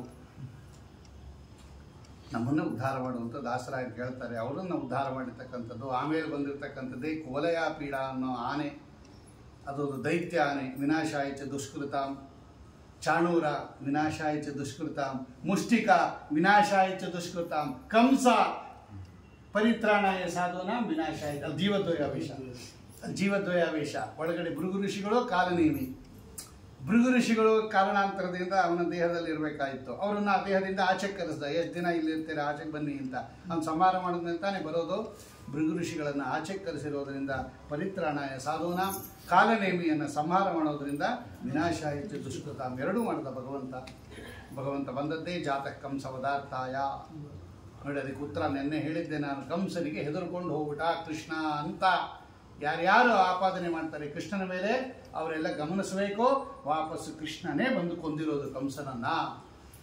ಹೆದರ್ಕೊಂಡು ಹೋದವರು ಹಂಗೆ ವಾಪಸ್ ಬರ್ತಾರ ಅವರು? ಸದ್ಯ ಬಚಾಬಾದೆ ಅಂತ ತಿರುಗೇ ನೋಡಲ್ಲ ಅವರು. ಆದರೆ ಅವನೇ ಬಂದು ಕೊಂದಿದ್ದಾನೆ ಅಂದಮೇಲೆ ಜಸ್ಟ್ ಪೋಸ್ಟ್ಪೋನ್ ಮಾಡಿದ್ದಾನೆ ಹೊರತು ಹೆದರ್ಕೊಂಡು ಹೋಗಿಲ್ಲ. ಈಗ ಕೊಲ್ಲೋದು ಬೇಡ, ಮುಂದೆ ಕೊಲ್ಲೋಣ ಅಂತ ಅದನ್ನು ಪೋಸ್ಟ್ಪೋನ್ ಮಾಡಿದ್ನೇ ಹೊರತು ಅದಕ್ಕೆ ಅವನೇ ಬಂದು ಕೊಂದದ್ದು. ಅದಕ್ಕೆ ಅವನು ಬಂದು ತಾನೇ ಬಂದು ಸಂಹಾರ ಮಾಡಿದ್ದಾನೆ. ಅದರದ್ದು ಮೊನ್ನೆ ಆ ಕಂಸ ಧ್ವಂಸಿ ಬ್ರಹ್ಮಣ್ ತೀರ್ಥರ ಆರಾಧನೆ ದಿವಸ ಹೇಳಿದ್ದೆ. ಅದರ ವಿಷಯ ಎಲ್ಲ ಯಾಕೆ ಅವರು ಕಂಸ ಧ್ವಂಸಿ ಅಂತ ಬರೆದಿದ್ದಾರೆ. ಕಂಸನನ್ನು ಧ್ವಂಸ ಮಾಡಿದವನು ಕಸಿ ಹಿಂಸಾಯಾಮ್. ಯಾರು ಹಿಂಸಾ ಪ್ರವೃತ್ತಿ ಉಳ್ಳವರೋ ಅವ್ರಿಗೆಲ್ಲ ಕಂಸ ಅಂತ ಹೆಸರು. ನಾವು ಹಿಂಸೆ ಮಾಡಿದ್ರೆ ಇನ್ನೊಬ್ಬರಿಗೆ ನಾವೇ ಕಂಸರು. ಆ ಹಿಂಸಾ ಪ್ರವೃತ್ತಿಯನ್ನು ಧ್ವಂಸ ಮಾಡ್ತಾನೆ ಭಗವಂತ. ವಿನಾಶಾಯಿಚ ದುಷ್ಕೃತ. ಅಥವಾ ಕಾಲನೀವಿ, ಕೆಟ್ಟ ಕಾಮಕ್ಕೆ ಅವನು ಅಭಿಮಾನಿ ದೈತ್ಯ. ಆ ಕೆಟ್ಟ ಕಾಮವನ್ನು ನಾಶ ಮಾಡ್ತಾನೆ. ಆದ್ದರಿಂದ ಕಂಸಧ್ವಂಸಿ. ಅಂತಹ ಕಂಸಧ್ವಂಸಿ ಪದಾಂಬೋಧಿ ಸಂಸಕ್ತೋ ಹಂಸಪುಂಗವ ಬ್ರಹ್ಮಣ್ಣ ಗುರುರಾಚಾರ್ಯೋ ವರ್ತತಾಂ ಮಮ ಮಾನಸೆ. ಮೊನ್ನೆ ಆರಾಧನೆ ದಿವಸ ಅದನ್ನು ಶ್ರವಣ ಮಾಡಿದ್ವಿ. ಕಂಸನನ್ನು ಧ್ವಂಸ ಮಾಡಿರ್ತಕ್ಕಂಥದ್ದು ಕೂಡ ಪರಿತ್ರಾಣಾಯ ಸಾಧೂನಾಂ ವಿನಾಶಾಯಿಚ ದುಷ್ಕೃತಾಂ ಧರ್ಮ ಸಂಸ್ಥಾಪನಾರ್ಥಾಯ. ಆಮೇಲೆ ಕಂಸನನ್ನು ಧ್ವಂಸ ಮಾಡಿದ ಮೇಲೆ ಅವನ ತಮ್ಮಂದಿರು ನೆಗ್ರೋದ, ಕಂಕ ಎಲ್ಲ 9 ಜನ ಅಣ್ತಮ್ಮಂದರು ಅವರು. ಅವ್ರನ್ನೆಲ್ಲ ಬಲರಾಮ ದೇವರ ಕೈಲಿ ಭಗವಂತ ಸಂಹಾರ ಮಾಡಿಸ್ತಾನೆ. ವಿನಾಶಾಯಿಚ ದುಷ್ಕೃತಾಂ. ಆಮೇಲೆ ಸೆರೆಮನೆಯಿಂದ ಬಿಡಿಸ್ದ ಅಪ್ಪ ಅಮ್ಮನ್ನ. ಪರಿತ್ರಾಣಾಯ ಸಾಧೂನ.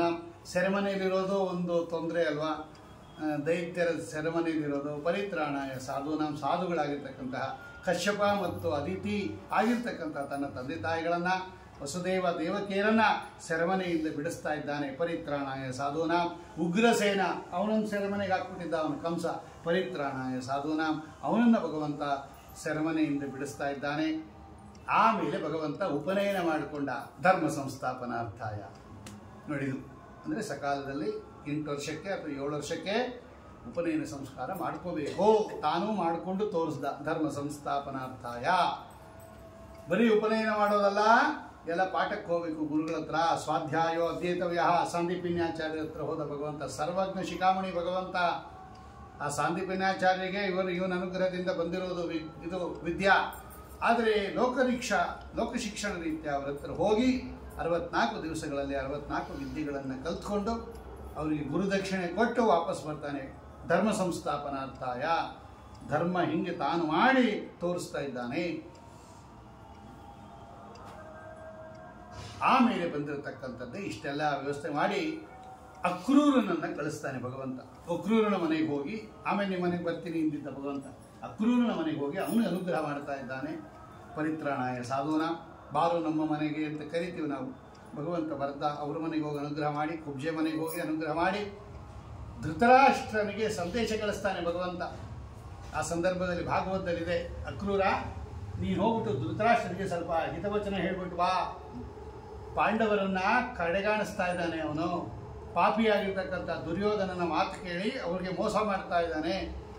ಆ ಸಂದರ್ಭದಲ್ಲಿ ಭಗವಂತ ಹೇಳ್ತಾನವನು, ಏಕ ಪ್ರಸೂಯತೆ ಜಂತು ಏಕ ಏವ ಮ್ರಿಯತೆ ಏಕೋನು ಭುಂಕ್ತೆ ಸುಕೃತಂ ಏಕ ಏವ ಹಿ ದುಷ್ಕೃತಂ ಅಂತ ಒಂದು ಶ್ಲೋಕ ಭಾಗವತದಲ್ಲಿ.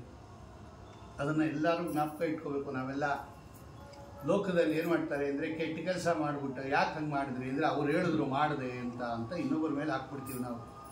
ಅವ್ರು ಹೇಳಿದ್ರು ಮಾಡು ಅಂತ ಮಾಡಿದೆ. ಹಂಗೆ ಮಾಡಬಾರ್ದು. ಅವ್ರು ಯಾರೇ ಹೇಳಿ, ತಾಯಿ ಹೇಳಿ, ತಂದೆ ಹೇಳಿ, ಗಂಡ ಹೇಳಿ, ಯಾರೇ ಹೇಳಿ, ಕೆಟ್ಟದ್ದು ಹೇಳಿದ್ರೆ ಮಾಡಬೇಕು ಅಂತ ನಿಯಮ ಇಲ್ಲ. ಗುರುತ್ತಮಪಿ ನಗ್ರಾಹ್ಯಂ ಯದನರ್ಥೆ ಅನರ್ಥ ಕಲ್ಪನಂ. ಪ್ರಹ್ಲಾದರಾಜ್ ಹೇಳ್ತಾರೆ, ಗುರುಗಳು ಹೇಳಿರ್ಬೋದು, ಮಾಡಬಾರದ್ದು ಮಾಡು ಅಂತ ಹೇಳಿದ್ರೆ ಕೇಳಬೇಕಾದ ಅಗತ್ಯ ಇಲ್ಲ. ಪತಿರ್ನ ಸಸ್ಯಾತ್ ಜನನೀ ನಸಾಸ್ಯಾತ್. ಅವಳ ತಾಯಿನೇ ಅಲ್ಲ ಕೆಟ್ಟ ಕೆಲಸ ಮಾಡು ಅಂತ ಹೇಳಿದ್ರೆ ಅಂತ ಬೈಯುತ್ತೆ ಭಾಗವತ. ಅವಳ ತಾಯಿ ಆದವಳು ಹಂಗೆ ಹೇಳಬಾರ್ದು, ಕಳ್ತನ ಮಾಡು, ಅಪ್ ತಿನ್ನು, ಇದು ತಿನ್ನು, ಹಂಗೆ ಹೇಳಬಾರ್ದು. ಅವಳು ಹೇಳಿದ್ರು ಅಂತ ಇವಳು ಮಾಡಬೇಕಾದ ಅಗತ್ಯ ಇಲ್ಲ. ನಮ್ಮಮ್ಮ ಹೇಳಿದ್ರು ಅಂತ. ಅವಳ ತಾಯಿ ಅಲ್ಲ. ಕೆಟ್ಟದ್ದು ಹೇಳಿದ್ರೆ, ಒಳ್ಳೇದು ಹೇಳಿದ್ರೆ ಮಾತ್ರ ಅವ್ರ ತಾಯಿ. ಇವತ್ತು ನಾವು ಅವ್ರು ಹೇಳಿದ್ರು, ಹಿಂಗೆ ಹೇಳಿದ್ರು, ಎದುರು ಮನೆಯವ್ರು ಮಾಡಿದ್ರು, ನಮ್ಮ ಮನೆ ನಾವು ಅವ್ರು ಮಾಡಿದ್ರು, ನಾವು ಹಂಗೆ ಮಾಡಿಬಿಟ್ವಿ ಅಂತ ಮಾಡಿಬಿಡ್ತೀವಲ್ಲ, ಅಲ್ಲಿ ಯಾರೂ ಈ ಮಾತು ಕೇಳೋದಿಲ್ಲ. ನಾವು ಒಬ್ಬರೇ ಹೋಗೋದು, ನಮ್ಮ ಜೊತೆ ಯಾರೂ ಬರಲ್ಲ. ಅವನು ಹೇಳಿದ್ದೆ ನಾನು, ಯಾರ್ಯಾರೂ ಬರಲ್ಲ. ನಾವು ಒಬ್ಬರೇ ಬಂದಿದ್ದು, ನಾವು ಒಬ್ಬರೇ ಹೋಗೋದು. ನಾವು ಮಾಡಿದ್ದಕ್ಕೆ ನಾವೇ ಅನುಭವಿಸ್ಬೇಕು. ನಾವು ಮಾಡಿದ ಸುಕೃತ ಏಕೋನು ಭುಂಕ್ತೆ ಸುಕೃತಂ ಏಕ ಏವ ಹಿ ದುಷ್ಕೃತಂ. ನೀ ಮಾಡಿದ ಕೆಟ್ಟ ಕೆಲಸನೂ ನೀನೇ ಅನುಭವಿಸೋದು, ನೀ ಮಾಡಿರೋ ಒಳ್ಳೆ ಕೆಲಸಕ್ಕೂ ನೀನೇ ಅನುಭವಿಸೋದು. ಅವ್ರು ಯಾರು ನಿಂಗೆ ಹೇಳ್ಕೊಟ್ಟವ್ರು ನಿನ್ನ ಜೊತೆ ಬರಲ್ಲ. ಆದ್ದರಿಂದ ಅವ್ರು ಹಂಗೆ ಮಾಡಿದ್ರು, ಇವ್ರು ಹಂಗೆ ಮಾಡಿದ್ರು ಅಂತ ತಿಳ್ಕೊಬೇಡ್ರಿ ಅನ್ನೋ ವಿಷಯವನ್ನು. ಧೃತರಾಷ್ಟ್ರ, ನೀನು ದುರ್ಯೋಧನನ ಮಾತು ಕೇಳಿ ಪಾಂಡವರಿಗೆಲ್ಲ ಅನ್ಯಾಯ ಮಾಡ್ತಾ ಇದೆಯಾ.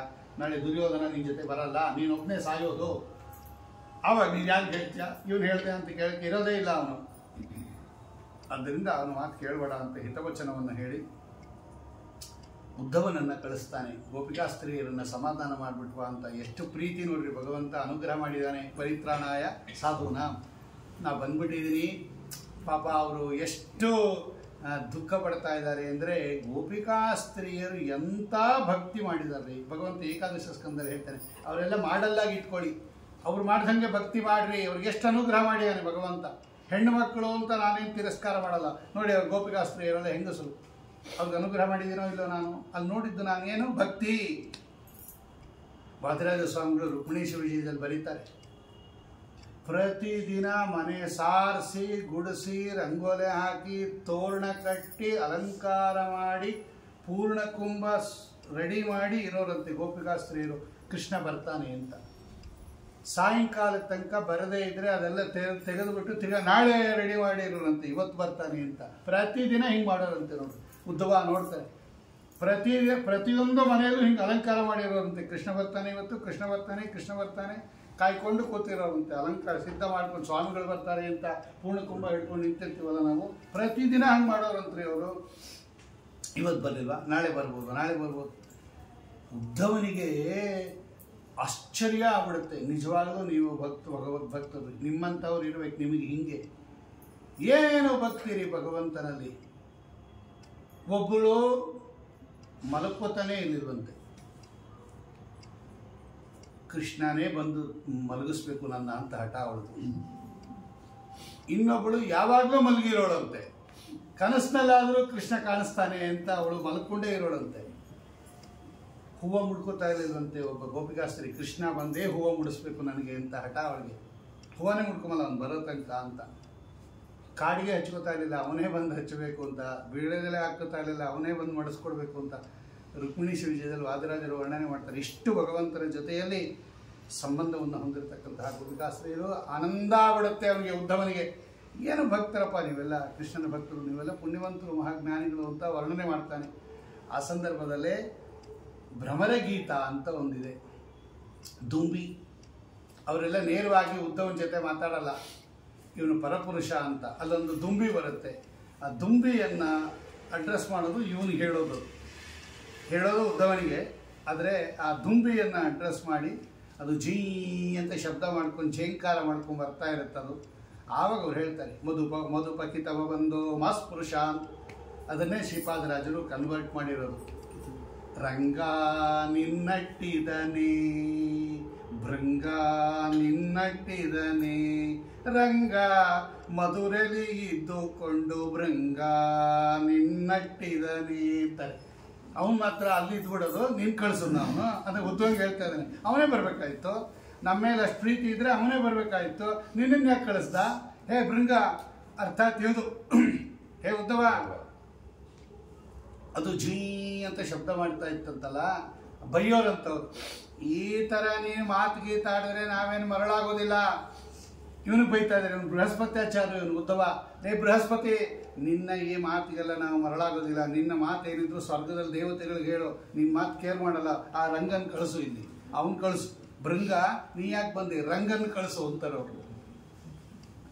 ಎಂಥ ಸುಂದರ ಟ್ರಾನ್ಸ್ಲೇಷನ್ ಅದು. ಶ್ರೀಪಾದರಾಜರು ಭ್ರಮರಗೀತವನ್ನು ಕನ್ನಡಕ್ಕೆ ಟ್ರಾನ್ಸ್ಲೇಟ್ ಮಾಡಿಕೊಟ್ಟಿದ್ದಾರೆ. ಅಂತಹ ಭ್ರಮರಗೀತ ಅವರನ್ನೆಲ್ಲ ಭಗವಂತ ಉದ್ಧಾರ ಮಾಡ್ತಾ ಇದ್ದೀನಿ. ಆಗ ಉದ್ಧವ ಹೇಳ್ತಾನೆ, ಯೋಚನೆ ಮಾಡಬೇಡ್ರಿ, ಸ್ವಾಮಿ ಬರ್ತಾನೆ ನೋಡ್ರಿ, ನಿಮ್ಮ ಮೇಲೆ ಪ್ರೀತಿ ಇದ್ದಿದ್ದಕ್ಕೆ ನಾನು ಕಳಿಸಿದ್ದವನು. ಇದೆಲ್ಲ ಸುಮ್ಮನೆ ಇರ್ಬೋದಾಯ್ತಲ್ವ? ನಿಮ್ಮನ್ನೆಲ್ಲ ಸಮಾಧಾನ ಮಾಡೋಕ್ಕೆ ಸ್ವಾಮಿ ಕಳಿಸಿಯಾನೆ. ಅವನು ಉದ್ಧವ ಭಗವಂತ ಇದ್ದಂಗೆ ಇರ್ತಾನೆ, ಡೀಟೋ ಭಗವಂತ ಇದ್ದಂಗಿದ್ದಾನೆ. ಅವರೆಲ್ಲ ಮೊದಲು ಕೃಷ್ಣನೇ ಬಂದ ಅಂತ ತಿಳ್ಕೊಂಬಿಟ್ರಂತೆ ಗೋಪಿಕಾಸ್ತ್ರೀಯರು. ಆಮೇಲೆ ಗೊತ್ತಾಯ್ತಂತೆ ಇವನು ಕೃಷ್ಣ ಅಲ್ಲ ಉದ್ಧವ ಅಂತ. ಅವರನ್ನೆಲ್ಲ ಭಗವಂತ ಅನುಗ್ರಹ ಮಾಡ್ತಾ ಇದ್ದಾನೆ ಎನ್ನೋ ಪರ್ಯಂತ. ಇಲ್ಲಿಗೆ ಭಾಗವತದ ದಶಮ ಸ್ಕಂದದಲ್ಲಿ ಅರ್ಧ ಭಾಗ ಮುಗಿಯುತ್ತೆ ನೋಡ್ರಿ. ಇದಕ್ಕೆ ಪೂರ್ವಾರ್ಧ ಪರಿಸಮಾಪ್ತಿ. 2 ಭಾಗ ಇದೆ ಭಾಗವತ ದಶಮ ಸ್ಕಂದದಲ್ಲಿ. ಇಲ್ಲಿಗೆ ಪೂರ್ವಾರ್ಧ ಮುಗೀತು, ಮುಂದೆ ಉತ್ತರಾರ್ಧ. ಅಲ್ಲಿ ಬರ್ತಕ್ಕಂಥದ್ದೇನು? ಜರಾಸಂಧನ ಪರಾಭವ, ರುಕ್ಮಿಣಿ ಮೊದಲಾಗಿರ್ತಕ್ಕಂಥವರ ವಿವಾಹ, ಆ ರುಕ್ಮಿಣಿಯಲ್ಲಿ ಪ್ರದ್ಯುಮ್ನ ಮೊದಲಾಗಿರ್ತಕ್ಕಂಥವರ ಪುತ್ರರ ಉತ್ಪಾದನೆ, ಅಲ್ಲಿ ಬಾಣಾಸುರನ ಉಷಾ ಸ್ವಯಂವರ ಅಂತ ಹರಿವಂಶದಲ್ಲಿ ಬಹಳ ಚೆನ್ನಾಗಿ ವರ್ಣನೆ ಮಾಡ್ತಾರೆ. ಉಷಾದೇವಿಯನ್ನು ಲಗ್ನ ಮಾಡ್ಕೋತಾಳವಳು. ಉಷಾ ಈ ಕೃಷ್ಣನ ಮೊಮ್ಮಗ ಅನಿರುದ್ಧ ಅಂತ, ಆ ಅನಿರುದ್ಧನನ್ನು ಲಗ್ನ ಮಾಡ್ಕೋತಾಳೆ. ಉಷಾ ಸ್ವಯಂವರ ಅಂತ ಬಾಣಾಸುರನ ಮಗಳವಳು, ದೈತ್ಯನ ಮಗಳವಳು. ಅಂಥ ಸುಂದರವಾದ ಕಥೆ. ಭಾಗವತದಲ್ಲಿ ಜಾಸ್ತಿ ಇಲ್ಲ, ಹರಿವಂಶದಲ್ಲಿ ಜಾಸ್ತಿ ಇದೆ. ಆಮೇಲೆ ಬರತಕ್ಕಂಥದ್ದೇ ಕಂಠಾಕರ್ಣನ ಕಥೆ ಇದೆ. ಭಗವಂತ ಕೈಲಾಸ ಪರ್ವತಕ್ಕೆ ಹೋಗಿ ರುದ್ರದೇವರನ್ನು ಆರಾಧನೆ ಮಾಡುವ ಸಂದರ್ಭದಲ್ಲಿ ಬದರಿಕಾಶ್ರಮಕ್ಕೆ ಹೋಗಿ, ನಾವು ಹೋಗ್ತೀವಲ್ಲ ಇವತ್ತು ಬದರಿಕಾಶ್ರಮ, ಅದೇ ಬದರಿಕಾಶ್ರಮದಲ್ಲಿ ಕಂಠಾಕರ್ಣ ಅಂತಕ್ಕಂಥ 2 ಪಿಶಾಚಿಗಳಿಗೆ ಅನುಗ್ರಹ ಮಾಡಿರ್ತಕ್ಕಂತಹ ಕಥಾ. ಆಮೇಲೆ ಹಂಸ ಮತ್ತು ಡಿಬಿಕಾ ಅವರನ್ನೆಲ್ಲ ಸಂಹಾರ ಮಾಡಿರ್ತಕ್ಕಂತಹ ಕಥಾ. ಅಲ್ಲಿಗೆ ಕೃಷ್ಣಾವತಾರದ ಕಥೆಯನ್ನು ಪರಿಸಮಾಪ್ತಿ ಮಾಡಿ ಧನ್ಯೋಪಾಖ್ಯಾನ ಅಂತ ಇದೆ. ಧನ್ಯೋಹಂ ಕೃತಕೃತ್ಯೋಹಂ ಅಂತ ಹೇಳಿ, ಧನ್ಯ ನೀನು ಧನ್ಯ ಧನ್ಯ ಅಂತ ಹೇಳಿಕೊಂಡು ಭಗವಂತ ಅದೊಂದು ಧನ್ಯೋಪಾಖ್ಯಾನ ಅಂತ ಇದೆ. ಇಷ್ಟು ಕಥೆ ಉಳ್ಕೊಂಬಿಟ್ಟಿದೆ. ಅದನ್ನೆಲ್ಲ ನಾಳೆ ದಿವಸ ಯಥಾಶಕ್ತಿ ಚಿಂತನೆ ಮಾಡ್ತಾ, ಅದರಲ್ಲಿ ಎಲ್ಲ ಆಗದೇ ಇದ್ದರೂ ಕೂಡ ರುಕ್ಮಿಣಿ ಕಲ್ಯಾಣ, ಆಮೇಲೆ ಭಗವಂತ ಸಂತಾನವನ್ನು ಪಡೆದಿರ್ತಕ್ಕಂಥದ್ದು, ಆ ಘಂಟಾಕರ್ಣನ ವಿಮೋಚನೆ ಮಾಡಿದ್ದು, ಧನ್ಯೋಪಾಖ್ಯಾನ, ಇಷ್ಟಂತೂ ನಾಳೆ ಹರಿವಂಶದಲ್ಲಿ ಹೇಳಿ, ಗರ್ಭಸ್ತುತಿ ಅಂತ ಭಾಗವತದಲ್ಲಿ ಬಹಳ ಪ್ರಸಿದ್ಧವಾಗಿರ್ತಕ್ಕಂಥದ್ದು. ಅದು ಗರ್ಭವನ್ನು ಸಂರಕ್ಷಣೆ ಮಾಡತಕ್ಕಂತಹ ಸ್ತುತಿ. ಅದನ್ನು ಒಂದು ಸ್ವಲ್ಪ ಹೊತ್ತು ಚಿಂತನೆ ಮಾಡಿ ನಾಳೆ ದಿವಸ ಇದೀಪ ಇವತ್ತೇ ಅದು ಆಗಬೇಕಾಯ್ತು. ಭಗವಂತನ ಚಿತ್ತ. ಇನ್ನೂ ಕಥೆ ಉಳ್ಕೊಂತಿದೆ ಅಂತ ಗೊತ್ತೇನೋ ಸ್ವಾಮಿಗೆ. ನಾಳೆ ಇನ್ನೊಂದು ದಿವಸ ಅಡಿಷನ್ ಆಯಿತು, ಎಕ್ಸ್ಟ್ರಾ ಕೊಡ್ತೀನಿ ಬೋನಸ್ ಅಂತ ಹೇಳಿ ಅದನ್ನು ನಾಳೆಗೆ ಹಾಕಿಸಿರೋದ್ರಿಂದ ನಾಳೆ 10 ಗಂಟೆನ, ನಾಳೆ 10 ಗಂಟೆಯಿಂದ 11:30, 11:45 ತನಕ 1.5 ಗಂಟೆ ಇದರಂತೆ. ಅದೆಲ್ಲ 2 ಗಂಟೆ ಆಗೋಗ್ತಾ ಇದೆ ನೋಡ್ರಿ. ಅದು ಎಲ್ಲ 5 ಗಂಟೆ ಬಂದು ಕೂತಿರೋದು ಪಾಪ ನೀವೆಲ್ಲ. ಅದು ಕೃಷ್ಣನ ಕಥಾ ಅಂದರೆ ಹಾಗೆ ಹಿಡಿದಿಟ್ಟು ಕೂಡಿಸ್ಬಿಡುತ್ತೆ ಅದು. ಅಂತಹ ಸ್ವಾಮಿಯ ಕಥಾ 10ರಿಂದ 11:30 ತನಕ, 11:45 ತನಕ ಅದನ್ನೆಷ್ಟು ಚಿಂತನೆ ಮಾಡಿ ಆಮೇಲೆ ಈ ಹರಿವಂಶ ಕಥಾ ಶ್ರವಣ ಫಲ ಏನಾಗುತ್ತೆ ಹರಿವಂಶ ಕೇಳಿದ್ರೆ ಅಂತ ಮೊದಲೇ ಹೇಳಿದ್ದೀನಿ. ಅಲ್ಲದು ವಿಶೇಷವಾಗಿ ಯಾವ ತಪ್ಪಿನಿಂದ ಹೆಣ್ಣು ಮಕ್ಕಳಿಗೆ ಸಂತಾನ ಆಗಲ್ಲ. ಏನು ಮಾಡಿರ್ತಾರೆ ಅವರು? ಪುರುಷರು ಮಾಡೋ ತಪ್ಪೇನು, ಸ್ತ್ರೀಯರು ಮಾಡೋ ತಪ್ಪುಗಳೇನು, ಯಾವ ಜನ್ಮದಲ್ಲಿ ಮಾಡಿಬಿಟ್ಟಿರ್ತಾರೆ. ಅದಕ್ಕೆ ಸಂತಾನ ಪ್ರತಿಬಂಧಕ ದೋಷಗಳು ಅಂತ ಕರೀತಾರೆ. ಪುರುಷರು ಏನು ಮಾಡಿರ್ತಾರೆ, ಸ್ತ್ರೀ ಏನು ಮಾಡಿರ್ತಾರೆ, ಅದನ್ನು ಹೆಂಗೆ ಪಾಪ ಪರಿಹಾರ ಮಾಡ್ಕೋಬೇಕು ಅನ್ನೋದನ್ನು ಕೂಡ ಹರಿವಂಶದಲ್ಲಿ ಹೇಳಿದ್ದಾರೆ. ಅಷ್ಟನ್ನು ಹೇಳಿ ಹರಿವಂಶ ಮುಕ್ತಾಯ ಮಾಡಿ ಈ ಗರ್ಭಸ್ತುತಿಯಲ್ಲಿ ಕೆಲವು ಆಯ್ದ ಶ್ಲೋಕ, ಅದು ತುಂಬ ದೊಡ್ಡದು, ಅದರಲ್ಲಿ ಕೆಲವು ಆಯ್ದ ಶ್ಲೋಕಗಳನ್ನು ಕೂಡ ನಾಳೆ ಇಷ್ಟು ಚಿಂತನೆ ಮಾಡಿ ಕಳೆದ 10-9 ದಿವಸಗಳಿಂದ ಏನು ಯಥಾಮತಿ ಯಥಾಶಕ್ತಿ ಹರಿವಂಶವನ್ನು ಶ್ರವಣ ಮಾಡಿದ್ದೇವೆ ನಾವೆಲ್ಲ. ಅದನ್ನು ಸ್ವಾಮಿ ಅವನ ಪಾದಾರವಿಂದಗಳಲ್ಲಿ ನರಸಿಂಹದೇವರ ಅವರು ಚಿಂತಲವಾಡಿ ನರಸಿಂಹ, ನಮ್ಮದು ದೇವರ ನರಸಿಂಹ, ಇಬ್ಬರು ನರಸಿಂಹದೇವರ ಕುಲದವರೇ. ಆದ್ದರಿಂದ ಅಂತಹ ಪ್ರಹ್ಲಾದ ವರದ ಭಾರತೀಯ ರಮಣ ಮುಖ್ಯ ಪ್ರಾಣಾಂತರ್ಗತ ಲಕ್ಷ್ಮೀ ನರಸಿಂಹದೇವರ ಪಾದಾರವಿಂದಗಳಲ್ಲಿ ನಾಳೆ ಅರ್ಪಣೆ ಮಾಡೋಣ ಅಂತ ಹೇಳ್ತಾ 10 ಗಂಟೆಯಿಂದ 11:30 ತನಕ ಪ್ರವಚನ, ಆಮೇಲೆ ಮಂತ್ರಾಕ್ಷತೆ, ಆಮೇಲೆ ಎಲ್ಲರಿಗೂ ಕೂಡ ತೀರ್ಥ ಪ್ರಸಾದ ವ್ಯವಸ್ಥೆಯನ್ನು ಅವರು ನರಹರಿ ದಂಪತಿಗಳು ಎಲ್ಲರೂ ಸೇರಿಕೊಂಡು ವ್ಯವಸ್ಥೆ ಮಾಡಿದ್ದಾರೆ. ಎಲ್ಲರೂ ಕೂಡ ಅದರಲ್ಲಿ ಪಾಲ್ಗೊಂಡು ಹರಿವಾಯುಗಳ ವಿಶೇಷ ಅನುಗ್ರಹಕ್ಕೆ ಪಾತ್ರರಾಗಿ ಇದೊಂದು ದೊಡ್ಡ ಜ್ಞಾನಯಜ್ಞ ಅದನ್ನು ಪೂರ್ತಿ ಮಾಡಿ ಅದನ್ನು ಭಗವತ್ ಮಂಗಳ ಅಂದರೆ ಹೇಳೋರು ಸಮರ್ಪಣೆ ಮಾಡಬೇಕು, ಕೇಳೋರು ಸಮರ್ಪಣೆ ಮಾಡಬೇಕು. ಅದು ಕೇಳೋದು ಒಂದು ಯಜ್ಞನೇ. ಅದು ಕಥಾಶ್ರವಣನೂ ಒಂದು ಯಜ್ಞ, ಅದಕ್ಕೂ ಮಂಗಳ ಮಾಡಬೇಕು ನೀವು. ಆದ್ದರಿಂದ ಎಲ್ಲರೂ ಕೂಡ ಮಂಗಳ ಕಾರ್ಯಕ್ಕೆ ಬಂದು ನಾವು 9 ದಿವಸ 10 ದಿವಸ ಏನು ಕೇಳಿದ್ದೀವಿ ಯಥಾಶಕ್ತಿ ಅದನ್ನು ನಿನ್ನ ಅನುಗ್ರಹದಿಂದ ಕೇಳಿದ್ದೀವಿ. ನೀನೇ ನಿಂತು ಒಳಗಡೆ ನಿಂತು ಕೇಳಿಸಿರೋದು ಅನ್ನೋದು ನೀವು ಮಾಡೋ ಮಂಗಳೆ, ಹೇಳಿಸಿರೋದು ಭಗವಂತ ಅನ್ನೋ ಚಿಂತನೆಯಿಂದ ನಾವು ಅವನಿಗೆ ಸಮರ್ಪಣೆ ಮಾಡೋದು ನಾವು ಮಾಡೋ ಮಂಗಳ. ಅದು ಭಗವಂತ ಇವರೊಬ್ಬರನ್ನ ಸಂಯೋಜನೆ ಮಾಡಿ ನಾವು ಮಾಡಿದ್ದೀವಿ ಅಂತ ಅವ್ರು ಮಾಡತಕ್ಕಂತಹ ಮಂಗಳ. ಹೀಗೆ ನಾಳೆ ದಿವಸ ಆ ಕಾರ್ಯಕ್ರಮವನ್ನು ಸ್ವಾಮಿ ನರಸಿಂಹದೇವರು ನಡೆಸ್ಕೊಡ್ಲಿ ಅಂತ ಪ್ರಾರ್ಥನೆ ಮಾಡ್ತಾ ಹೇಳ್ತೀರಾ. ಒಂದು 5 ನಿಮಿಷ, ಇನ್ನೊಂದು 5 ನಿಮಿಷ ಇದೆ 7 ಗಂಟೆಗೆ. ಅದು ಯಾಕೆ ಮಧ್ಯೆ ಬಿಡಿಸ್ಬೇಕು, 7 ಗಂಟೆ ಪೂರ್ತಿ ಆಗಲಿ ಅಂತ ಕೆಲವು ವಿಷಯವನ್ನು ನರಹರಿ ಮತ್ತು ಅಂತಪದ್ಮನಾಭಾಚಾರ್ಯ ಇಬ್ಬರು ಕೂಡ ವಿಚಾರ ಮಾಡಿ ಒಂದು ಕಾರ್ಯಕ್ರಮವನ್ನು ನಿಗದಿ ಮಾಡಿದ್ದಾರೆ. ಏನು ಅನ್ನೋದನ್ನು ಅವರೇ ಅದನ್ನು ಹೇಳ್ತಾರೆ. ಅದನ್ನು ಎಲ್ಲ ಶ್ರವಣ ಮಾಡಬೇಕು. ಶ್ರೀಕೃಷ್ಣ ಅರ್ಪಣಮಸ್ತು, ಶ್ರೀಮಧ್ವೇಶ ಅರ್ಪಣಮಸ್ತು. ಶ್ರೀ ಗುರುಭ್ಯೋ ನಮಃ ಹರಿ ಓಂ. ಪರಮಗುರುಭ್ಯೋ ನಮಃ ಹರಿ ಓಂ. ಶ್ರೀಮದಾನಂದತೀರ್ಥ ಭಗವತ್ಪಾದಾಚಾರ್ಯ ಗುರುಭ್ಯೋ ನಮಃ ಹರಿ ಓಂ. ಪ್ರಕೃತ ಏನು ನರಹರಿಯವರ ಮನೆಯಲ್ಲಿ ಅವರು ನರಹರಿ ಅಂತಿದ್ದಂಗೆ ತಿರುಗಿ ನಮಗೆ ಜ್ಞಾಪಕ ಬರೋದು ರಾಮಚಂದ್ರಾಚಾರ್ಯರೇ ಇದೆ. ಅದಕ್ಕೆಲ್ಲ ಹಾಗೆ ಆ ಗುರುಗಳು ಹೇಳ್ದಂಗೆ ಅಲ್ಲಿ ಅನುಗ್ರಹ ಇಲ್ಲ ಅಂದರೆ ಇಂಥದ್ದು ನಡೆಯೋಕ್ಕೆ ಸಾಧ್ಯನೇ ಇಲ್ಲ. ಅವರು ನಮ್ಮ ಮನಸ್ಸಲ್ಲಿ ಹಂಗೆ ಉಳ್ಕೊಂಡ್ಬಿಟ್ಟಿದ್ದಾರೆ. ಗುರುಗಳು ಅದೇ ಮಾತು ಹೇಳಿದ್ರು, ನಾಳೆ ಇಟ್ಬಿಡಿ. ಅವರು ಅದೇ ಹೇಳಿದ್ರು. ಅವರ ಆಶೀರ್ವಾದದಿಂದ ಏನು ನಡೀತಾ ಇದೆ ಈ ಕಾರ್ಯಕ್ರಮ, ಇದು 1 ದಿವಸದ್ದು ಅಥವಾ 9 ದಿವಸದ ನಿಂತ ನೀರಿನಂತೆ ಆಗಬಾರದು. ಇದು ನಿರಂತರ ಹರಿತಾ ಇರಬೇಕು. ಜ್ಞಾನ ಯಜ್ಞ, ಜ್ಞಾನ ಇದು ಧಾರೆ. ಇದು ಮುಂದೆ ಗುರುಗಳ ನಮ್ಮ ಇದರಲ್ಲಿ ಶಾಕಾಂಬರಿ ನಗರದಲ್ಲೇ ಬಂದಾಗ ಪೂರ್ಣ ಪ್ರಜ್ಞಾ ಸೇವಾ ಸಮಿತಿ ಅಂತ ಒಂದು ಮಾಡ್ಕೊಂಡಿದ್ವಿ. ಪ್ರತಿ ವಾರದಲ್ಲಿ ಅಥವಾ ತಿಂಗಳಿಗೆ ಒಂದು ಸರ್ತಿ ಉಪನ್ಯಾಸ ಮಾಲಿಕೆಯನ್ನು ನಡೆಸಿ ಬೇರೆ ಬೇರೆ ಎಲ್ಲರಿಂದ ನಡೀತಾ ಇತ್ತು. ಕಾರಣಾಂತರದಿಂದ ಮಠಗಳು ಆಯಿತು ಮತ್ತು ಜ್ಞಾನ ವಿದ್ಯಾ ಕಾರ್ಯಗಳೆಲ್ಲ ಬಂದಾಗ ಅದಕ್ಕೆ ಸ್ವಲ್ಪ ಇದಾಯಿತು. ಇವತ್ತಿನದು ಸ್ಫೂರ್ತಿ ನಮಗೆ ಅನ್ನಿಸ್ತು. ಈ ಕಾರ್ಯ ನಮ್ಮನ್ನು ಹೇಳೋದು ಯಾವಾಗಲೂ ಅಷ್ಟೇ, ಬಲಮುರಿ ಶಂಕದ್ದು ಕೇಳಿದ್ದೀವಿ ನಾವೆಲ್ಲ ಸುಮಧ್ವ ವಿಜಯದಲ್ಲಿ. ಅದರ ಉಪಯೋಗ ಏನೇನು ಯಾರ್ಯಾರು ಹೆಂಗೆ ಮಾಡಿಕೊಂಡ್ರು ಅಂತ ನೋಡಿ. ನಾವು ಇದನ್ನು ಉಪಯೋಗಿಸ್ಕೊಳ್ಳಿಲ್ಲ ಅಂದ್ರೆ ಲಾಸ ನಮಗೆ ಹೊರತು ಅವರಿಗಲ್ಲ.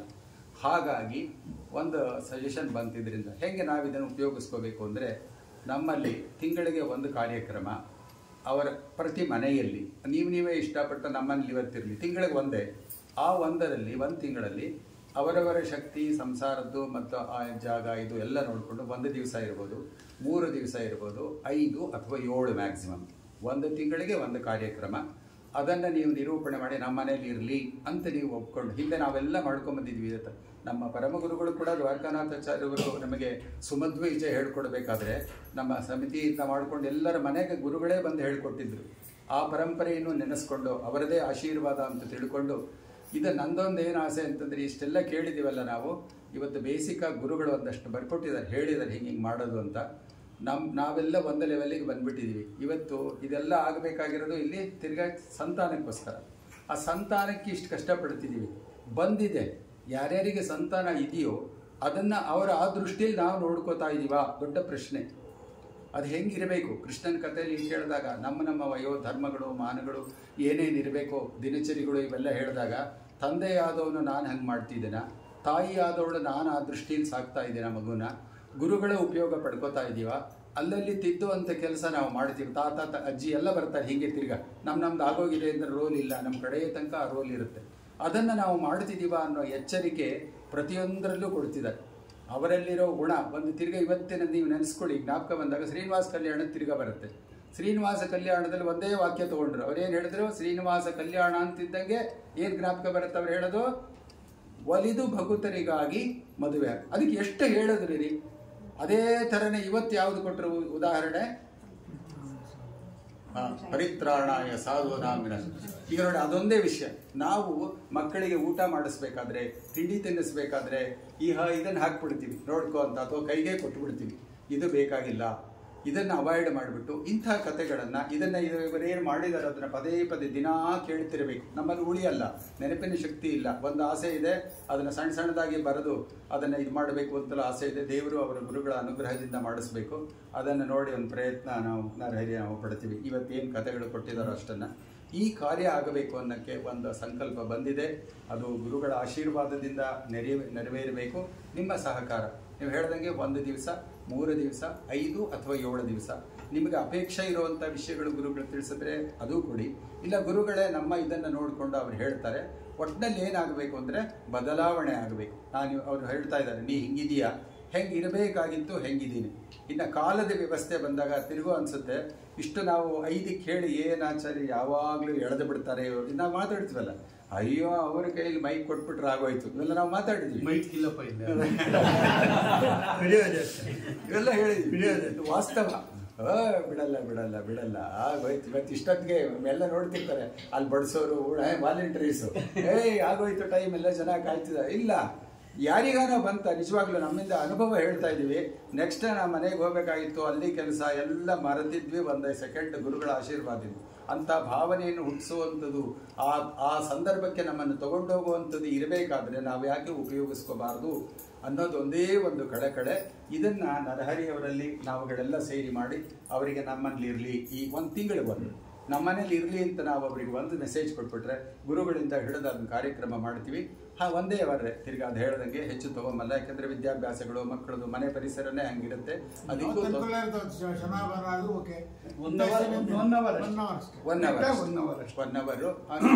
ಬೇರೆ ಕಾರ್ಯಕ್ರಮಕ್ಕೋಸ್ಕರ ಮಾಡ್ತಾ ಇರೋದ್ರಿಂದ ಇದು ವಿಸ್ತಾರವಾಗಿದೆ. ಅದು 1 ಗಂಟೆ. ಹಾಗೆ ಇದರ ಉಪಯೋಗವನ್ನು ನಾವು ಪಡ್ಕೊಂಡು ಇನ್ನು ಕೇಳೋ ಜನಗಳು ಈಗ ಹೆಂಗೆ ಇಲ್ಲಿದ್ದೀವೋ ಹಿಂಗೆ ಬಂದಾಗ ಅಲ್ಲೇ ಕೇಳಿಕೊಂಡು ಇದು ನಿರಂತರ ಈ ಧಾರೆ ನಡೆದು ಕಡೆಗೆ ಪರಿವರ್ತನೆ. ಅಯ್ಯೋ ನನ್ನ ಮಗ ಹಿಂಗಾದ, ನನ್ನ ಮಗ ಹಿಂಗಿರಬೇಕಾಗಿತ್ತು, ಹಿಂಗಾದ ಅನ್ನೋ ಪಶ್ಚಾತ್ತಾಪ ಇಲ್ಲದೆ ಅವರನ್ನು ಸನ್ಮಾರ್ಗದಲ್ಲಿ ಬೆಳೆಸುವಂಥದಕ್ಕೆ ಒಂದು ದಾರಿ ದೀಪ ಆಗಲಿ, ಈ ಜ್ಞಾನಯಜ್ಞ ಅಲ್ಲಿ ಹರಿಯಲಿ ಅನ್ನೋ ಒಂದು ಉದ್ದೇಶದಿಂದ ನಾವು ಗುರುಗಳಿಗೆ ನಮಗೆ ಬಂತು. ಅದನ್ನು ದಯವಿಟ್ಟು ಉಪಯೋಗ ಪಡ್ಕೋಬೇಕು. ಇದನ್ನು ಚಾಲನೆ ಮುಂದೆ ಈ ಮಾಸದ್ದಾಗಿದೆ, ಮುಂದಿನದಿಂದ ಹಂಗೆ ಮಾಡ್ಕೊಳ್ಳೋ ಗುರುಗಳ ಆಶೀರ್ವಾದ ಇರಬೇಕು. ಜುಲೈ ತಿಂಗಳಿಂದ ಮಾಡಿ, ಜೂನ್ ಮುಗೀತು. ಜುಲೈಯಿಂದ ಯಾರ ಮನೆಯಲ್ಲಿ ಅಪೇಕ್ಷೆ ಇದೆಯೋ ಅದು ನರಹರಿಗೋ ಅನಂತಾಚಾರ್ಗೋ ಹೇಳ್ರಿ, ಏನು ವಿಷಯ ಬೇಕು, ಎಷ್ಟು ದಿವಸ ಬೇಕು ಅಂತ ಹೇಳಿದ್ರೆ ಆ ಹುಡುಗರನ್ನ ಮನೆಯಲ್ಲಿ ಇರಿಸ್ಬೇಕು. ನೀವು ನಿಮ್ಮ ಮಕ್ಕಳನ್ನ ಕೇಳ್ಕೊತೀನಿ. ಅದೊಂದು ಮಾತ್ರ ಇರಬೇಕು, ಬರೀ ದೊಡ್ಡವ್ರು ಮಾತ್ರ ಇರಬಾರ್ದು, ಹುಡುಗರೇ ಇರಬೇಕು. ಅವರಿಗೆ ಅನೇಕ ರೀತಿಯಲ್ಲಿ ಪಾರ್ಟಿಸಿಪೇಷನ್ ಬೇಕು ಅಂತ ಇನ್ನೇ ಉದ್ದೇಶ ಇಲ್ಲ. ಮಕ್ಕಳು ಅದನ್ನು ಕೇಳಬೇಕು. ಮಠದಲ್ಲಿ ಮಾತ್ರ ಆದಾಗ ಯಾರೋ ಹೆಣ್ಣು ದೊಡ್ಡ ಮಾತ್ರ ಬಂದ್ಬಿಡ್ತಾರೆ, ಮಕ್ಕಳು ಬರಲ್ಲ. ಅವರು ಬರೋತ ಮಾಡೋ ಉದ್ದೇಶ ನಮ್ಮ ಆಚಾರ ಒಂದು ಆಸೆ ಅಷ್ಟೇ. ಅವ್ರ ಮಕ್ಕಳು ಇರ್ಬೇಕು ಮನೆಯಲ್ಲಿ, ಅವ್ರ ಮನೆಯಲ್ಲೇ ಮಾಡ್ಸೋಣ ಅಂತ ಅಭಿಪ್ರಾಯ ಅಷ್ಟೇ.